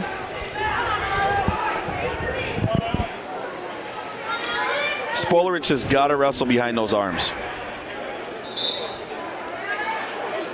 And again, high. Very high. I wrestled high like that all the time, get in some predicaments. Yeah, but you also rode bulls. Well, that too. Got into some predicaments.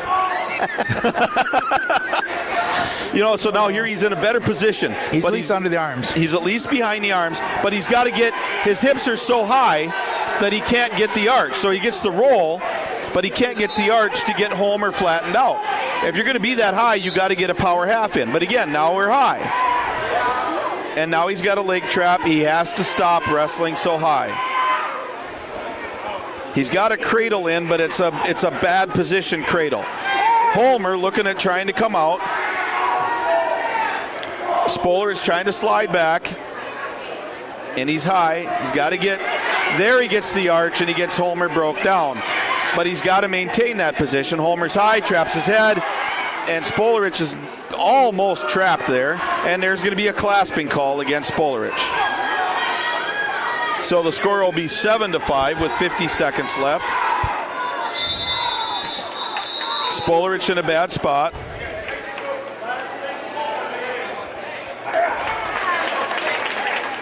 Brings it 7-5. 7-5, 47 seconds to go here in the third period. So just looking at time here, if I was, and that's what I was going to say. Give up the point, go down by 3, look for your 5 point. Yep. So Spolarich is going to cut Homer. He has to work his way in. Homer playing defense. Cole gets an underhook. Homer counters. 30 seconds. Hand control by Homer. Not doing much with it. 20 seconds left. Spolarich is able to separate. He has to come in. He's got to hit this. There's a shot for Spolarich. Can't get it. Homer staying away. 10 seconds. Crash with an underhook. Headlock throw for Cole. He's got a sag. And a fall. And they're going to call it a fall. Fall in 6 minutes. 5:59. Well, there you go, Cole Spolarich. Hits the headlock at the end to win it. There you go, Cole. 172 was Cole Spolarich. Brings that team score up to 21-36. Park Rapids going to clean house on the last of the open weights here. Yep. We'll see 3 forfeits.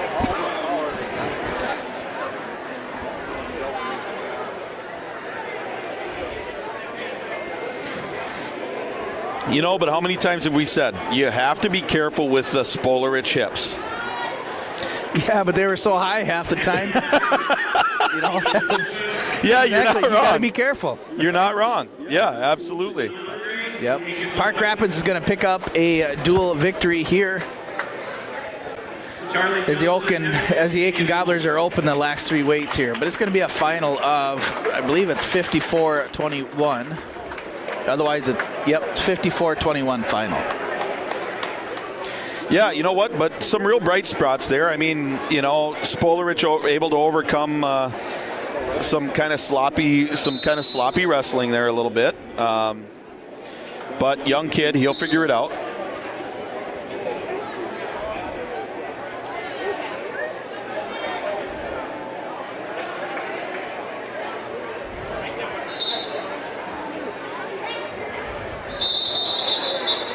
All right. What do you think there, Lance? Killing in. Coming out and picking up a fall right away over Leo Kuber. Yeah, tied it up there at 6 as we were open at 107. But Andrew Hunter gets caught by a fall to Wiggly Clark. Yep. Gobblers were open there at 27. Rutger comes out feistier than ever, but he gives up a fall to Henry Thorson. Yep. Garrett Trotter gives up a fall in 40 seconds to Ackerman. Yep. Nathan comes out, has a good match, gets a pin against Gulski. And then Jackson Klein, 8-4 decision over Peter Carroll. First match of the day for that young man, but the showboating at the end, he knows he's going to have to kind of second guess himself on that because some just don't want to hurt his knee or you never know. He could have saw a shot coming, and he was able to get away from it. He did do a somersault, too, and out of defense, so at least we know he's limber. Well, he's definitely that, and I understand. I guess I understand what he's doing. The kid was trying to formulate a plan to make the shot. He messes it up by throwing something funky at him. Okay, but like you said, you got a bum knee. Right. Protect that thing, especially when you come up a little bit gimpy in the second period. For sure. So, yep. Tyler Frankie gives up a fall there at 160 to Andrew Johanning. Yep. And then Cole Spolarich picks up a headlock fall right at 5:59 over Alex Holmer. Trailing there, and he comes back from behind, picks up a fall. Yeah. Then the Gobblers are open all the way down. Final score 54-21. Park Rapids over the Gobblers. Yep. Yeah. I mean, some good wrestling in there, We're going to take a quick short break here. We'll have the dedication to the Noel Bailey Gym here coming up next. I am going to take a break here on the screens. We're going to change up some cameras a little bit here on YLE, But coming back here in a few short minutes will be the dedication of the Noel Bailey Gym here. Next match to start against the Crosby Ironton Rangers here right around 6 p.m. You're listening to Your Live Event, powered by RJ Broadcasting, brought to you by Halstead Telephone Company, and your home for homegrown local radio, KKIN Radio. I'm gonna go yell at my son. Man, you gotta be smarter than that, you know? I mean, he wrestled a good match, giving up, all that weight, but, your knee's bumped up, man. Don't go rolling around if you can help it.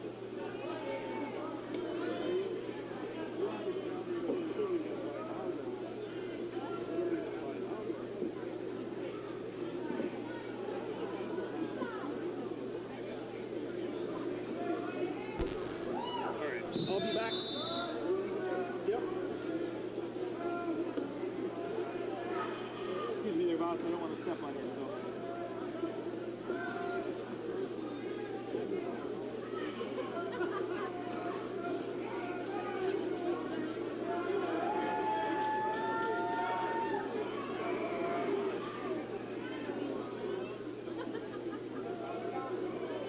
So when these brackets are done on mat 4, we're going to roll this mat up and move this one over, and then we're going to do the dedication after that. So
Welcome back, everybody. You're listening and watching on your live event, the Midstate Conference Wrestling Tournament here in Aitkin.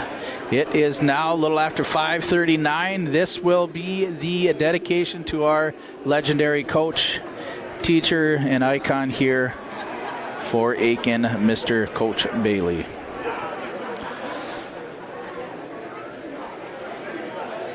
What I'm going to try to do is turn it up so we can hear everything going on, not just me blabbering.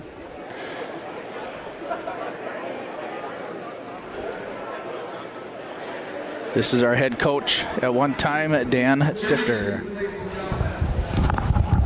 to thank you all for coming. Many of you have been here all day long. Many of you have been here waiting for the announcement for the program. Then we have in honor of Noel Bailey. The Midstate Conference Tournament, Aitkin's been in that, been back in it now for about 7 to 8 years. We're in the tournament, in that conference for a long time.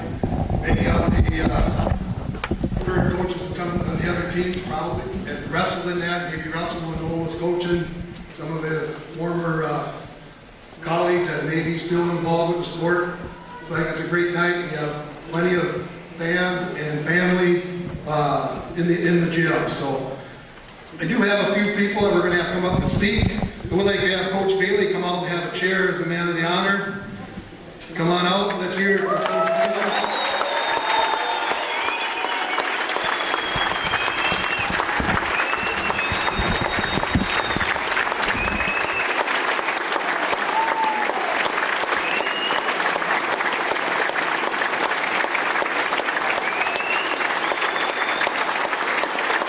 Have a seat. You're the man of the hour, the man of the day.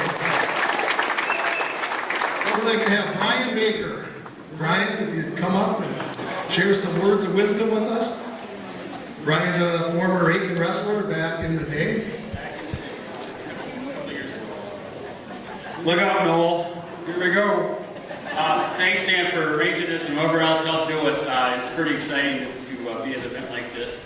And but the first thing when he called, it said, could you speak? I said, well, what? We're naming changing the name of the old gym. I thought, what do you mean change the name of the old gym? What's wrong with the name? And I got to think of it. Possibly this thing was first called just the gym back when it was built.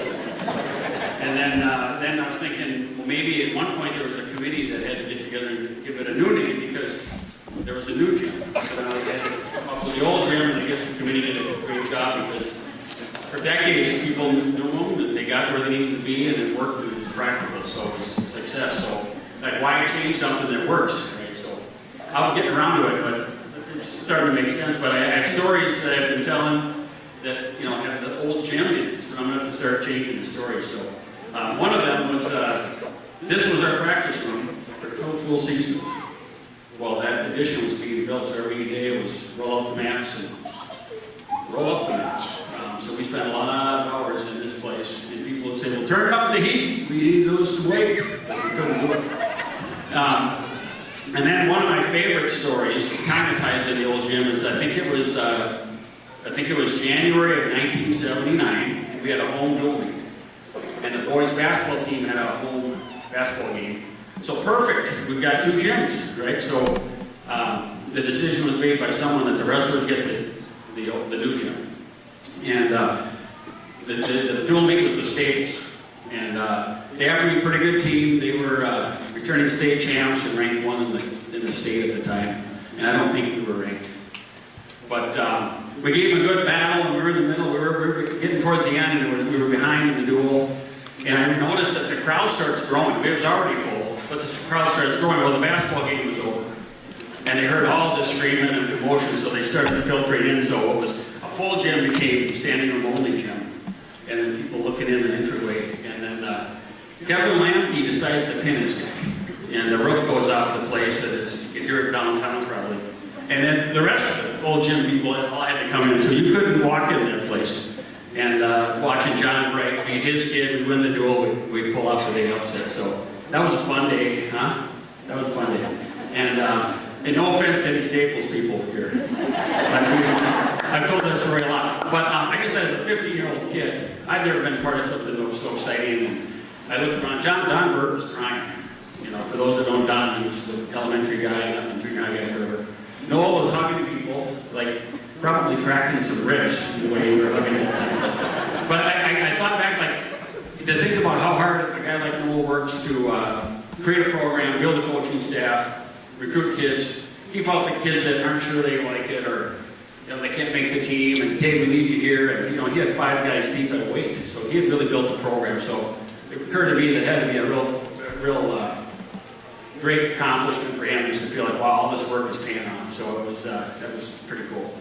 And actually, I tell that story so much. My grandfather drove up from Maple Grove to watch that goal, and he brought a couple of my little cousins, and my little cousins still tell that story about how that one night we knocked off Staples up there, so it was fun. And then the last thing, more to this building, this room, many years later I find out, hey, Aitkin's hosting the section Little League final, and I show up, and here it's against Crosby, and isn't that perfect? So this building, this room was packed, standing room only. And Crosby had a really good team, and our team was just a little bit better, so it was so fun to sit and watch that event. So with all of that, I thought renaming's fine if it's for a special purpose and a special person, and you are. So thanks for all you do. And all you guys know mostly that the lessons you learn in wrestling are life lessons. And Noel had a knack of just helping all these young kids figure it out. And it was hard work and dedication, and more hard work, and get up when you get knocked down, and teamwork, and keep working, and being part of this. So he just built a great program. I'm really proud to say I'm from this town and went to this school and was part of that program. And so thanks for all that. And just you lead by example with everything as a husband, father, teacher, volunteer, coach. So you earned it. Thanks a lot. Love you.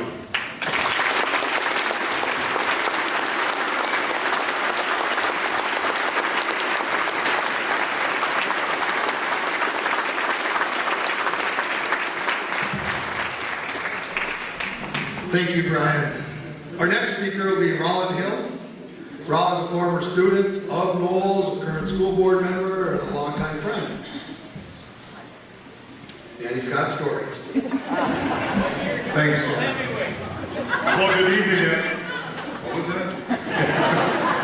That was Joe Baker back there, so now I got a good story. But we'll get that. Good evening, everybody. A great night, a great person. A special, great gym. I remember as a kid coming in here, and there was all kinds of apparatuses around. Remember the ropes that hung from the ceiling? And we would climb them. Well, I got about this high. I couldn't climb the ropes. The little guys would climb the ropes, and then they'd run around on the rafters up there. It was quite crazy.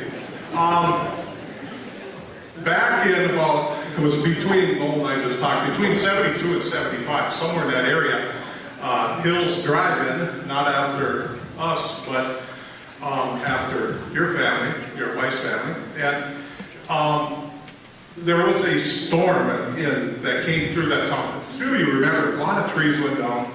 But all I remember is this shed. I was in Hills Drive-In, our whole family was in, and this shed goes blowing through the parking lot, and it lands right in the middle of the parking lot. And we're like, what's going on? And the wind's blowing, and the rain's coming, and the hail's coming, and there goes Noel outside, runs across there, grabs the shed, and then pulls it into the wind, not with the wind, into the wind, out of the parking lot. I was like, that was my first experience with Noel. I was probably 7, 8 years old. I'm like, who is this guy? This guy's a beast, you know? Yeah, I don't know if the brain was working back then.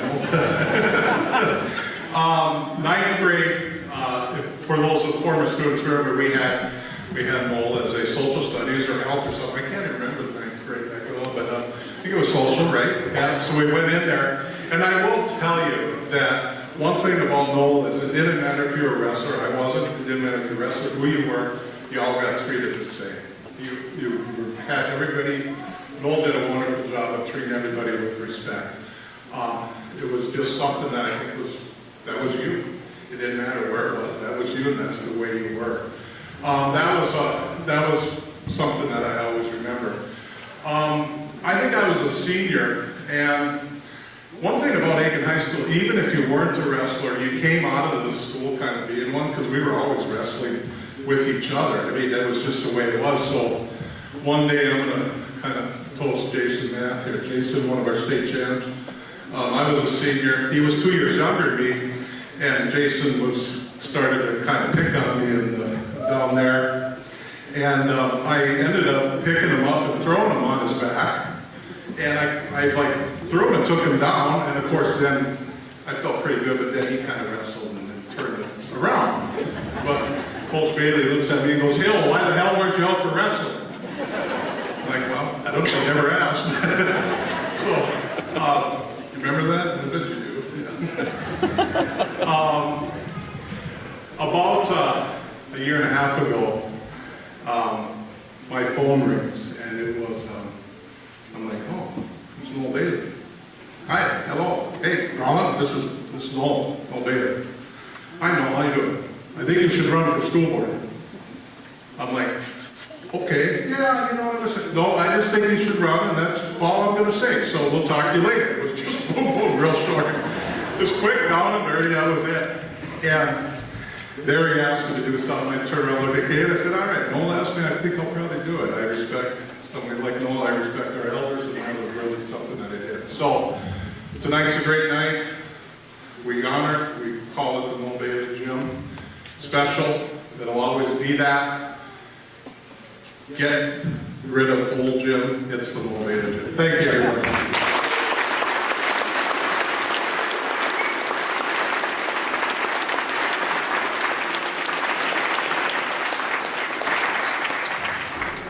Thanks, Rollin. I mentioned Rollin has stories. Our next speaker is Bob Lake.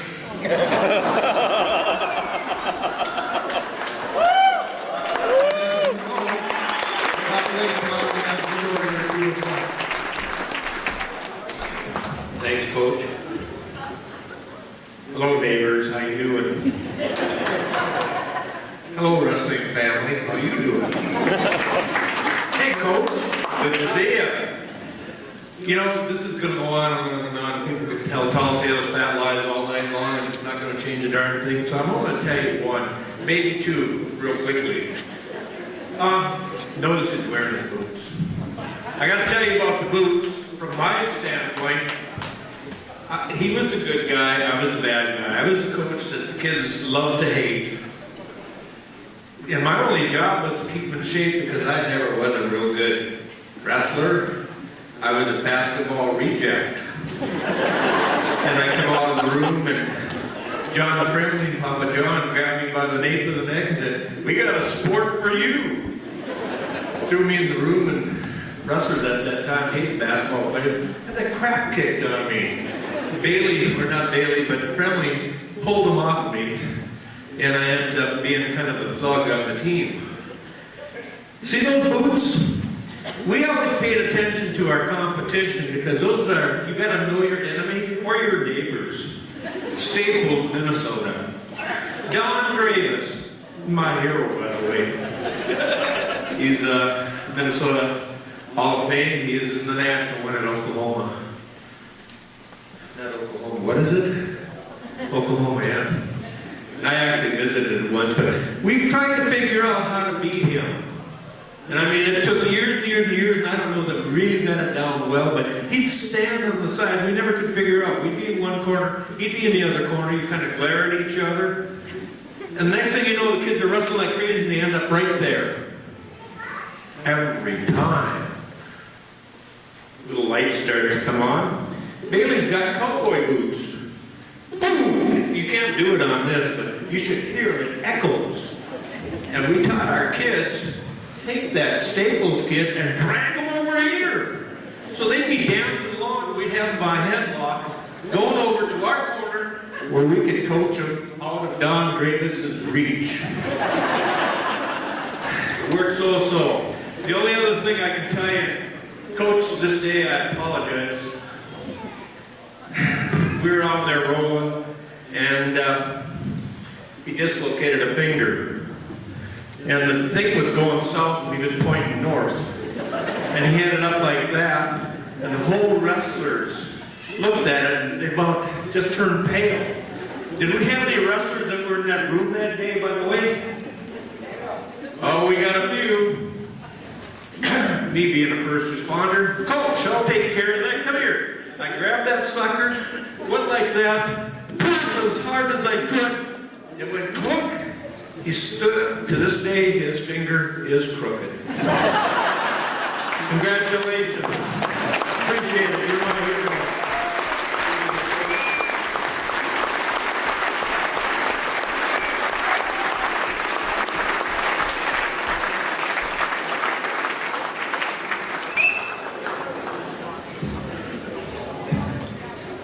All right, we have our next speaker, Larry Lojaquist. Larry wrestled for Noel, coached, head coach, long time.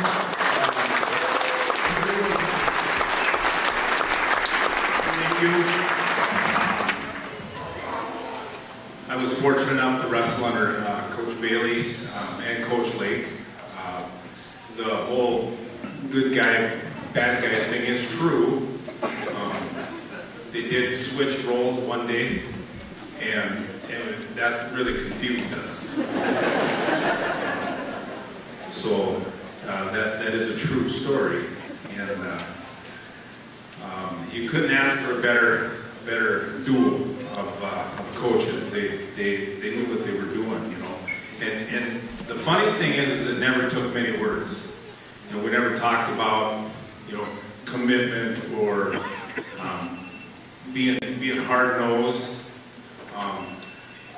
This was a team of coaches you wanted to wrestle for. And they somehow got you to run through the wall without even talking about it. You know, we didn't sit down and say, well, you know, this is how you gotta be. But the one time I did see Coach Bailey be the mean guy is when we didn't make weight. I see Aitkin up there eating a hot dog.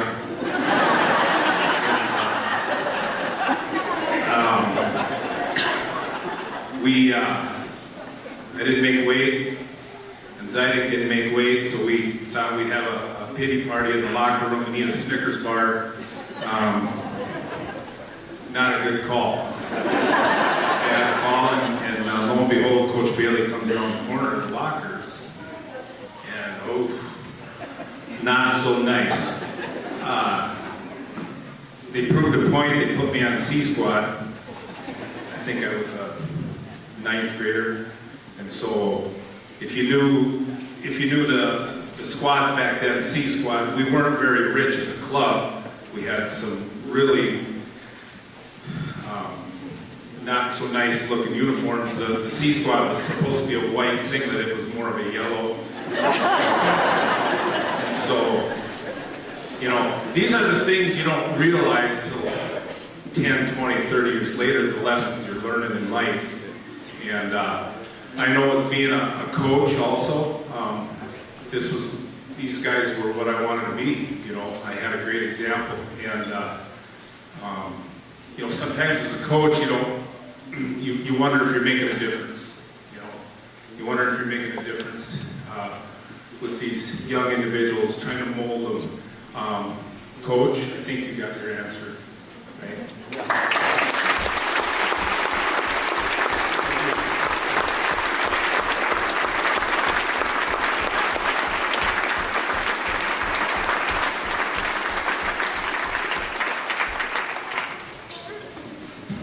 Thank you, Larry. Nice job. We have the wrestling mom and the mayor of Aitkin here to say a few words with a proclamation. Megan Workman.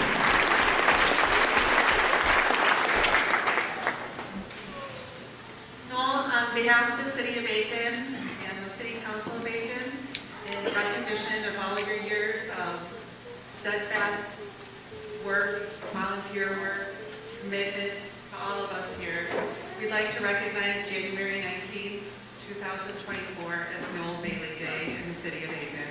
Thank you so much.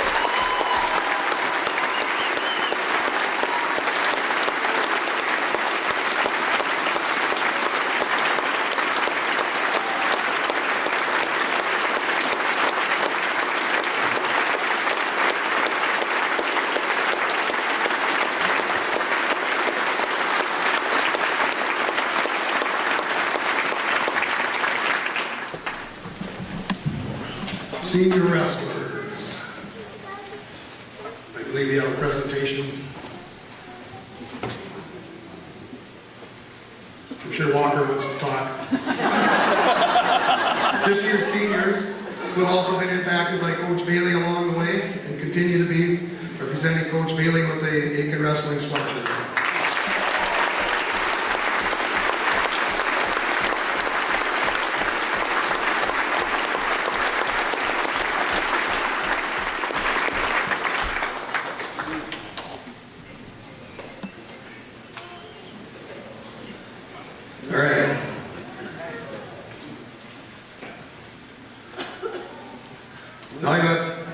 When you plan this stuff, you kind of get to put yourself in the program where you want, so I'm going to go last. As I said when I announced in December that we're going to do this, I had said Noel is loved and respected by almost everyone. He has been a teacher, a mentor, and a friend to so many people. He is one of the good guys. After that, and as we came closer and closer to this, and visiting with Noel, a number of times Noel has said to me, I don't know why you guys are doing all this. Not that big of a deal. So I got something. I want you to, yeah, it is. I want you to kind of work with me, follow along. It might get a little longer than you think it should, but if you please cooperate. I know you have a lot of people around here, but I'm going to run through a number of scenarios here, and if this applies to you, please stand up and then stay standing. Would you please stand if you were a high school classmate or teammate of Noel Bailey back when he was a student at Aitkin Public Schools? There we go. And stay standing if you would. Please stand up if you're ever an athlete on a team coached by Noel Bailey, whether it's a wrestling team, football team, track team. You're coached by Noel Bailey. If you were an athlete on a team, a manager, a cheerleader, please stand up.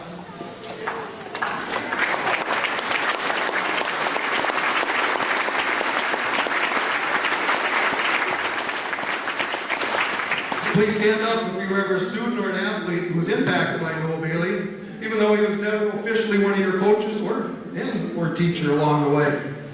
Noel volunteered more in the wrestling room, or as much in the wrestling room after he retired for a number of years, as he did when he was actually on the coaching staff.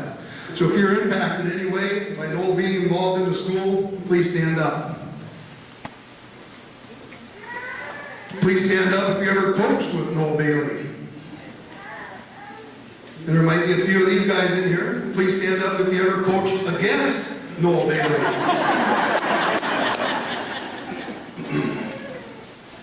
Megan mentioned it, but Noel did a lot of different jobs while he was teaching and coaching, but he also kept himself plenty busy in retirement.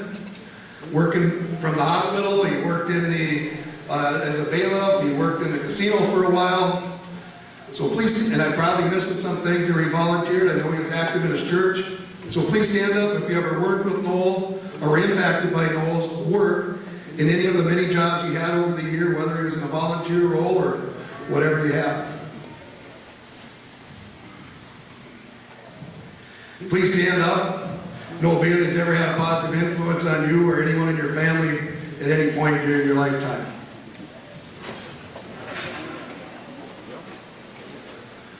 So Coach Bailey, I want you to look around. When you ask, why are we doing this? The people standing all think you're a pretty big deal. That is why we're doing this tonight. That is why the old gym will now become known as the Noel Bailey Gym, the Bailey Gym. Let's have a loud round of applause for the man we are.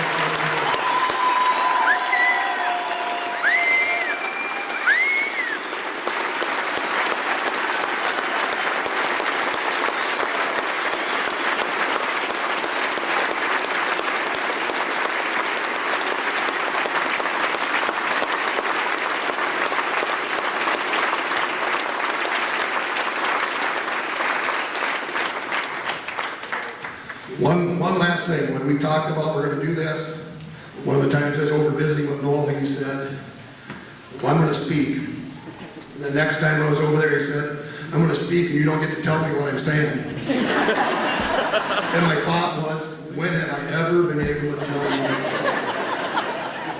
Noel and I have been good friends for a long time. Noel, this is your moment. You wanted to speak. Here is your microphone. I hope you don't mind I sit down. Yeah. You sit down. Wow. This is outstanding. I've said this over and over in my mind at night going to sleep, trying to keep my mind occupied with what I'm saying. Otherwise, if I'd have come in here cold, I'd been balling my head off right now. I came to Aitkin in 1955 as a freshman in high school. I was 13 years old. I went to the South Wakanabo School for 8 years. I came here as a 105-pound scrawny farm boy, and my brother convinced me that I should go out for football because I was fairly fast. So I went out for football. I had to learn how to put on every piece of uniform that it was. I never had a jock on before in my life. And when football got over, they said, why don't you try wrestling? And I said, what's wrestling? You mean where they get in a ring? And no, that's professional wrestling. Well, I had no idea what high school wrestling was.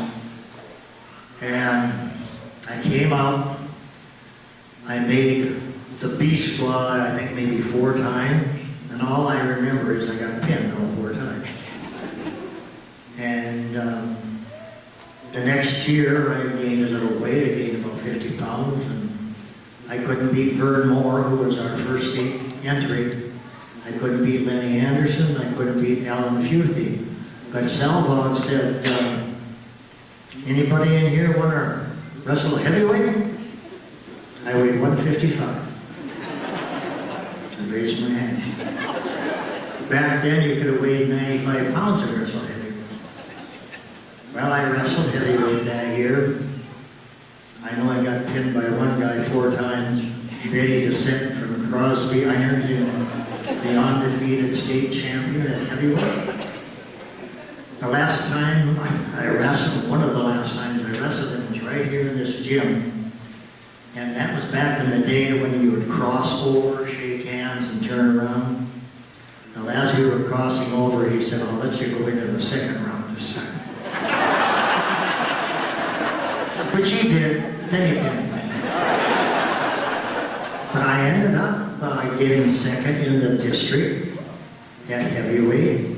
I beat this Steele from Brainerd to go, and I got 4th in the region at that time.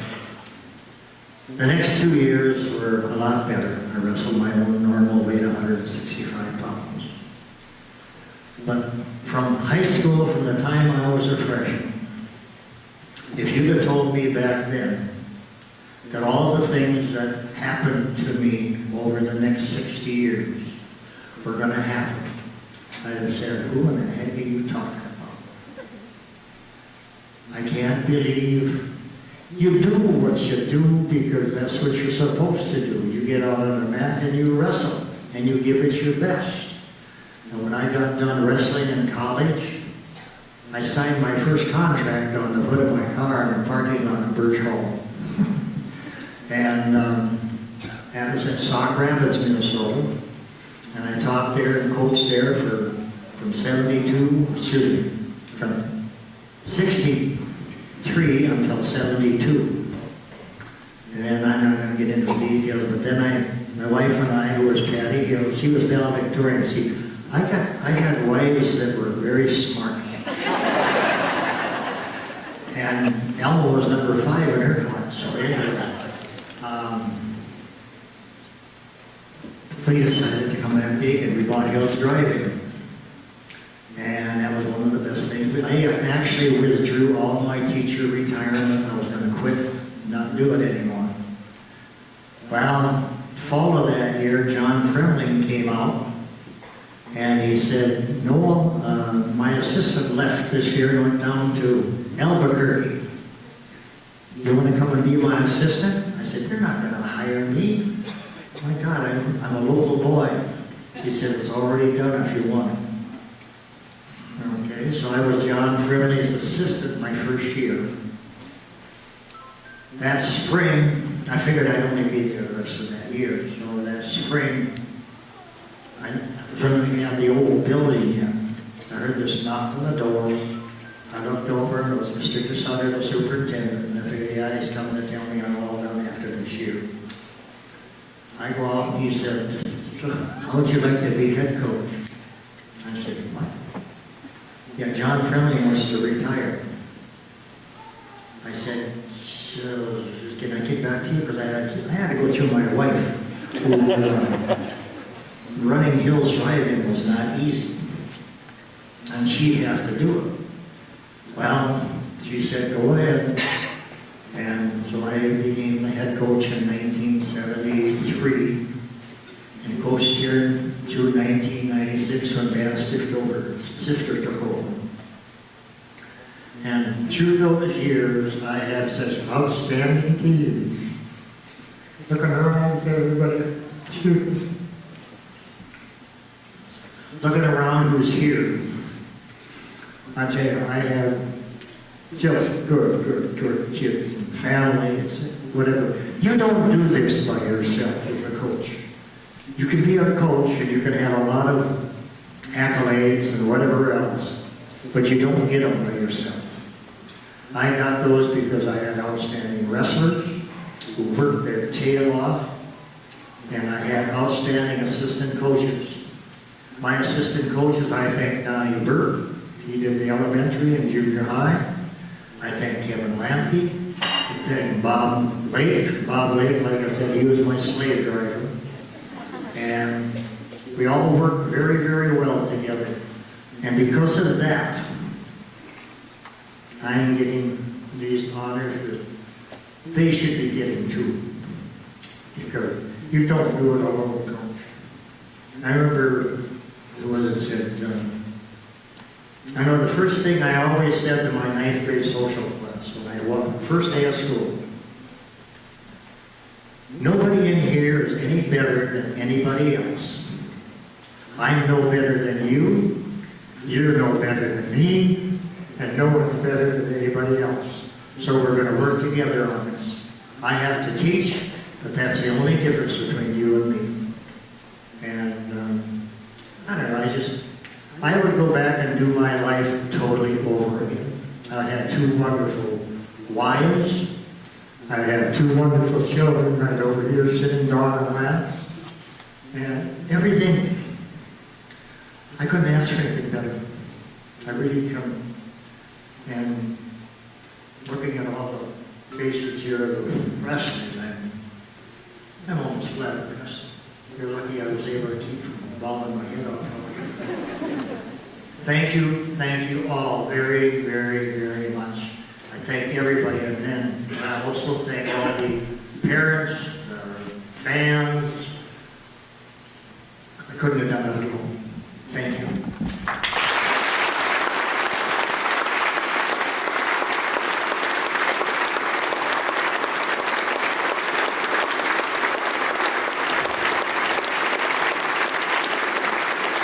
Ladies and gentlemen,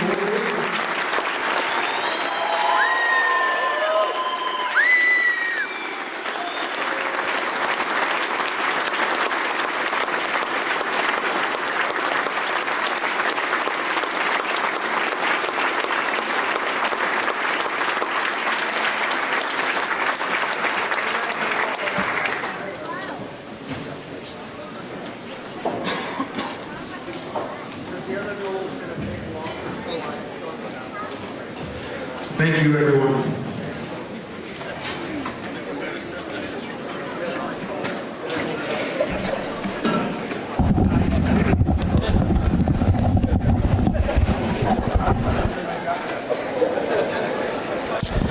Well, welcome back, everybody. Lance Bauman, John Klein here on YourLiveEvent.com here at the Midstate Wrestling Tournament here in Aitkin.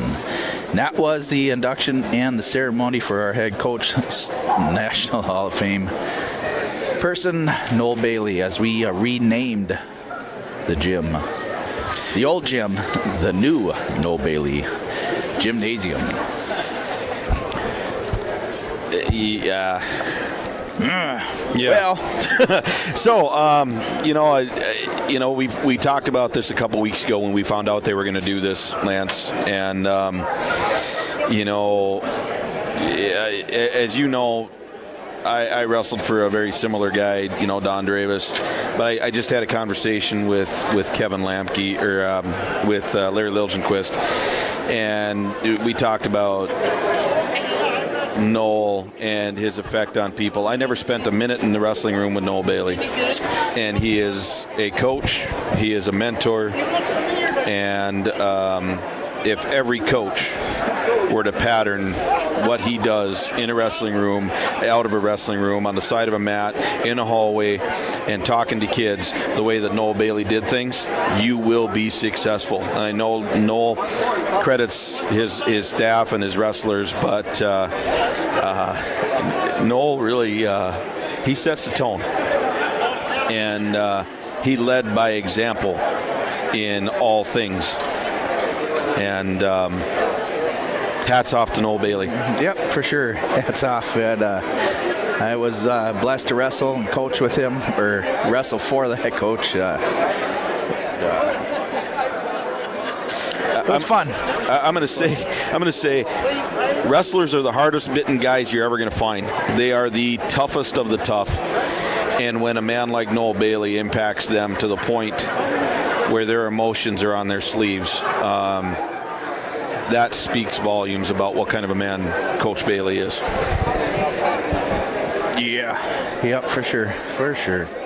Yeah, there's as everybody stood up around, like, unfortunately the camera couldn't get shown back on the other side here, but we have the 2 state champs here, and just hundreds of people that were impacted by that young man there, and pretty cool to see everybody stand up that either wrestled with him, coached with him, or taught with him, or just knew him on the side of the street for sure, and that were always impacted by that man, and it was pretty cool. Yeah, I was, my first encounter with Noel Bailey, I was a snot-nosed young wrestler for Staples. Oh, yeah. And I have a bit of a mouth. I know that may come as a surprise to people. And I was giving this official just the raspberries. I was just giving him a hard time. And I didn't know it, but Coach Bailey and Kevin Lamke were sitting behind me. And Coach Bailey just very quietly tapped me on the shoulder and put me in my place, and in no uncertain words told me I better basically keep my mouth shut. He knew who I was and who I wrestled for, and he'd be having a talk with my coach. Needless to say, I did a lot of push-ups in my next practice with Coach Dravis. That was my first encounter with him. And I will never forget it. And then coming here to Aitkin and working with the elementary program and working with Noel in the sheriff's office, it just held true. A legit individual. Yep. So, all right, let's talk wrestling. Well, we're going to be wrestling our neighbors to the west here, Crosby Ironton. Crosby Ironton filling up almost a full team here as they come into Aitkin here. So far, they are struggling here today, as are our Gobblers. And but Coach Brian Wood has really been doing whatever he can to build up his program over there. And Coach Hills is doing the best here also, but we've been riddled again by injuries this year. And a couple of them, changing up, taking a break this year. It is what it is. Wrestling is a grueling sport. It's tough. It isn't always for everybody. And sometimes when you do decide to do something different, you know what you got out of wrestling and what wrestling put into you to make sure you succeed for the rest of your life. And that's pretty awesome. Yeah, whether you wrestle for a day or 10 years, it changes you. Yep. Wrestling in our new championship singlets here. Weston Killinan's going to get a forfeit at 107. We're going to bump it up to 114, so Gobblers go up 6-0. But again, these are red singlets with the white band are our championship singlets. They are being showed off here at the Noel Bailey Gym as we wrestle here. So we're even right now. And at 114, Rangers are going to take 6 there for our open weight here at 114. Tied up here at 6. Now we're moving up to 121.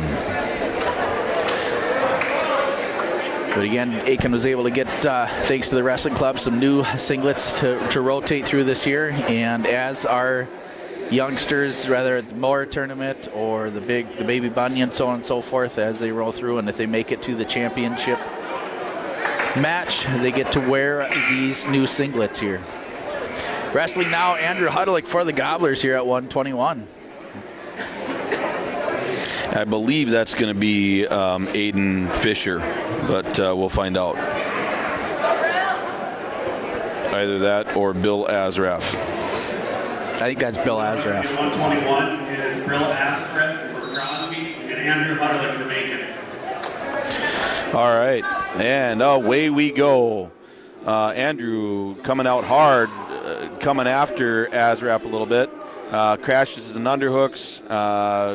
Hudderlick trying to get in on a shot. Azraf looking to come around on a front headlock. Does a suicide roll, countered by Hudderlick, and Azraf's going to give up too. Azraf was a big deal wrestler over in Crosby here a few weeks ago for us. Azraf on his feet. Hudderlick drops to a single. Watch the knee, and they will break that on a potentially dangerous. Hudlick's going to stay in control. Azraf is in the down position. Team score 6-all here, 121 pounds. Andrew Hudlick leads 2-0, 123 to go here in the first. Hudlick drops. Azraf looking to come out and around. They're going to be in a bit of a scramble. Hudlick needs to keep circling. He's got to clear that bottom ankle. Azraf circling. Hudlick circling. Azraf kind of gaining position over Hudderlick, but Hudderlick maintaining, and there's going to be a stalemate. We're going to start fresh.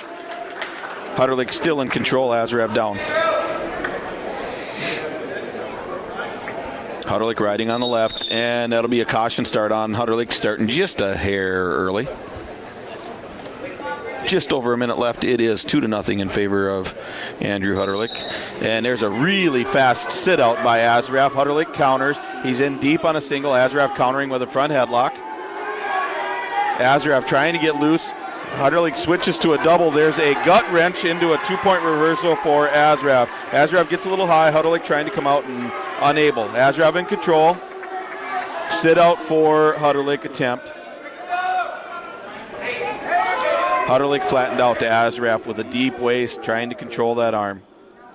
Crossface into a cradle for Hudderlick, or for Azraf. Hudderlick trying to fight it off. Counting back points is Azraf in his cradle. Hudderlick trying to fight off of his back. Azraf just staying in. Got about 6 seconds left if Hudderlick can continue to bridge. And he breaks it, and he'll come out of the cradle. 1.4 seconds left in the period. Score 5-2 in favor of Brill Azraf.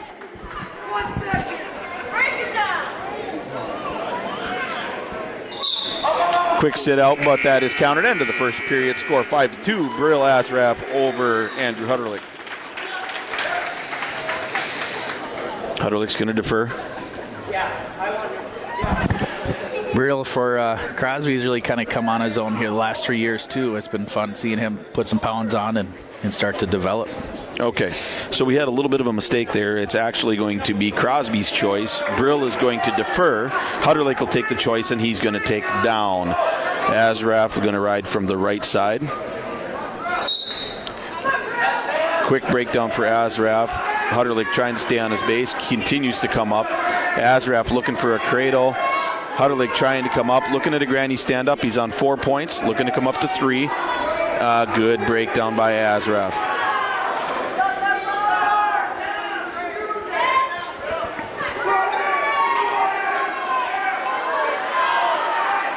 Into a forward headlock, or forward cradle is Azraf. Hudderlick trying to fend that off. On his base, trying to break the grip. There's a roll attempt for Azraf. Hudderlick flattens out and off the mat. Hudderlick keeps rolling there. Minute 16 to go here in the second period. 6-all for the team score. 5-2. Azraf over Hudderlick here. Hudderlick in the red singlet. Azraf in the maroon. And they're going to have a caution for Azraf. He didn't wait for Andrew Hutterlich to get set. And a really quick breakdown by Azraf right in the middle of the mat. Rolling hands and working to control wrists. Hutterlich comes back up to his base. Azraf breaks him back down again with that very deep waist. Azraf, tall, lanky guy, is able to reach about 3 times around Hutterlich's waist. Got about 50 seconds left here in the second period. Score 5-2 still for Brill Azraf over Andrew Hutterlich. Hutterlich coming back up to his base, looking to try to come up. 45 seconds in the second period. Good control into a crossface cradle is Azraf, and quick over back counting back points is Brill Azraf. He's got a very good cradle right now. Hutterlich trying to fight off. Azraf doing a good job trying to control that. He'll get the leg hook, but Hutterlich able to bridge. 20 seconds left. Hutterlich doing a good job trying to fight this off. And there's a fall. There's 1 minute, 45 seconds. Or sorry. 2 minutes, 45. 3 minutes. 3 minutes. We'll get there. No, it was the first period, so it was 1:45. Yeah. No, It was the second period. Yep, 3:45. Denny changes the score on the clock there faster than we can read it. Yep. So that brings the team score up to 12-6 in favor of the Crosby Ironton Rangers. This next match will be brought to you by the Country Doc Veterinary Clinic in Pine River. 27 is Gabby Rosecrans from Crosby and Maddie Strohmeyer from Aitkin. All right, we're going to have Gabby Rosecrans from Crosby against Stroh from Aitkin. Here at 1:27. Maddie Strohmeyer going to be traveling down later tonight, heading down to the big girls Pine Island tournament here with 27 girl bracket. They're going to split it up into 2, probably 16 girl brackets. Okay, Rosecrans looking to come in and collar tie. There's a deep double into a body lock for Stroh. She's going to look to try to take Rosecrans backwards. Rosecrans fighting. Stroh needs to just lock. She takes the trip, puts Rosecrans flat on her back with the body lock, counting back points. That'll be a 4-point move. Stroh jumps right into a cut. She's going to cut Rosecrans, let her come back to her feet.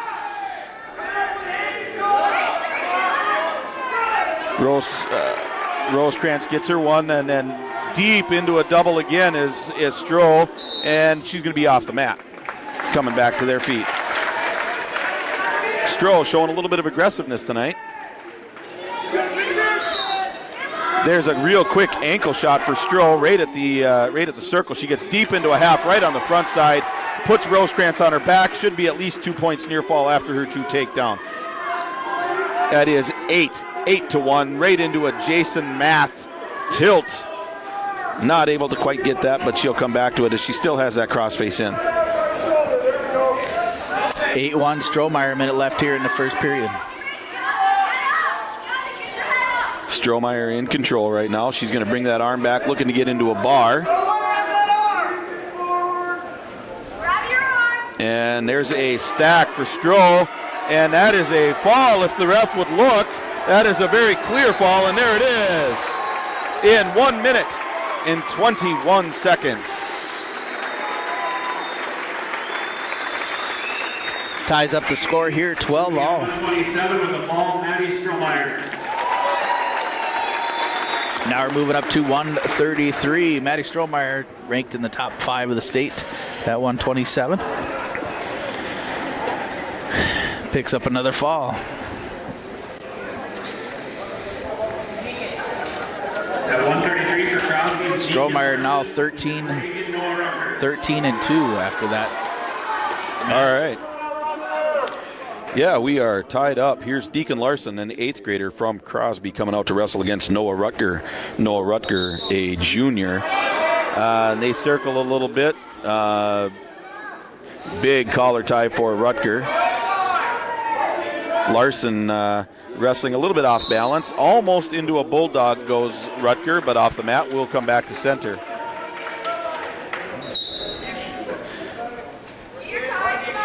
Collar tie into a shuck pass, into a body lock and a takedown for Rutger right near the edge of the mat.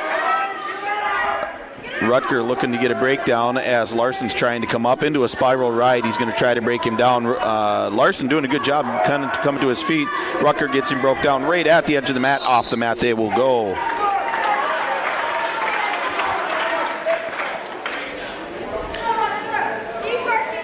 Larson down.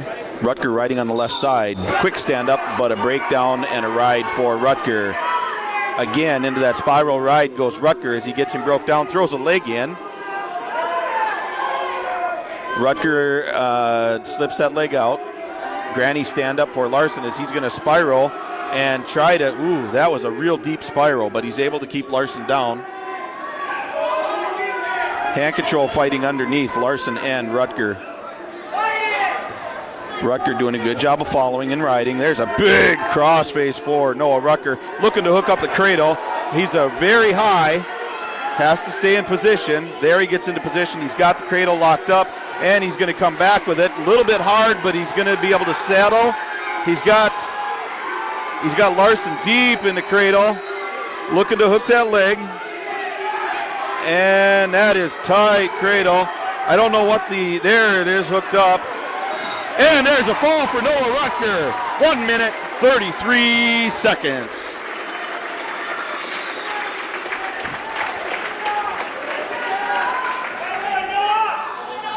Gobblers take the lead, 18-12.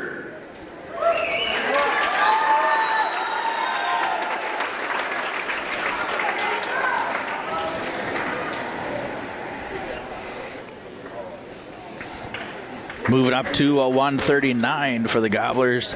Looks like they're going to have Garrett Trotter. Crosby has the pulpit. All right, that'll be a forfeit for Garrett Trotter. 24-12 Gobblers now. Moving up to 145. So Nathan Trotter for the Gobblers. Okay. And at 145 from Crosby, we got Gabe Ridlin. And from Aitkin, we have Nathan Trotter. This is Gabe Ridlin. It was pretty fun. These two guys were chatting there. They know each other for sure, but they were chatting out there in the gym or out in the hallway there earlier.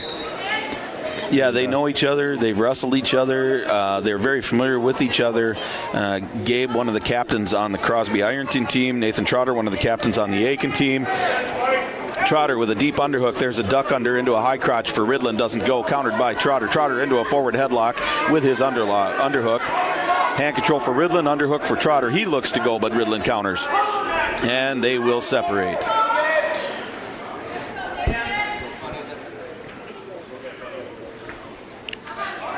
A little bit of hand fighting right up there as they're trying to work inside. Head-to-head they go, and there's a push-off by Ridlin.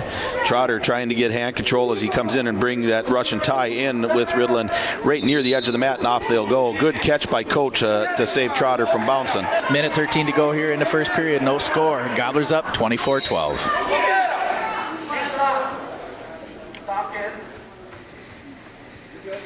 Hand control, collar ties for both. Underhooks for Trotter. Ridlin trying to control that overhook. Trotter trying to elevate that overhook. Hand control for Ridlin. There's another duck under attempt, high crotch for Ridlin, countered by Trotter. This time Ridlin trying to fight it a little more. Trotter does a throw by, doesn't get it. Almost had a throwable opportunity, but Ridlin now with a little bit of a good. Trotter's arm was caught up in there in a rough situation. All he could do was back out and clear. 33 to go here in the first period. No score, Trotter and Ridlin. Aggressive hand fighting and head fighting there by Ridlin and Trotter. There's a nice shot by Trotter. He's in deep. If he can finish, that's a good sprawl by Trotter. He's coming up. Let's see if he can get the finish. He's got a step and trip. Ridlin doing a good job of fighting it off. Whizzer, big, hard whizzer by Ridlin. Trotter fights it off, and up to their feet they go. 1.6 to go here in the first period. No score. 145 between Trotter and Ridlin. Trotter has wrestled good wrestlers every single match today, and this is no difference.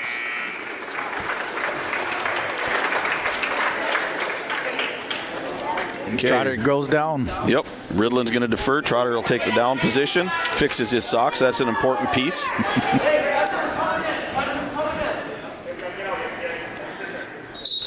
Quick stand-up countered by Ridlin on the ankle. Trotter still trying to fight for it. Good breakdown by Ridlin. Trotter looking to fight hands and come back up. Ridlin doing a good job on that hand control. Trotter comes up. He's on his feet. Off the mat. Mat return for Ridlin. Trotter catches it a little bit. And off the mat they will go. Trotter almost had it there. Minute 40 to go here in the second. 24-12 team score. Gobblers on top of the Rangers.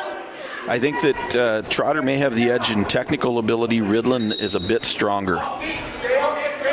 So Trotter trying to fight clear. Mat returned by Ridlin. Trotter looking to get his one. Trotter looking to get his one. Fighting. Ridlin moving towards the edge of the mat. Trotter trying to fight his hands clear. That's a stalling call on Ridlin.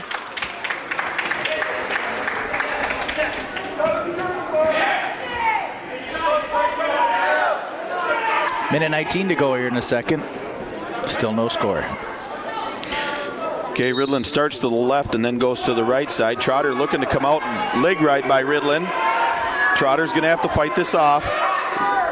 Guillotine into a tilt goes Ridlin. Ridlin looking to try to get back points. He's controlling that left arm of Trotter. Trotter flattened out. Trotter coming up. He's got his leg clear. He's up on his feet. Now he's just got to clear hands. 58 seconds left in the period. Trotter near the edge of the mat. There's a throw for Ridlin. Trotter on his back, but not on his back. I don't know if he's going to get two. I don't know that he should have been awarded two, but he will be awarded. Oh, he awarded him three. That I do not think is a great call. But 3 points. Ridlin in on a crossbody ride. Now looking to try to tilt Trotter. I think it ended up just being two. We'll see what.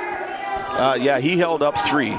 So that's just a miss by Denny. But that was a three near fall award.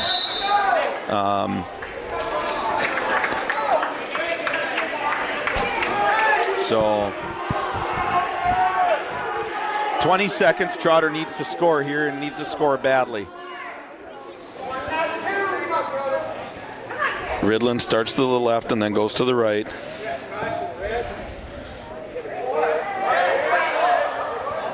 Okay.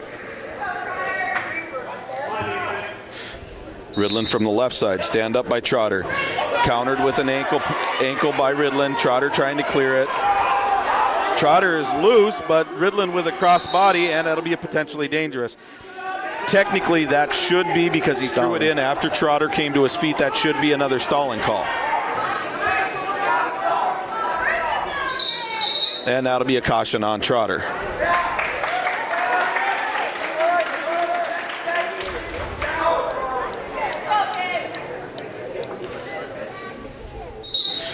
And again, on the ankle goes Ridlin. Boom, and his leg goes in, gets the trip, and that'll ride out the period for Ridlin.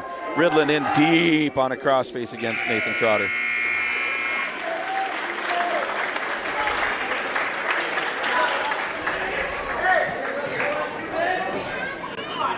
Okay. Ridlin's going to be down. Trotter going to have to get a tilt here or something to be able to score. Trotter with a leg in. Tries to get that leg in. That's countered by Ridlin, who now has control of that leg. Trotter hooks the leg. That is... Did Ridlin release? He did. He released the leg. Trotter with the leg hook. Ridlin with his head down. Ridlin with hand control, looking to come up. Breakdown by Trotter. Trotter looking to control hands. Ridlin's not doing much. Trotter controlling hands. He's got a hand he's going to try to bring back. Minute and 15. Trotter looking to try to get a tilt.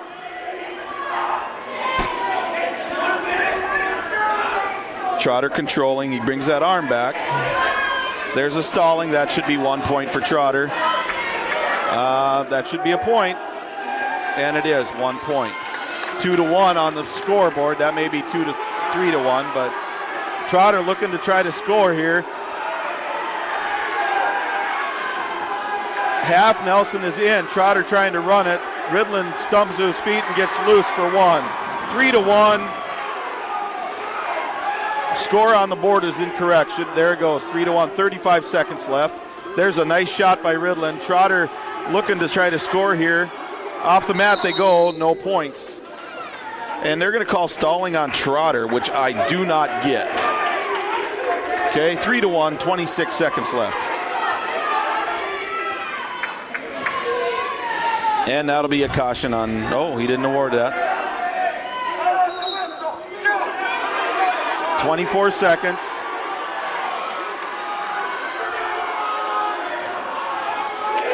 Two for a Bulldog is Trotter to tie it up for 3, but he's in a bad spot here. Ridland looking to score. He's got a hold of Trotter's headgear, which he can't grab. Trotter's going to hold that position, and that's a clasping? He's underneath both arms. Was he under both arms? Yep. That'll be a point for Ridland. And that will effectively, with 1 minute and 3 seconds left, that will effectively end the match. 1 second. Yep, 1 minute and 1.3. I'm a little excited.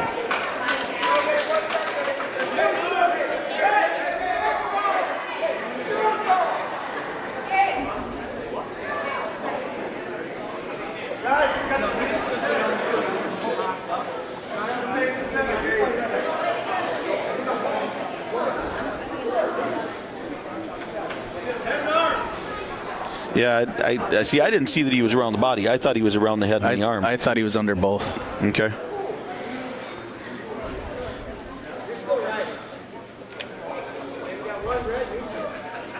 So 3-5 with 1.3 seconds left. And there's a quick shot, but does not go. And that'll be match 5-3. Gabe Ridland. Winning that match is Crosby is Gabe Ridland.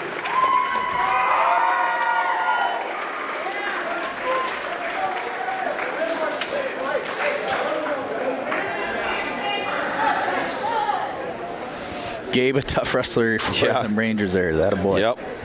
Now we're moving up to 152.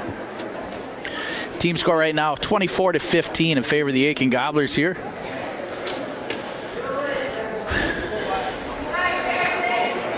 We're going to have Jackson Klein coming out here for the Gobblers. Now wrestling at 152, Wyatt Charchik and Jackson Klein. Wyatt. Who? Jurassic. Jurassic. Okay. Collar ties. Jack trying to work his way inside. He's going to step. Jurassic kind of backing away. He's looking to collar tie with Jack. Jack being smart. Snap down for Klein. Jurasek backs away. Jurasek trying to come in and snap up. There's a slide by for Jurasek.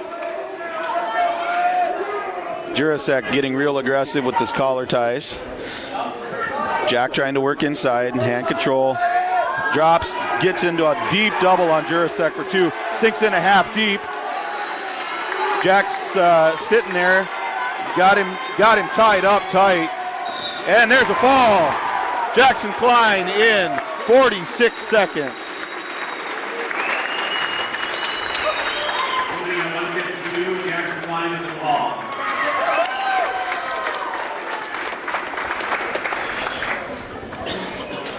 Brings the team score now 30-15 over favor of the Gobblers. Now wrestling at 160 will be Tyler Frankie for the Gobblers. And we will see McCaw, a 10th grader, Weston McCaw. Crosby is Weston McKay. McKay. Frank and Tyler Frankie. Okay. McKay and Frankie coming out.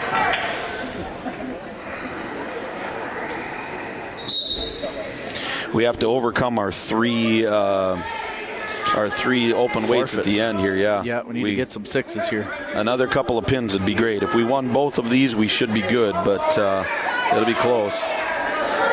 So we need to just win both of these matches. Snapping an underhook for Frankie. McCabe kind of backing away, keeping his arms in tight. double underhooks with a body lock. Frankie takes him over, but gets caught, ends up in a headlock.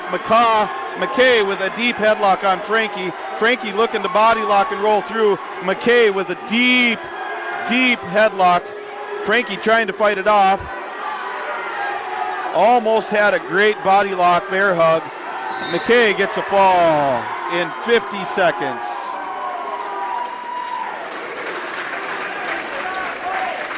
What do you like? Fall, Weston McKay for Crosby.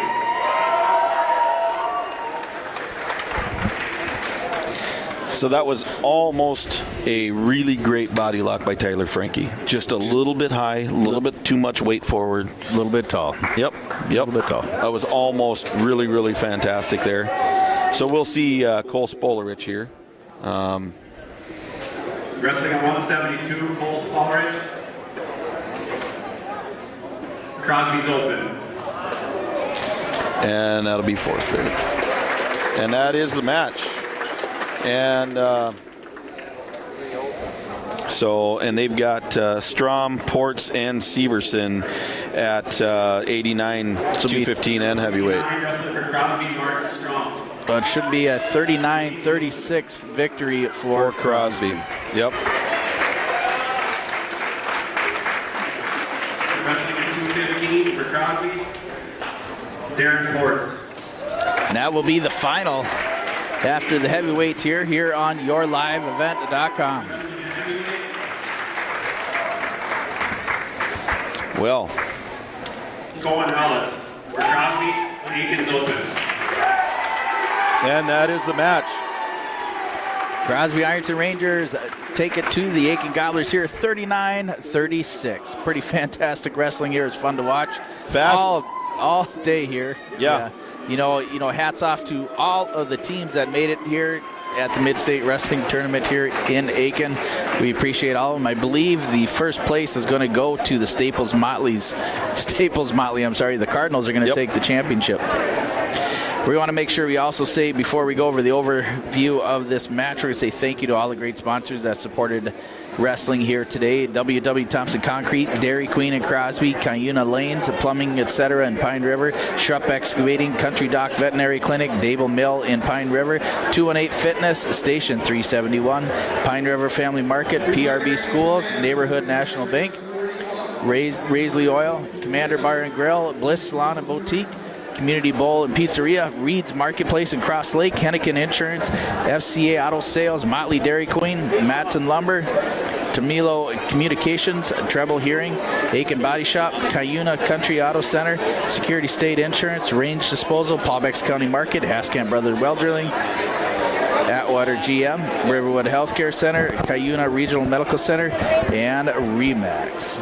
So, Lance, I just checked with to see if there's a chance if Coach Bailey is able to make it up here. I thought maybe it'd be a fitting deal to get him on the radio and talk a little bit. I don't know what your thoughts are.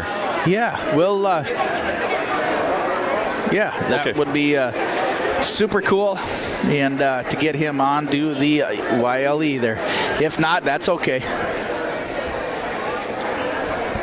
And we're going to probably have to pass on him. It's going to be hard for him to get up the steps here, but we're all going to come together and make sure we get over to the... Okay, yep. He says he cannot do that. That's okay. We understand the challenges that Coach is facing, and we respect that. Yeah. So for the night tonight, Lance. It was an all-day deal. Well, yeah, for you. I had to work, and then I came in late, but... this final score here in round 4. I'm not sure who else is still wrestling over in the other. Looks like Pequot Lakes Pine River Bacchus beat the Detroit Lakes there in the other gym, 65-6. All right. But they're still streaming on the other side over there. Again, a lot of fun wrestling all day today. Yeah. We're not giving out no awards today here at the Midstate Wrestling Conference Tournament here, but we're just going to keep rolling on. The Gobblers will be back on the air in Malacca, I believe. Yeah, Tuesday, right? On Tuesday night. Yep. And then I know the Gobblers do travel to a tournament in St. Paul I'm not sure if that'll be on the following Saturday yet here on YLE, but we'll go from there. But for this match here against Aitkin against CEI, Weston Killen at 107 pinned Ezra Jackson there. Nope, forfeiture. Or forfeiture, that's right. Yep. Ezra Jackson moved down, and he picked up the forfeit at 114. Yep. Then at 121, we finally had a match here. Yeah. Andrew Huddleick gets pinned by Bill Osroff there in 3 minutes 45 seconds. Yeah, close match. Huddleick came out aggressive, probably as aggressive as for a second there I thought it was Noah Rucker, as aggressive as Huddleick came out. He looked good, he controlled, he did some really nice things. Brill kind of settled himself and then came back at him and wrestled a better second part of that match. And then, like you said, ultimately got him into a cradle and finished the match with a pin. Noah Rucker struggled in all his previous matches here today, but did come up and pick up a fall here over Larson in minute 33 seconds here at 133. Yeah, I love watching Rutger because he's kind of a nasty kid. He comes out and he wrestles hard. But this match he came out, he got a really nice takedown, got up on top, threw a beast of a crossface, got a beautiful cradle, turned him over, finished it in Noel Bailey fashion. Then as we bump up to 139, Garrett Trotter open, so he picked up the 6 for the Gobblers. Then we go to the older brother, Nathan Trotter, 145, loses 5-3, nail biter to Gabe Ridlin. Yeah, tight match, Lance. There were some officiating calls there that maybe were questionable, but in the end, Ridlin looked tough. He wrestled tough. He did a really good job. He countered a couple of things that could have maybe sent the match the other direction for Nathan. But in the end, like we said at the beginning of that match, both of those guys know each other so well, and they wrestle against each other so well, and they just do such a good job against each other, and they know each other so well. It makes it hard to wrestle. Yep. So it was a great match. That was a good nose-to-nose battle there, so that was pretty awesome to see. Jackson Klein, 152, picks up a fall there in 46 seconds over Wyatt Jurassic. Yeah, Jack came out, and he's given up some size. He's given up 20 pounds. He's normally a 39-pounder. He's trying to come back from this knee injury. Came out and wrestled well. Had given up that size, given up that strength. He wasn't afraid of it. He came in, did some underhooks, did some body control, some head control. Got a nice takedown with kind of a body lock, and then slipped down into a double and got a nice Turk. And then he followed up as soon as the guy hit the mat. Bam! He hits that half, gets him over, and finished it with a pin. That's the kind of thing we want to see when a guy's coming back from an injury. Yeah, for sure. Pretty aggressive. Now we move up to 160. Tyler Franke, again, just a tall, lanky kid. Thought he had him on his back, had a nice body lock, was able to get that takedown, but Weston McKay was not going to have it. He rolled right through and got him on a headlock and ends up sticking Tyler Franke there in 50 seconds. Yeah, Tyler, talking to Jackson and talking to some of the guys in the room, Tyler likes his double underhooks. He likes to get that guy elevated. He loves to get into that body lock position. But when you throw that, especially if you're taking that guy over backwards, you have to be conscientious of sagging your hips to drop your weight and maintain position. In that particular spot, you hit the nail on the head. Franke is a tall, lanky dude. His weight was high, and when you've got that kind of force going, it's really hard to stay back. And McKay, he took advantage of that, got the roll through, slipped into the headlock, and it was just a little bit too much for Tyler. Cole Spollerich comes up and picks up a win with a forfeit at 172. And then the Gobblers are open on the final 3 weights. Final score 39-36 in favor of the Crosby Ironton Rangers. And again, hats off to the Staples Motley Cardinals as they take the championship of the Midstate Conference tournament here. Again, they are on a roll and doing a great job. Yeah. Second place, I believe, is going to go to Pequot Lakes Pioneer River Bacchus, and then third is a toss-up. I don't know because I know the rest are still wrestling here. Right. But on behalf of John Klein at Lance Bauman and YourLiveEvent.com, powered by RJ Broadcasting, pushed by HTC, Halstead, the telephone company, and your homegrown local radio station, KKIN Radio, 930 AM, 103.1 FM, and 94.3. John Klein, Lance Bauman saying check out and have a great afternoon. And this has been a Midstate Wrestling Conference Championship here in Aitkin. And congratulations to the one and only Coach Noel Bailey. Absolutely. Congratulations, Coach. Lance, as always, thank you so much. Appreciate it. Awesome. Thank you so much for your time and your dedication to Aitkin Gobbler Wrestling, John. And we will see you on the next one. Yep. I'm going to go down and say goodbye to my sister and catch Bailey quick. And